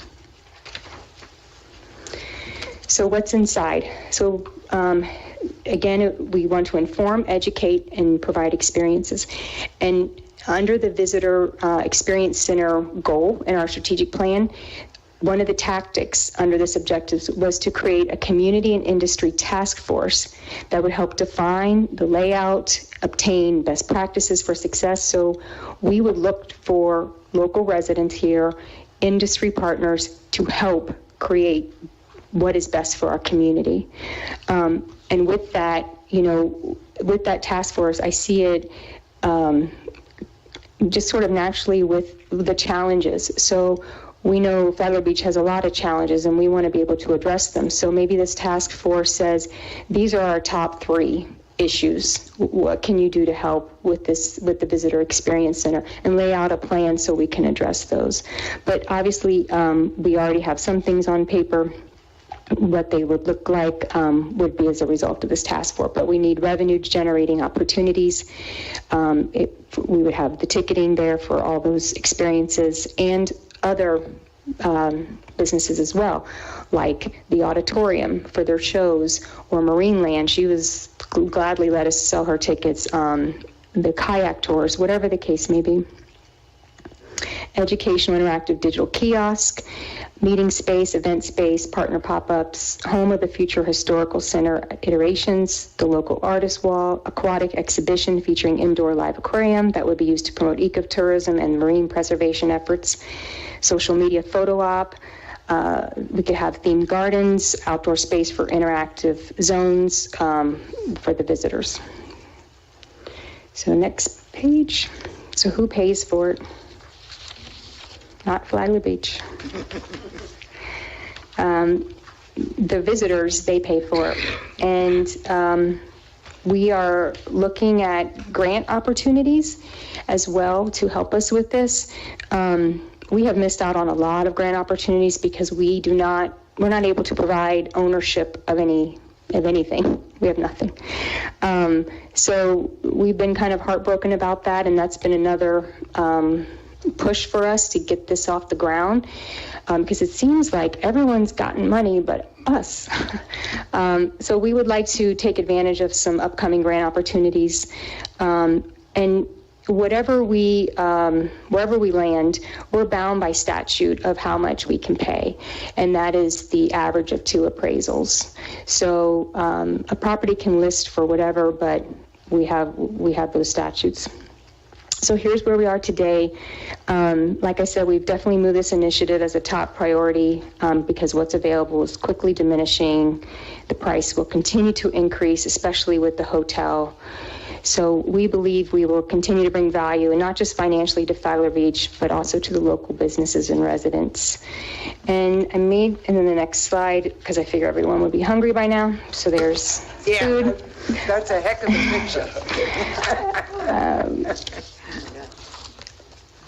And I made a couple other notes. Okay, so yes, so visitor centers, Palatka has one, Clay County, Columbia County, Gulf County, Hardy. I mean, these are not huge tourism destinations either. So, in hearing the concern about the lifeguards, some of you know, some of you may not know, but it's in the statute how we can spend our money, and we cannot spend tourism money, bed tax money, on lifeguards. There's only a few counties that can, and there's a criteria, and we meet all of it except one. And the one we don't meet is we have to do $10 million a year in bed tax, and we did 3.1. So we have 7 more million to go. Come on. We don't want more visitors, but if you want the lifeguards, it's a balance. So there are some counties that qualify, and mainly they're in the panhandle. If you think of like that 30A, where they have, you have to have a population less of 225,000, obviously be on the coast, and have 1 year of $10 million in bed tax. I think I've covered everything that I was listening to, but I will gladly take a ton of questions. So you're not looking for us to do anything right now? No, because we are obviously ramping up our efforts, and we are trying to do as much due diligence as we can. Right now, we asked the TDC at our January meeting to do due diligence on a property on the 9th Street South. It's not ideal, but we could live with it if we had to. Ideally, like I said, we want to be close to the hotel and further back. Actually, rather not be on A1A, but in looking at what's available, it's, like I said, it's quickly diminishing, and, you know, if it ends up where we purchase it, that doesn't necessarily mean we have to start right away, because we can still wait for opportunities in our desired location where we know we'll be successful, be close to the hotel, be close to the north side of Flagler Beach. We may do that as well. So we've gotten one appraisal and we're waiting for the second one to come back, and then we'll weigh out, and it may not work out. The seller may say we're not interested. Another opportunity may come before us, but we've been looking for a long time at a lot of different options. When this first came out, we got a lot of calls of people wanting to lease to us, but we don't want to lease because we won't get the grant, for one, plus a few other reasons. It's not too popular, I guess, with government to do leases, long-term leases.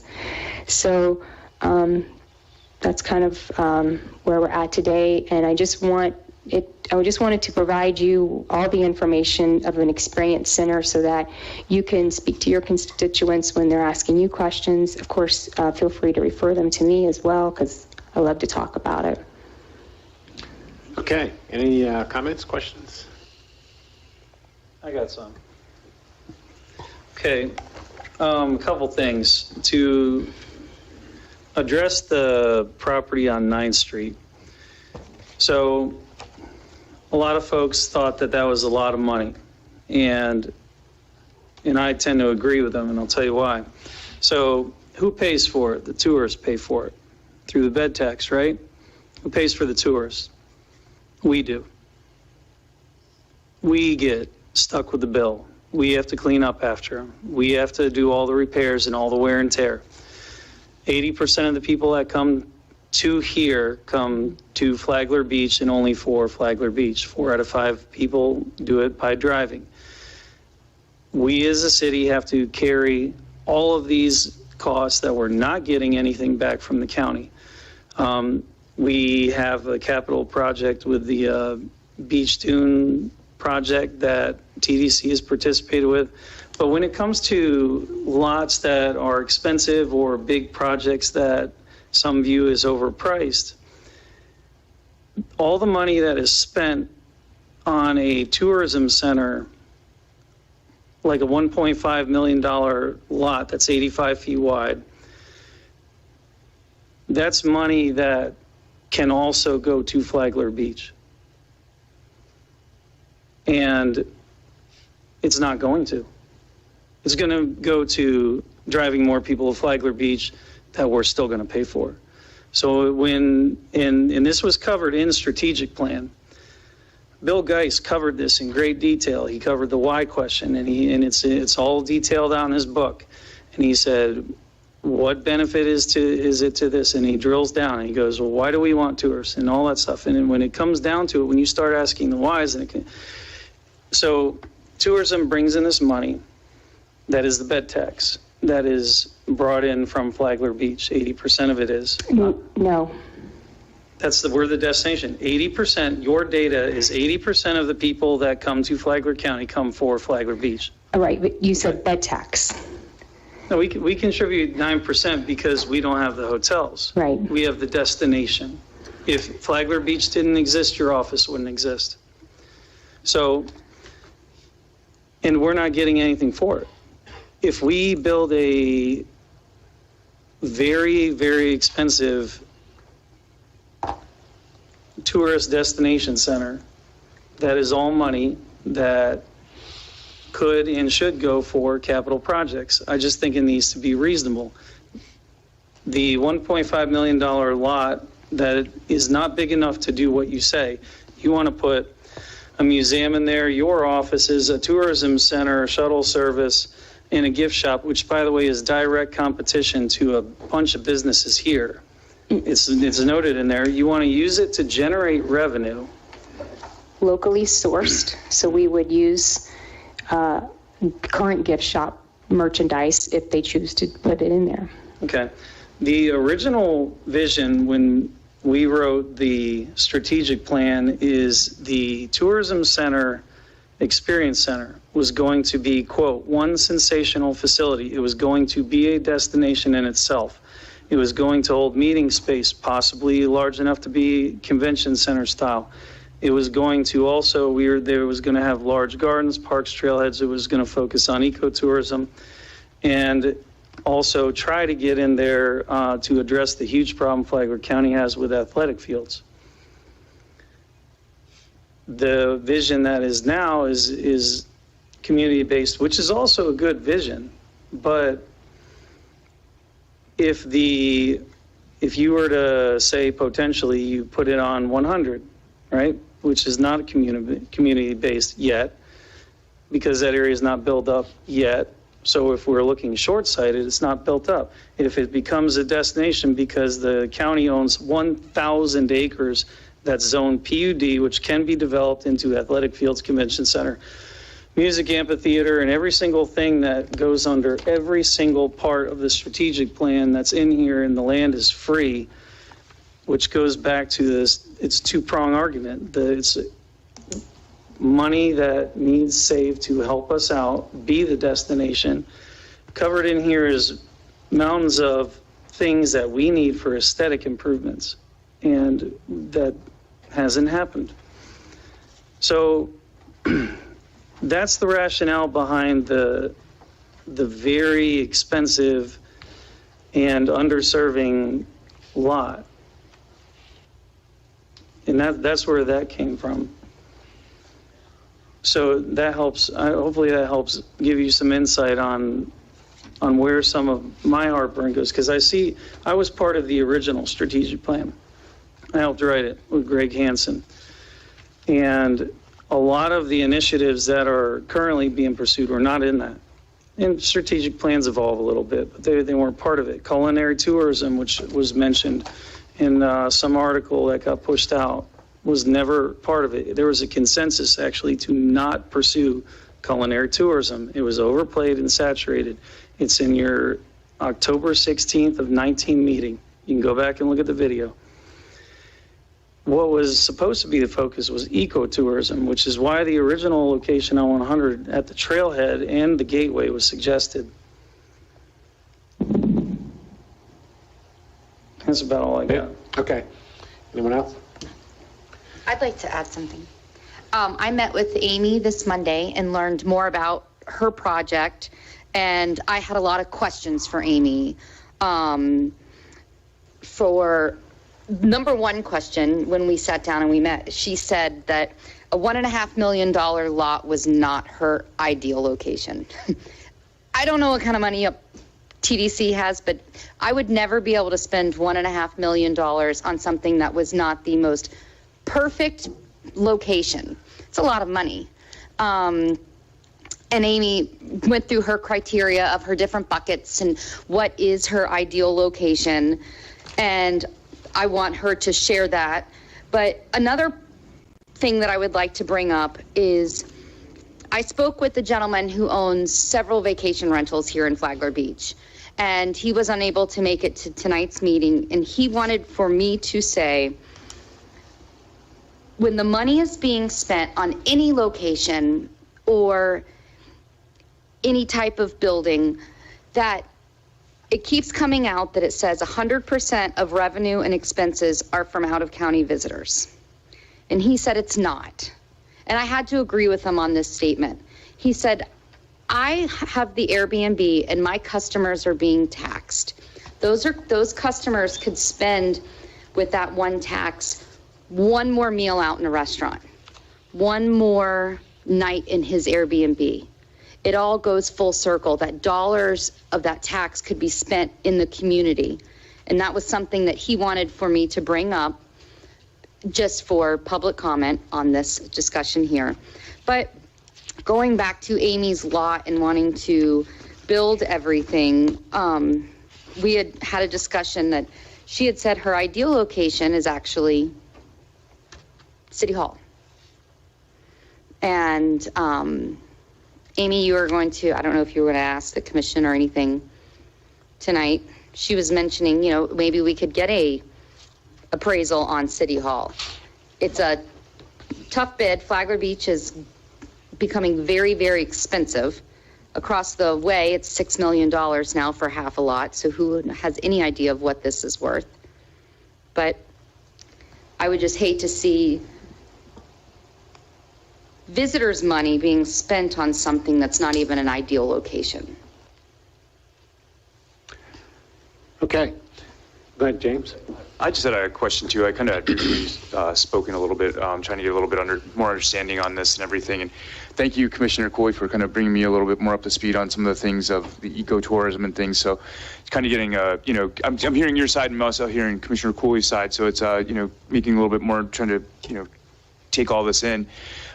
Is there a way we could maybe have you work with Mr. Whitson and see what, what options there are here in Flagler Beach, but then also see what options are on the 100. I guess 100 is kind of out of our jurisdiction, but I don't know if we could have some sort of like analysis of like, okay, if we have this, tourism center here, how's that going to help our, local, what's the economic impact it'll have on our amazing restaurants that we have right here in this area. So I'm trying to hear out both sides here. So, I mean, if, we could maybe have you and Mr. Whitson, I don't know if that's something possible we could do, but maybe we could, just hear, I don't know if I know you have kind of a tight deadline. Is that right? No, there's no deadline. I wasn't sure. I wasn't sure if there was like a timeline. I don't have a date, but. Okay, I wasn't sure if there's like a set plan, but maybe we could just hear her out, maybe just see what the proposal would be and see, some sort of, I guess, analysis there that would show us, okay, potentially what this would bring here to Flagler Beach. But, again, I want to make sure that money was somehow, I know that the TDC takes that money, it's heads and beds, but, maybe it would help us in the long run. I'm not sure. So that's kind of where I was going to kind of see if maybe we could have Mr. Whitson work with. Okay. All right, I'll get to Jane. And I had a comment also. I have what might sound like a really dumb question. I was speaking. If the TDC wants to buy the lot on 9th Street and build whatever they want to build there, what do we have to do with that? It's private property. They're not a city branch of the city. So if Amy works out what Amy works out and 9th Street works well, what does that have to do with us? Do you not know the comments at the residents? It has a lot to do with us. Our residents, it's something that doesn't sit well with them. So therefore, it makes it all about us. Well, it's not, I'm okay, sorry. That's all right, go ahead. I'll let everyone chat. I understand that wherever it goes, there's going to be some kind of. Yes. You talked about City Hall. The last time we talked about vacating this building, we had World War III.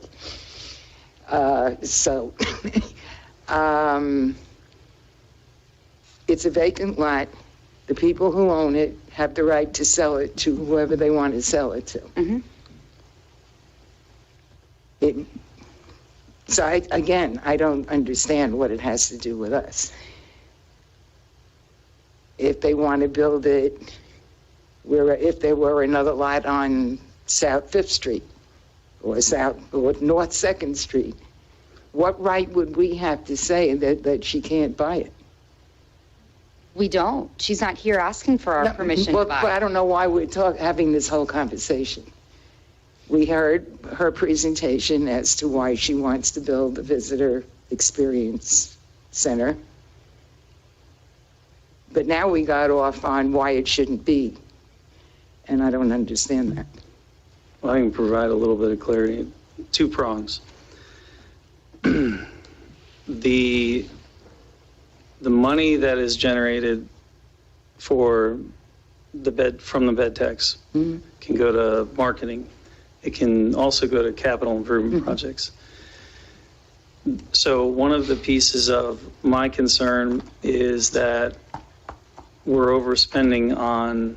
potentially overspending on a tourism center where money that we are,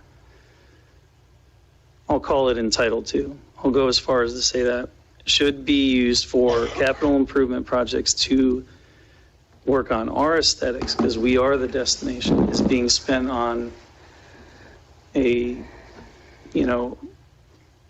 for lack of a better term, too expensive tourism center. if that makes any sense. Yeah, it does, but so supposedly she builds it out on 305. Do we have any say over that? Oh, no, they don't have to listen to anything we say. I'm sorry? They don't have to listen to anything we say. County usually doesn't. Okay. I have some comments too. I mean, I disagree that the city does not benefit.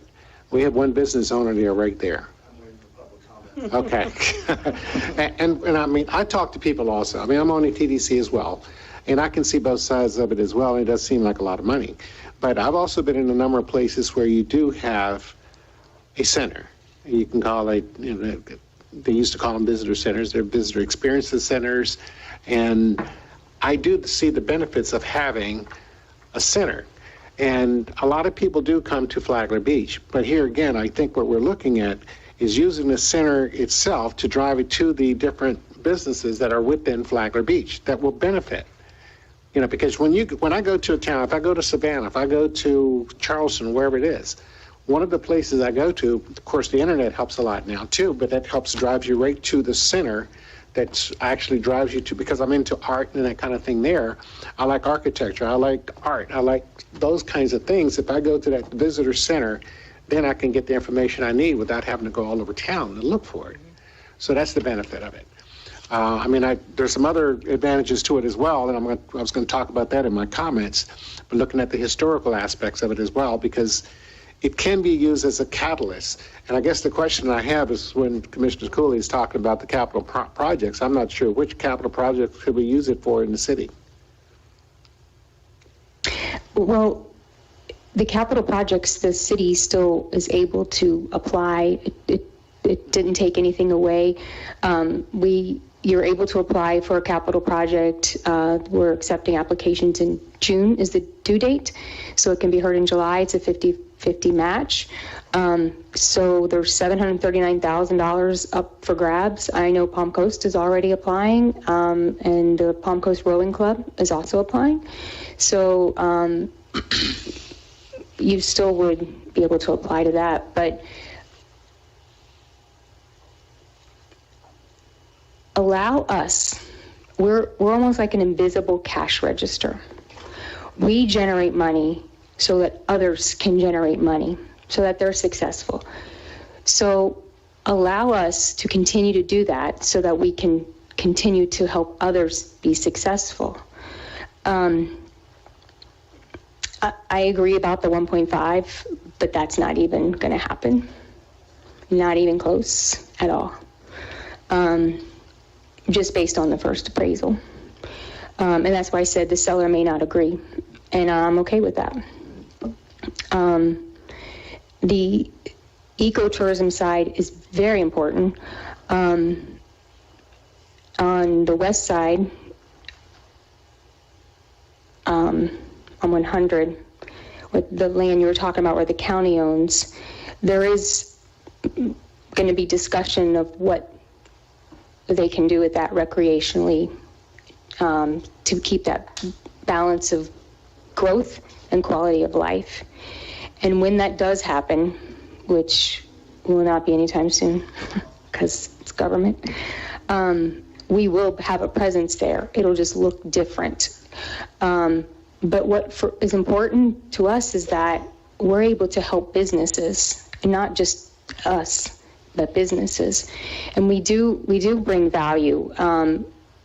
Just like when the hotel comes, it's going to bring value to the community. And we like to think that we will do the same. And we are sensitive to the residents, and that's why there would be a task force.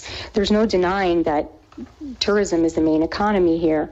And so that's why we want to continue to be as close in this immediate area as possible, so we stay with our people.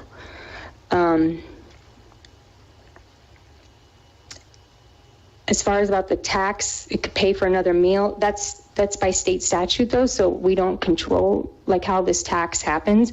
And if you pay like $200 a night for something, 5% tax is, I don't know if I can get you a meal. It's like $10? No. How much? It's too late. I can't do it in there. Yeah. And even though the land would be free, we would not be successful. We just wouldn't, because of that revenue generation we're looking for to help support it and to help with additional activities and initiatives that we know the community needs. And that revenue would not be bound by statute. I'll just leave it at that. So we look at that as well.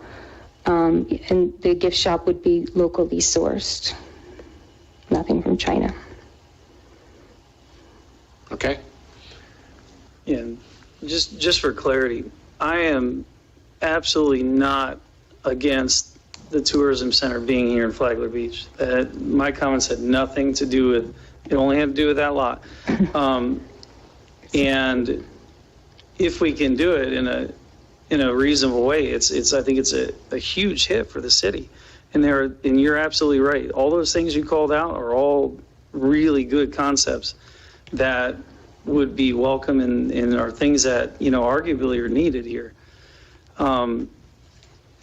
So I don't want it getting twisted, because it's about overspending on any type of expenses that should go to potentially something else, and then just looking at other options. But having a center here, I think it'd be a great option if there's a way to work it into anything, whether it be City Hall or a lot or something. I don't want to speak out of turn, but if we are here, it's a much easier justification for us to help with the projects and the needs. It's a very heavy lift and very difficult to sell and to package up why we need to do X, Y, and Z in Flagler Beach if we're not here in the community to help with that. If we're on the other side, it's a lot harder. So, like with parking, right? Well, we want to come over here, but we know we want to bring parking. We know that's an issue, and we know the residents, like you were saying, Mayor, about it does affect the residents. And so I know, just because we try to be as connected as possible, parking is a hot topic. So we want to show the community, we want to bring parking, we want to help address issues, but we really can't to that level unless we're here in the community to help kind of sell that. Well, one of the, some of the comments I've heard is that, it's a lot of money. But I look at how much money you're spending on rent right now as well. Yeah. And that's a substantial amount of money to just... We do not get a friends and family rate right at the airport. It is climbing every year. We're a little over $50,000 a year now. So, yeah, that's crazy. Yeah. Well, that's what I'm talking about. So we look at the dollars that are being spent and dollars that's been spent over the years, and we keep kicking the can down the road trying to find a place. And that's why I say, it has to come to a head somewhere. And again, maybe we can work with the city manager or the realtors or someone around here. If that's not the ideal spot, then trying to find another spot. There are some properties here in the city that are for sale, but they're getting picked up pretty quickly, and the prices are rising. So yeah, we're open it's going to to be an ongoing type thing, but we need to act on it. We can't just say that, we're not going to do it. We're going to have to start looking. And I think the initiative to at least bring that out there brings attention to the fact that we're trying to do something. Mr. Whitson, you have a comment? I do. I have said from the very beginning that the TDC belongs in Flagler Beach. We are the destination. We're the diamond in the crown. I would be more than delighted to sit down with the county and work out some details, but that's what we're talking about, is they have a grand vision and we support it, but the island itself is limited, the space is limited, and guess whose office oversees all of the development in the city? I'm the person that you need to sit down with all due respect to with your permission, to work out the details. And I am in total support, if of course you are, of locating the TDC here. I've always said that. What's lacking is the communication on the details that need to happen to make this vision come about. I remember, I think it was the last meeting you said, you were talking about how you were watching visitors walk by your office every day, and I was jealous. I'm like, we should be looking at the visitors. Those are our people. We brought them here. We should take care of them. Again, if the goal is not to bring more, I mean, obviously with the hotel, more will be here, but we want to service them when they're here. We want to provide them information and tell them about other parts of the county, other areas in Palm Coast, about the trails. You know, in the bigger picture, I would like to have the Palm Coast trails where you have the bikes, where you just, because a lot of times people come here and they didn't know, I didn't know you had all this big trail system. Oh, I don't have a bike. And so if we have bikes at our center, you know, you can do a bike tour where someone can take you over the bridge and through the new bike trail and pedestrian bridge and all that. But also with the trailheads in Palm Coast where you just walk up and, you know, I'm sure you all have seen them before where no one mans them. It's just you put your credit card in and you ride the trails. So, but people won't know about it unless there's a face-to-face, and the visitors, they're an important part of our community, and we want to take care of them, and we feel an obligation to do that. So it's also to drive people that maybe wouldn't have found someone somewhere like Princess Place. That's really off the beaten path, and you know, there's a lot of opportunities up there too. So, but we have to start somewhere, and we need to be somewhere where we can get that momentum going. And this is where it's at, the pedestrian traffic that's organically happening here. We want to be able to pull people off the streets that maybe came to a restaurant and found us that way. So, and again, using like the farmer's market example, we really couldn't do that besides this central location. Okay, so what I hear is that we need to bridge our communication gaps here and get together and work together on it. I mean, I've spoken to Amy about the lot before, and you know, and she's been very ambitious about trying to do something, and it came up, and she just jumped on it and said, let's look at this, and it came before the TDC, and yeah, we're not buying it. We're doing due diligence. It may not work out, but at least we can say, when someone says, how come you didn't do this? How come you didn't look at the Bank of America? How come you didn't do this? We have a list of everywhere we've looked, and the square foot and the cost per square foot, if we've gotten appraisals, and we really are trying to just look at every possibility and be able to say we at least looked at it. If it doesn't work out, it doesn't work out.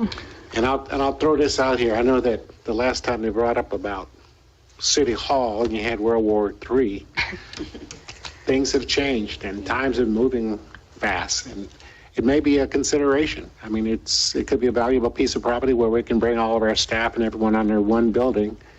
And this is, you know. No, I didn't mean that I was opposed. I didn't say that. That's why I said we got a whole new leadership team here. The times have changed. I mean, you know, so we may want to look at the hotel. The hotel, it is. It's a game changer. And we would, you know, like to complement each other if we're close together with the hotel, whether it's aesthetically, where we kind of look like brother and sister, and we're, you know, it's more cohesive that way, and that fits into the community. So anyway, we'll continue exploring those things, and this doesn't require any action other than us communicating with each other and go forward and share the consensus that we all just kind of share the information and continue to grow. And you know, a lot of folks have told me, they said, we don't want anybody coming to Flagler Beach, but people are coming here, and the only industry Florida that we have, unfortunately, is what? The state. Tourism. And, you know, and without those tourists, we're not going to be sustainable, because, you know, one of the things I have here is revenue streams that I have on my list here, and that helps to generate some of the revenue streams that we're going to have to start looking at. And we are, because our revenues are higher, there is more money to fill those gaps. So it doesn't take anything away. If anything, we're adding. So what we used to collecting capital projects on an average, on an annual basis is now even higher. And that's what we want to continue to do without having to necessarily build a ton of more hotels within the county, to have that balance, at least in my lifetime. Okay, thank you very much. Thank you so much for your Appreciate it. time. Good night. Oh, public comment? So, I'm sorry? Oh, I was asking if you're taking public comment. Oh, I do have public Since comment. you If anyone waited. wants to, that's right, we have Scott there. Want to make comments, Scott? Anyone else? We are in the all audience? brain dead at this All five of you. Charlie Morrow, Flagler Beach, 36-year resident. I don't get you guys. Do you talk to the people in this town? You say like you're saying they could do it. You got to stand up for 80% of this town does not want this. I don't know where you're getting this from. I'm an eco-tourist. I don't need to go to their building and do this. We got 100, all that sitting there. We can hardly get through the stoplight here on the weekends anymore. I mean, no, it doesn't have to be this way. This thing, the shuttle and all that, we live here because we don't have that. And if you think bringing that here is a good thing, then the people like me who moved here for this are going to move. Because that's not what we want. I know what you want to do. And I know you want to do ecotourism. That's why I volunteered to State Park 3 days a week. You want to do ecotourism, you can do all you want to down here at Gamble Rogers. You don't have to advertise it in the middle of town. Where are they going to park this thing? Where are they? There's no parking. I don't know. I think you all are missing out on us who lived here for so long. Why we like living here. I know it's growing. I accept that. There's no bike paths here anymore. You can't ride on the sidewalk because we have people walking. There's no place to ride a bicycle in this town anymore anyway, unless you got back streets. So you're just going to put a building here and bring more people in for nowhere to go. That is ecotourism on the beach. We don't need people riding bicycles. They got their bicycles. They don't. Just because we get all this excess money now, we shouldn't have to spend it because we got money to spend on a lot right in the middle of town. So I don't know. I mean, you see me here every week, and I don't get it much. This is nuts. And if you all think that all of these people in this town are behind this, I don't know who you're talking to. So I hope you'll keep that in mind, because we keep on going down this road. This ain't going to be Flagler Beach anymore. It's going to be like everywhere else. And like the little thing with the little farmer's market, people can come and see that and see that we are a community and we look after each other and we want to help each other. This is the beginning, the end of like bringing in, there's lots of, this is a big county. You don't have to come to a dead end road in the ocean. Where are they going to go? Why don't you put it in, like up in, there's a lot of land up there in the hammock. Why don't you put it up there? People come here for the beach, and I don't get it. Thank you, sir. Anyone else?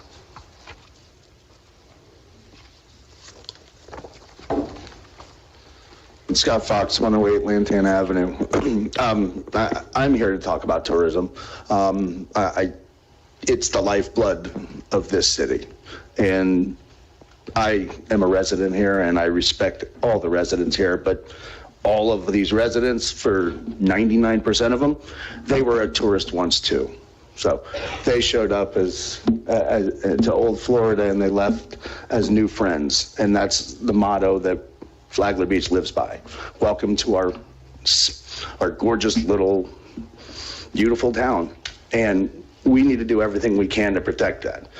And if that means investing in the future by not stepping over a dollar to pick up a dime, that means we do it the right way.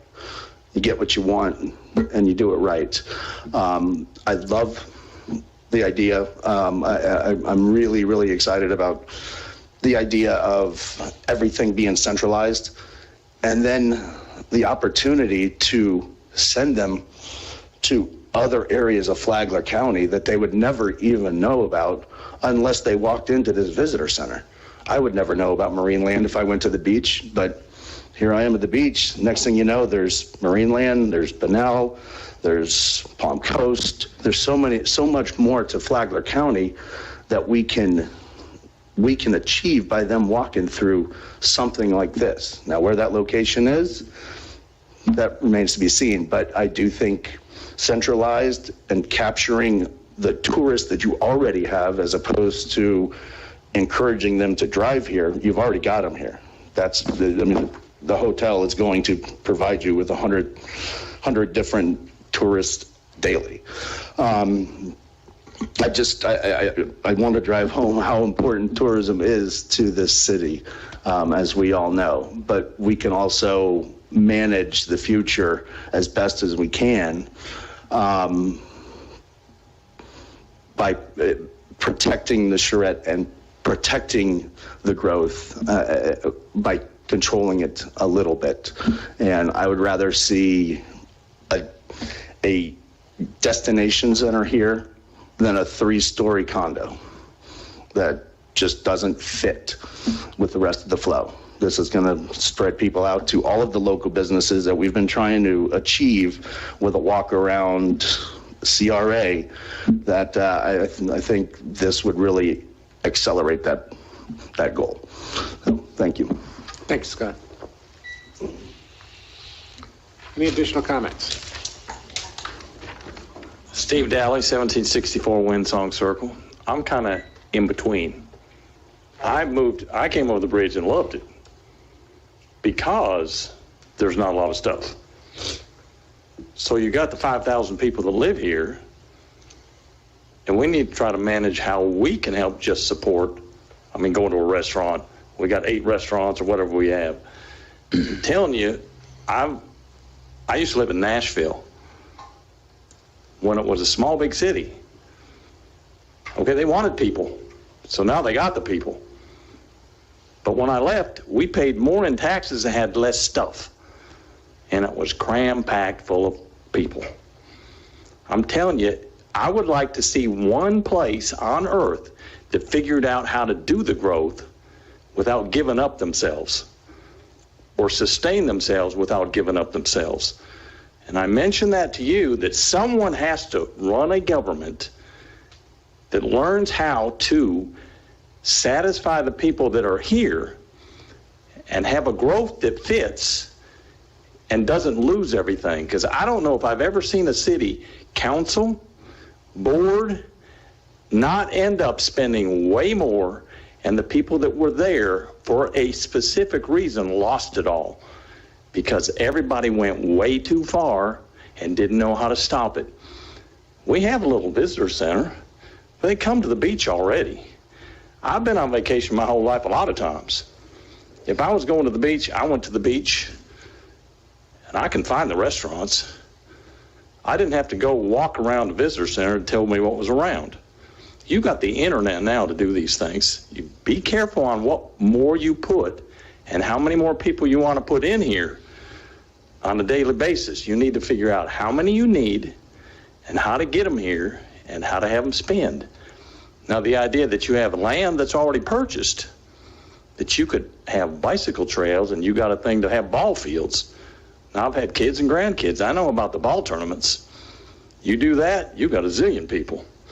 Way more than you'd get with a visitor center, because I've been to ball tournaments. There's a lot of little kids and a lot of parents if you want them to come to the beach. But I'm just going to tell you, you got to be careful that people want different things, but I would love to see if you're going to make it to where you're going to satisfy and not kill it.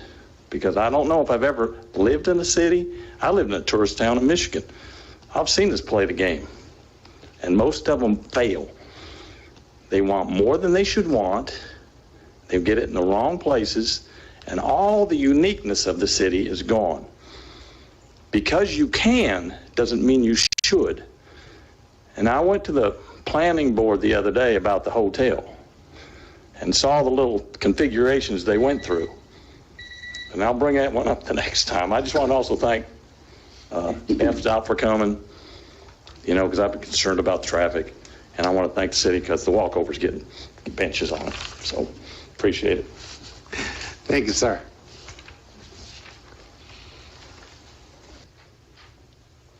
Hi, I'm Deborah Naughton. I work in the tourism office with Amy, and I just want to say that I have been heavily involved in the process of the presentation that Amy made. Done a lot of background research for probably 2 or 3 years now. I've got stacks of papers in my office, white papers and studies from industry, Destinations International and U.S. Travel and Visit Florida and on all of that.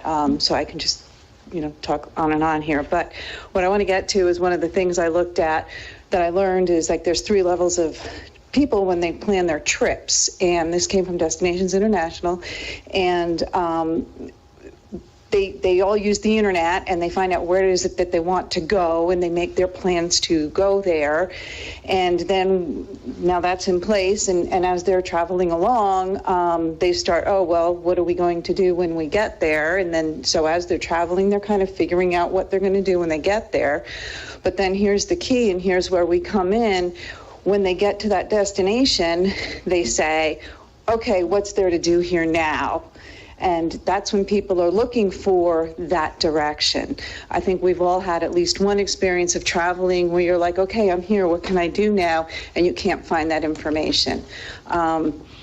There is a huge primary care conference up at Hammock Beach Resort, 3 weeks every single year. I go there and I make a customized welcome center. And you want to know what these very intelligent physicians do with their families all week long? They come to registration. They want paper menus, paper brochures. They want my recommendations. Where can I go and eat? And these people, I bring bags because they take the bags, and I've got menus. I get menus from everybody, and they love it. They eat it up. And I'm sending people from Hammock Beach Resort down here.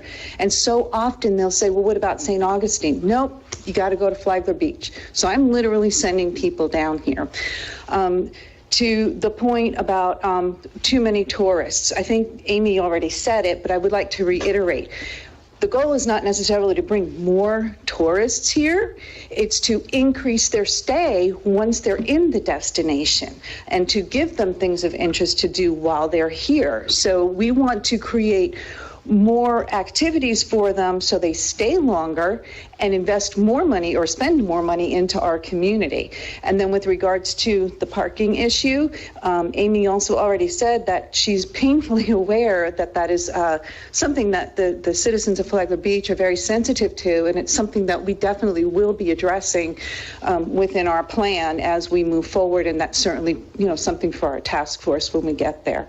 So I just wanted to kind of back up and Amy and kind of just make those points and at least address your point there. So thank you. Thank you. Anyone else? I don't think there's anyone else left. No, that's it. Okay, we'll bring it back to the board here. I think that, we've all talked about this, and I can appreciate the fact what you're talking about as far as trying to, keep Flagler Beach, because we all moved here because we like the charm that a lot of folks talk about. We like the historic aspects of it. We like it for what it is. But the bottom line is that you, like myself and others, we did discover it and we moved here. And there are a lot of people moving here. But there are a lot of people coming here also. And one of the benefits that I think Amy talked about was with all the people coming here, not everyone wants to come to just the beach. They hear about the beach, but not everyone wants to come to the beach. So the advantages of being able to have a center like they are talking about is that you can, in fact, direct them to other places like Princess Place and any other places in the county itself and in Palm Coast. There are a lot of places out there. So in effect, you're trying to get them out of it. They come here, but you're also getting them out.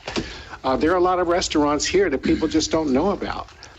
Because if you go all the way down, unless you come right here to Flagler Beach, unless you know about Beachside Grill, you may not venture all the way down there. You may not go to the Turtle Shack. You may not go to, some of the other restaurants that are out there because you might concentrate right into the walking area of the district that we have here. So there are some advantages to it, but I think we all appreciate the fact that we like the small town of Flagler Beach. But the reality of it is that the only real industry that we have in Flagler Beach is tourism. And the restaurants and the local businesses and all depend on that.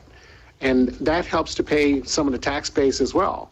And one of the things I have on here is revenue streams, because we also have to look at revenue streams. Because if we don't have revenue streams coming in, then it does cause your taxes to go up more, because you don't have the businesses there. The hotel is going to help enormously with some of the taxes that we're talking about in our tax base. It helps to provide some of the services, the revenue that we need for running the city itself. So anyway, those are my comments there. And Commissioner Mealy, you have some more comments? No, I saw your light on. Anyone else? Okay, I think it's just about had it with that one. So there is no action required on that one, and we'll just move on to the next item, and I think that's the second reading on that one, Drew? Ordinance number 2022-02, an ordinance of the City of Flagler Beach, Florida, amending Article 8 of the City of Flagler Beach Land Development Regulations relating to administration and enforcement, amending provisions related to fees and charges, and creating a new section providing for pass-through fees, providing for severability, providing for codification, conflicts, and an effective date. This did go to PAR Board this month and was recommended for approval on second reading. Okay, any comments, commissioners? Nope. Mayor? Open it up for the public. Anyone have any comments on this particular item? Seeing none, I'll bring it back for motion. I'll make a motion to approve ordinance 2022-02 on Second. final reading. I have a motion and I have a second. Any discussion? Seeing none. Penny, please call the roll. Commissioner Mealy? Yes. Commissioner Sherman? Yes. Commissioner Cooley? Yes to the motion. Commissioner Foltz? Yes. Chair, Chair Bryan. Whatever you all. Whatever you are. You. Okay, I had added some items to the agenda. I'm going to go through these very quickly because it is 11 o'clock at night, and I can't believe that we're here, my first meeting, and I have the longest meeting ever. 7-hour meeting. Just for the record, I've never had a meeting that long. Thank you, sir. Okay, I'm going to be very quick on these. I had added these items because I think there's things that we need to really start focusing on, particularly with this new year and moving forward. And they have been part of our strategic plan, and I know Mr. Whitson has a lot of things on his plate, but now he has a full staff, so it's time to dance. Yeah, so one of the things I had here was, and I think this is something that we should consider anyway, at least give some directions for our city manager and others to just start looking at. Flagler Beach Historic Destination and branding. You know, we're talking about Flagler Beach here. We're talking about it being a historic city. And I started asking around, so, well, why isn't Flagler Beach, doesn't it have a historic destination? And I brought this up one time before the TDC, and it just kind of left down there, so I thought I'd bring it up again. I spoke to Kathy Wilcock at the museum. I spoke to Joe Pizzulli. I spoke to several people about Flagler Beach and what would be required. Went through the internet and looked at a lot of things. That's historic destinations. What does it mean? What's required to be a historic destination? We have an iconic pier here. Of course, it's going to be rebuilt, but the A-frame itself is all part of the structure of this city that was built in 1928, around that time frame. So using that as a springboard and identifying possibly some structures in the city, I think there's a home here that the Moody's used to live in. It's just looking at it and exploring the possibilities of getting a historic destination with the designation within our city. It also enables us to qualify for various grants as well for a lot of things, or infrastructure and things like this. So I just want to kind of throw it out there, see if there's any flavor the rest of the commissioners here on that particular item, to at least consider it, and maybe with the assistance of our city manager and some of the team members that I've kind of talked to, we can just kind of at least get some information, have it brought back to the board for consideration. Yeah, I think it's a great idea. Yeah. Can I? Sure, absolutely. There's a guy that is part of the Flagler County Historical Society, Randy J., and he got historical designation for different things in the Nell area. Mm-hmm. If you want, I can give you. That would be absolutely awesome. Yeah. He's really good at this. He's gone through the, how do we get there already, so. Great. Commissioner? Yes, sir. I think it'd be something we could look into. I think, if we can get that historical behind our name, and if there's hey, there's money out there that we can get with that, designation, and keep our taxes lower. I mean, I think it's definitely something worth looking into. Okay. Any other comments? No, it's a great idea. Okay, next item I had on there, I'm moving fast here, I'm trying to anyway. Code enforcement, Mr. Whitson, last meeting, several of us had talked about various violations in the city. One of them, and I knew Drew was going to bring this one up, was the tent on the corner. And just, I guess what I'm looking at here is, and I sent Mr. Whitson an email last week asking if we could just at least have an item on here that would help explain the process that we have, because it's kind of foggy as to the process that we use, and it doesn't seem to be consistent as to when there's a violation, what the process is, how many chances they're giving before that particular thing is remedied. And it's just a little confusing, at least it is to me. I mean, because we see inconsistencies with signs and other kinds of things, and I just thought it would need some clarity. Is that partially being, I don't disagree. No, go ahead. Is that partially being remedied by having a full-time code enforcement person? I'm going to assume yes. I'll go ahead. I don't know, because John hasn't been my primary. I think he was primary for one of the cases last meeting, because it takes time, and I'll walk you through the statutory process.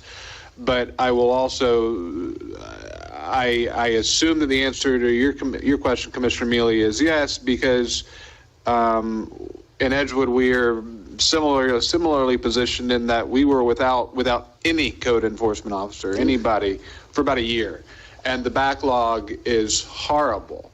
And I think part of what you will see as we were fortunate here in that we weren't completely without one for that extended time, but you all know the workload that Rick's been under just for building inspections. So emergencies were being handled, I think, in code enforcement. Statutory process,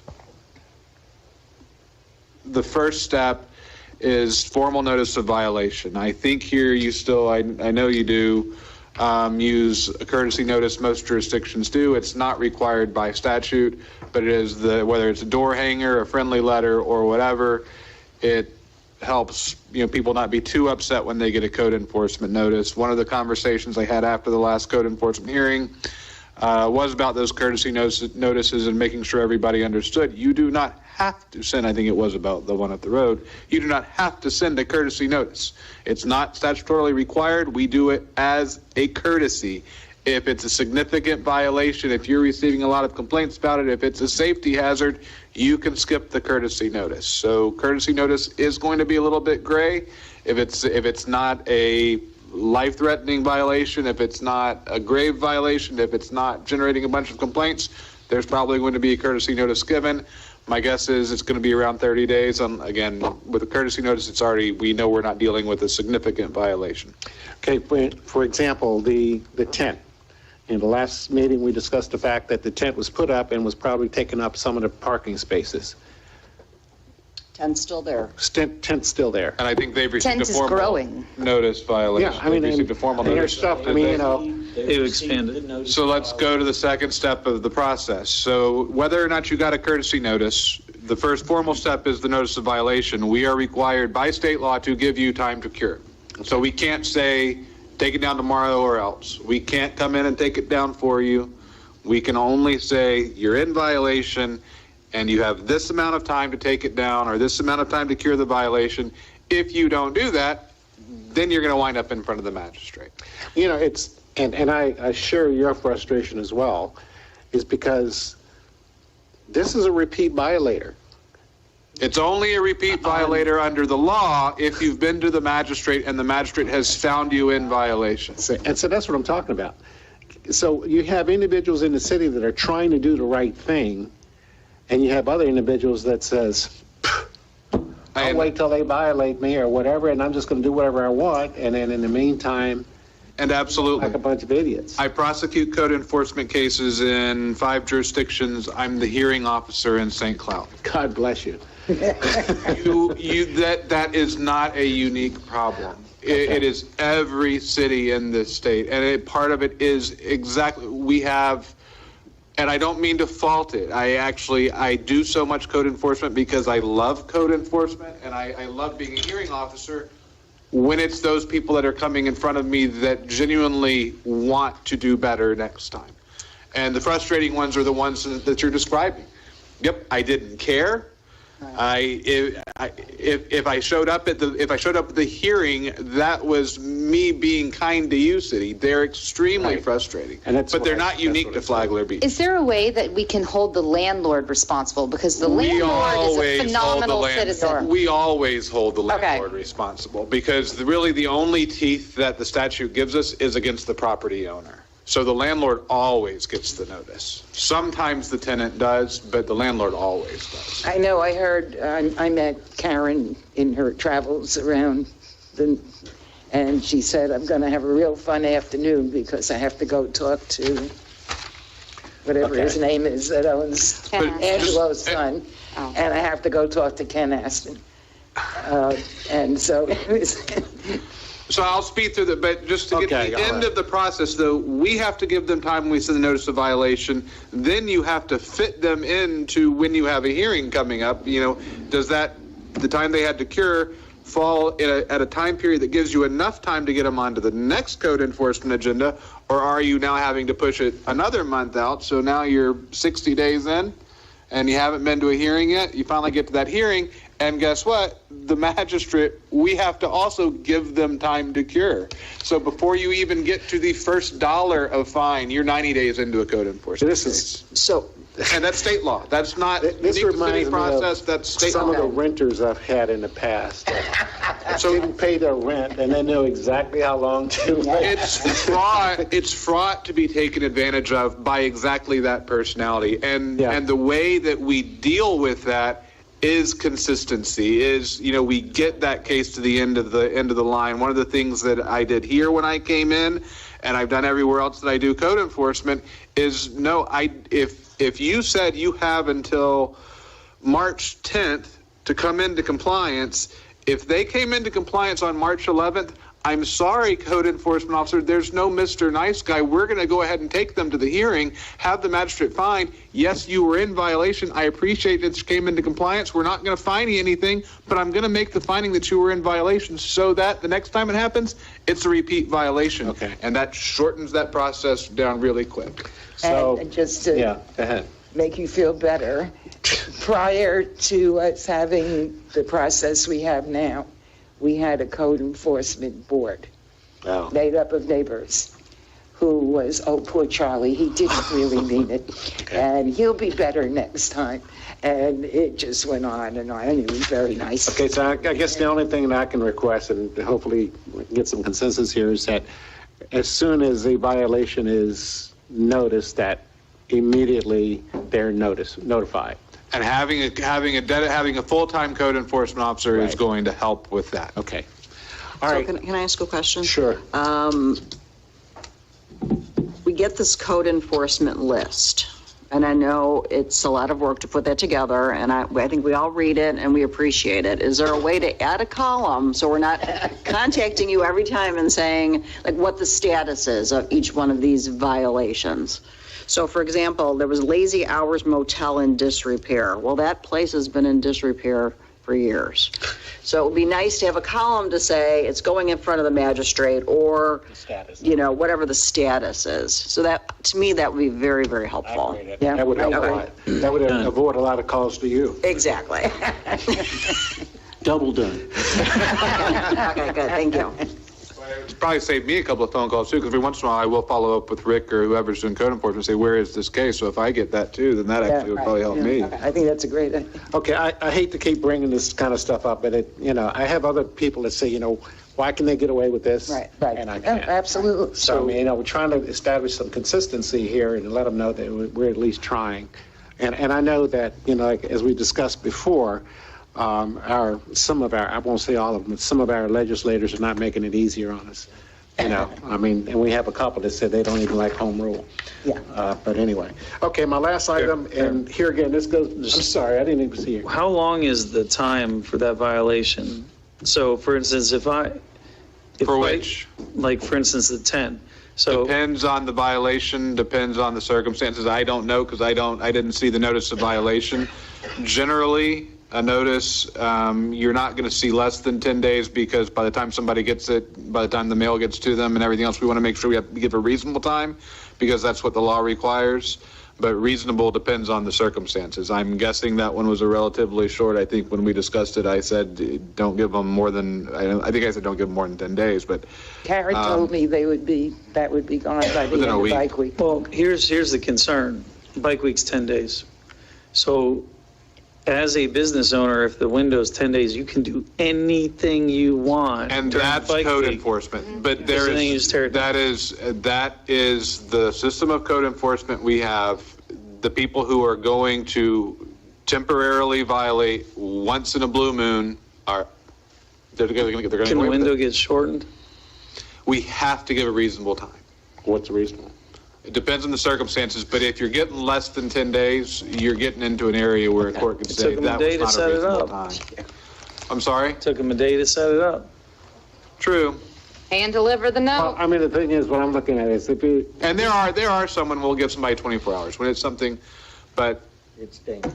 It is. The shorter you cut that... limited. Code enforcement is not about penalizing people. Code enforcement is about bringing people into compliance with the code. Yeah, take your tent down. I understand. But the tent is taking up parking space that they're required to have for the business. I understand, I do. All right. I got to listen to this. The next time it's Bike Week rolls around, can we give them 24 hours? Because now we've already gone down this road and they're Well, that's the problem, and that's why it is significant to try to get somebody to that hearing. If the compliance date is the 10th and they comply on the 9th, you can't bring them to the hearing. We actually... But then next time it will be a repeat offender. If they comply on the 11th. But by statute, we're supposed to, were you at the code enforcement hearing? Not this one. There was actually one where it was brought and code enforcement staff knew what was going to happen or knew what should happen, that was brought where they complied the day before the compliance date. They brought it just so we could report it, knowing the magistrate could not find that there was a violation, because if you comply within the time allowed in the notice of violation, we're not supposed to schedule your hearing before the magistrate. And so he picked up on that. So he did not give us an order or a finding in our favor, but he did let the respondent know, well, don't let it happen again. I can't find that you were in violation because you complied before the compliance date that staff allowed you. But it's all part of this process that the state has created. And this isn't new. This is old. So we can't blame the home rule attacks on that. We can blame the no anonymous complaints on that, but not code enforcement. And it's meant to protect due process. You know, I know it's easy when we're sitting here because we're all the personality that if I got a letter that said your grass is too long, the first thing I'm going to do is before the sun's gone down, I'm going to go out there with my lawnmower and mow it. We're all that personality. That's why we're sitting here. But the law everywhere in this country is dependent upon this concept of due process, that we would rather one person get away with it than 10 people be wrongfully, or other way around, 10 people get away with it than one person be wrongfully convicted. Okay. Any more discussion on that one? No. All right, last item I have, this is part of our strategic plan, and it has to do with revenue streams. Pardon me, and I spoke to Mr. Whitson again a couple of weeks ago about possible revenue streams, and I even called you up in the middle of the night, I think, talking about it, because I think about these things and I call them before it leaves my head. Some of the options we talked about was recreation impact fees. We talked about historic preservation fees and all these other kinds of things. And of course, they shot me all down and said, we got to go through the county. We got to have the county's cooperation in order to have all of these impact fees or any kind of thing like that implemented. One of the things that we do not have to go to the county for, and that's parking fees. So we've had several studies of the parking fees put on a shelf. And for various reasons, they've kicked them off and nothing happened to them. Here again, we're going to have to generate some revenue. And this is one of the ways that we can help do it. And of course, it's not going to impact the folks that live in Flagler Beach, because they would get a sticker or something on their car to prevent them from having to pay parking fees within the city. The technology has changed such now that you really don't have to have meters, you don't have to have kiosks, because it's all done with an app. This is done in Washington, D.C., it's done in several places in Florida, it's done in Virginia. You use your phone, you use the app, it's all done. It doesn't cost us anything really, because you can get a company that comes in and it's a revenue sharing type process. So I think it's something we could at least look at. I spoke to Edgar, our lobbyist over in Tallahassee a couple of weeks ago. He said he's already familiar with a couple of municipalities that's doing it. So it's something that we could at least look at and consider, because we're talking about all the different kinds of things we have to pay for, and we don't have we limited resources coming in. We have tax, fines, and fees. So I think that, when you look at the county and we're always begging them for money, if I was sitting out there as a county commissioner, one of the things I would ask is, okay, so what has Flagler Beach done for themselves? What are you doing in order to help generate revenue? So we're limited. So I think we should at least start moving in a direction to start looking at some options. But that's just my thoughts. Anyone make any comments? You can. But I think it's something we should look into as well. I think seeing here on the weekends, I mean, maybe I know there's a mention of getting the signage out there. Maybe over the, I'll be the first to get out there this summer and walk around and see what it looks like. And, I think, see what happens. But I also do think that we need to look into this because, as we know, I'm sure this will be in the with our strategic planning that, we do have a lot of big expenses coming. I do know there was that study that was done several years ago, but also I don't think we were nearly as big. I don't know the exact date, but you also have to remember in 2009 we had a recession, and so I don't know if it was that far It wasn't after. that long ago. Okay, so I mean, but still, I don't think that the prices of homes aren't the way they are. They weren't like that back then. I think we were, maybe still we might have been just coming out of the recession. I'm not sure where that was to see, to compare the two, with the parking situation. But I do think that, you see it here on the weekends. It's, again, it is pretty busy out here. So I think it's definitely worth something looking into. And at the same time, if it's a way to keep our taxes lower for our residents, I think I'm on board. Okay, and I think that, Drew, you can help me here. Those kinds of fees could be used for various things within the city. Parking fees? Just about anything. Yeah, unrestricted. Unrestricted. Yep. So we're talking about sanitation, because we have to entertain all the people that's coming to the beach. It can go into a sanitation. utility fund? You can't use utility dollars. Well, some utility enterprise dollars you can, but you can't use impact fees. You can't use restricted funds like impact fees for general purchases. But if it's general funds that are unrestricted, you can put them into restricted funds. Can I just have a It would suggestion? go to the general Could we fund. not be talking about this at 11:30? I know, This is I'm a brain whole dead, and nother- I'm like, let's just done. I know. Well, I'm sorry, but here again, we're complaining about not having revenue in the city. I'm bringing it up because this was part of the strategic plan a year ago. I came on 2 years ago and we started talking about revenue streams, and we haven't done a darn thing about it. We're still talking about revenue streams and we're still complaining about not having enough money. So At it may not be a 11:30 good at time night, to I talk hate about it at 11 o'clock at night, but I'm bringing it up now so we can bring it back again for discussion. Unless someone else has another idea about making money in the city. Not at this hour, right? Okay, I don't even fine. have a suggestion. Okay, it's time for staff reports. I know that the sandwich sign extension will be coming to you at the end of the month, and I know I've done the ordinance, and I think you're timing on staff review of the outdoor display ordinance. You're planning on having that, so both of those ordinances We'll be will on the be next before you, meeting. your next Great. commission agenda. That's all I have. Okay, Ms. Whitson. Report is a lot shorter than it would have been. I just received word this week that, actually yesterday, that Jared Shoup is leaving the county. Oh, gosh. And that's going to change our IT situation. So I don't want to get into all the details at 11:25, but let's just say that he and I had a very, very long, productive meeting, and the county probably will sever the contract for support, but they have to give us 6 months' notice. So we'll be entertaining proposals, and just to give you some comfort, I've been through this rodeo before, and I feel confident we'll come out to the other side in good shape, but that's another item on my plate now. Okay. And you just sent us an email, somebody sent us an email about the prices going up. Yes, that was, again, part of the whole mix of things. You have software prices going up, you have hardware prices going up, you have labor going up. It's, kind of a mixed bag. No, but I mean that the county would be Yes, charging us that's more. correct. Okay. Clerk? Oh, hold on, let me pull up my laundry list. Congratulations on the election. Thank you. Chief?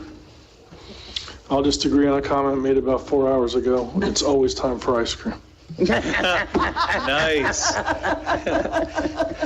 Second that. Ms. Mayor? I had a couple things, but I'm just going to say thank you to everyone that came to the beach cleanup on Saturday. There was a lot of people, and we really appreciate it. Thank you. Commissioner Cooley? I'll wait till next time. Commissioner Phillips? I've actually talked more than I ever have tonight, so I think that's all I'm going to say for the evening. All it took was moving you down to. That's what it was, the power. Commissioner Mealy? I was going to talk a lot about legislation, but I'm not going to. You wouldn't dare. I wouldn't dare. One disappointment was there was a tailgate meeting for where they're going to be putting in new pipes on the south side of town. 5 people showed up, 2 couples and 1 guy by himself. Now, it was a pretty horrible day, but still, I went to hear what they had to say. And the presentation was well done.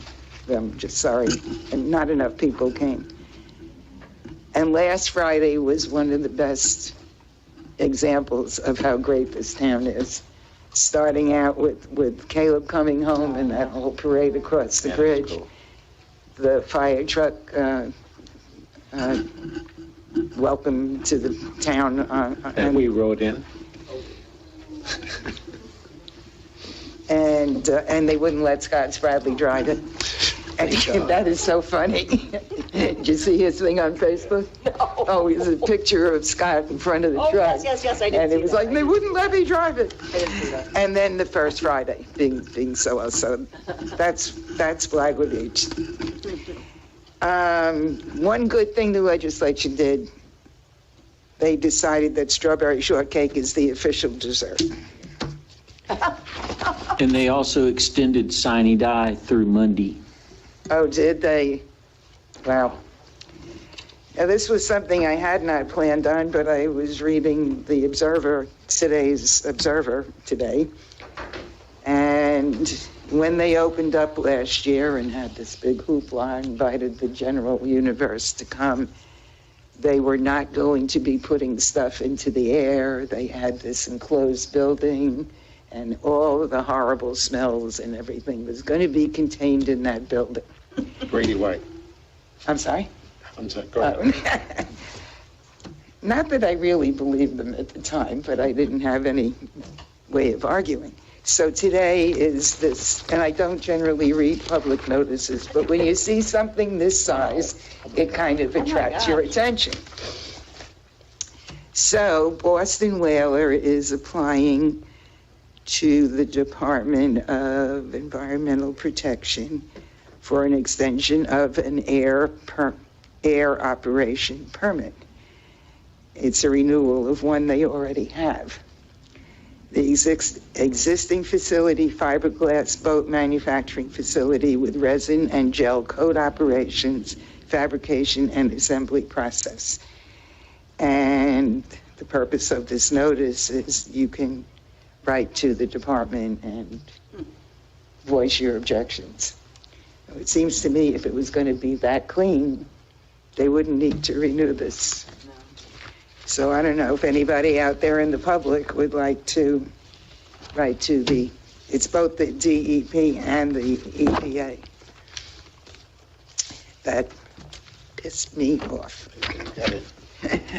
We've been gutted, so it's nothing gonna happen. Oh, they'll get it. Yeah, of course they'll get it. Mr. Sherman. Oh, yeah, just looking forward to Saturday doing the park benches. That's all I have. Okay, and hopefully it won't rain, and if it does rain, I'll be there anyway. And I'll have a couple of tents, we'll do what we can do. One item I did miss, Mr. Whitson, you had provided us with a letter from EcoGas, the gas company. Yeah. Is that one that said a date about no fault? Anyway, can you bring us up to date on that? Yes, sir. I have put Tico Gas on notice that we will drop one of our 2 claims, but we will not drop the second claim. And they've asked us for more data. So we will provide them said data. And if they don't like that, then we'll see them in court. Okay. Any other questions or? No. Okay. Good night. Motion to adjourn? Oh, I'm sorry? Oh, the second public comment. Oh, that's right. Second public, don't you dare. Waited all the time to make sure you didn't end earlier. Steve Daly, 1764 Windsong Circle. Real quick, sidewalk lights or whatever those things are called we have, the little ones. We don't do a very good job maintaining those. I'm just going to tell you. The little lights with the green. Oh, the lanterns. Yeah, lantern. I mean, if you want to bring the tourists in at night, you should have the best looking little town you can have.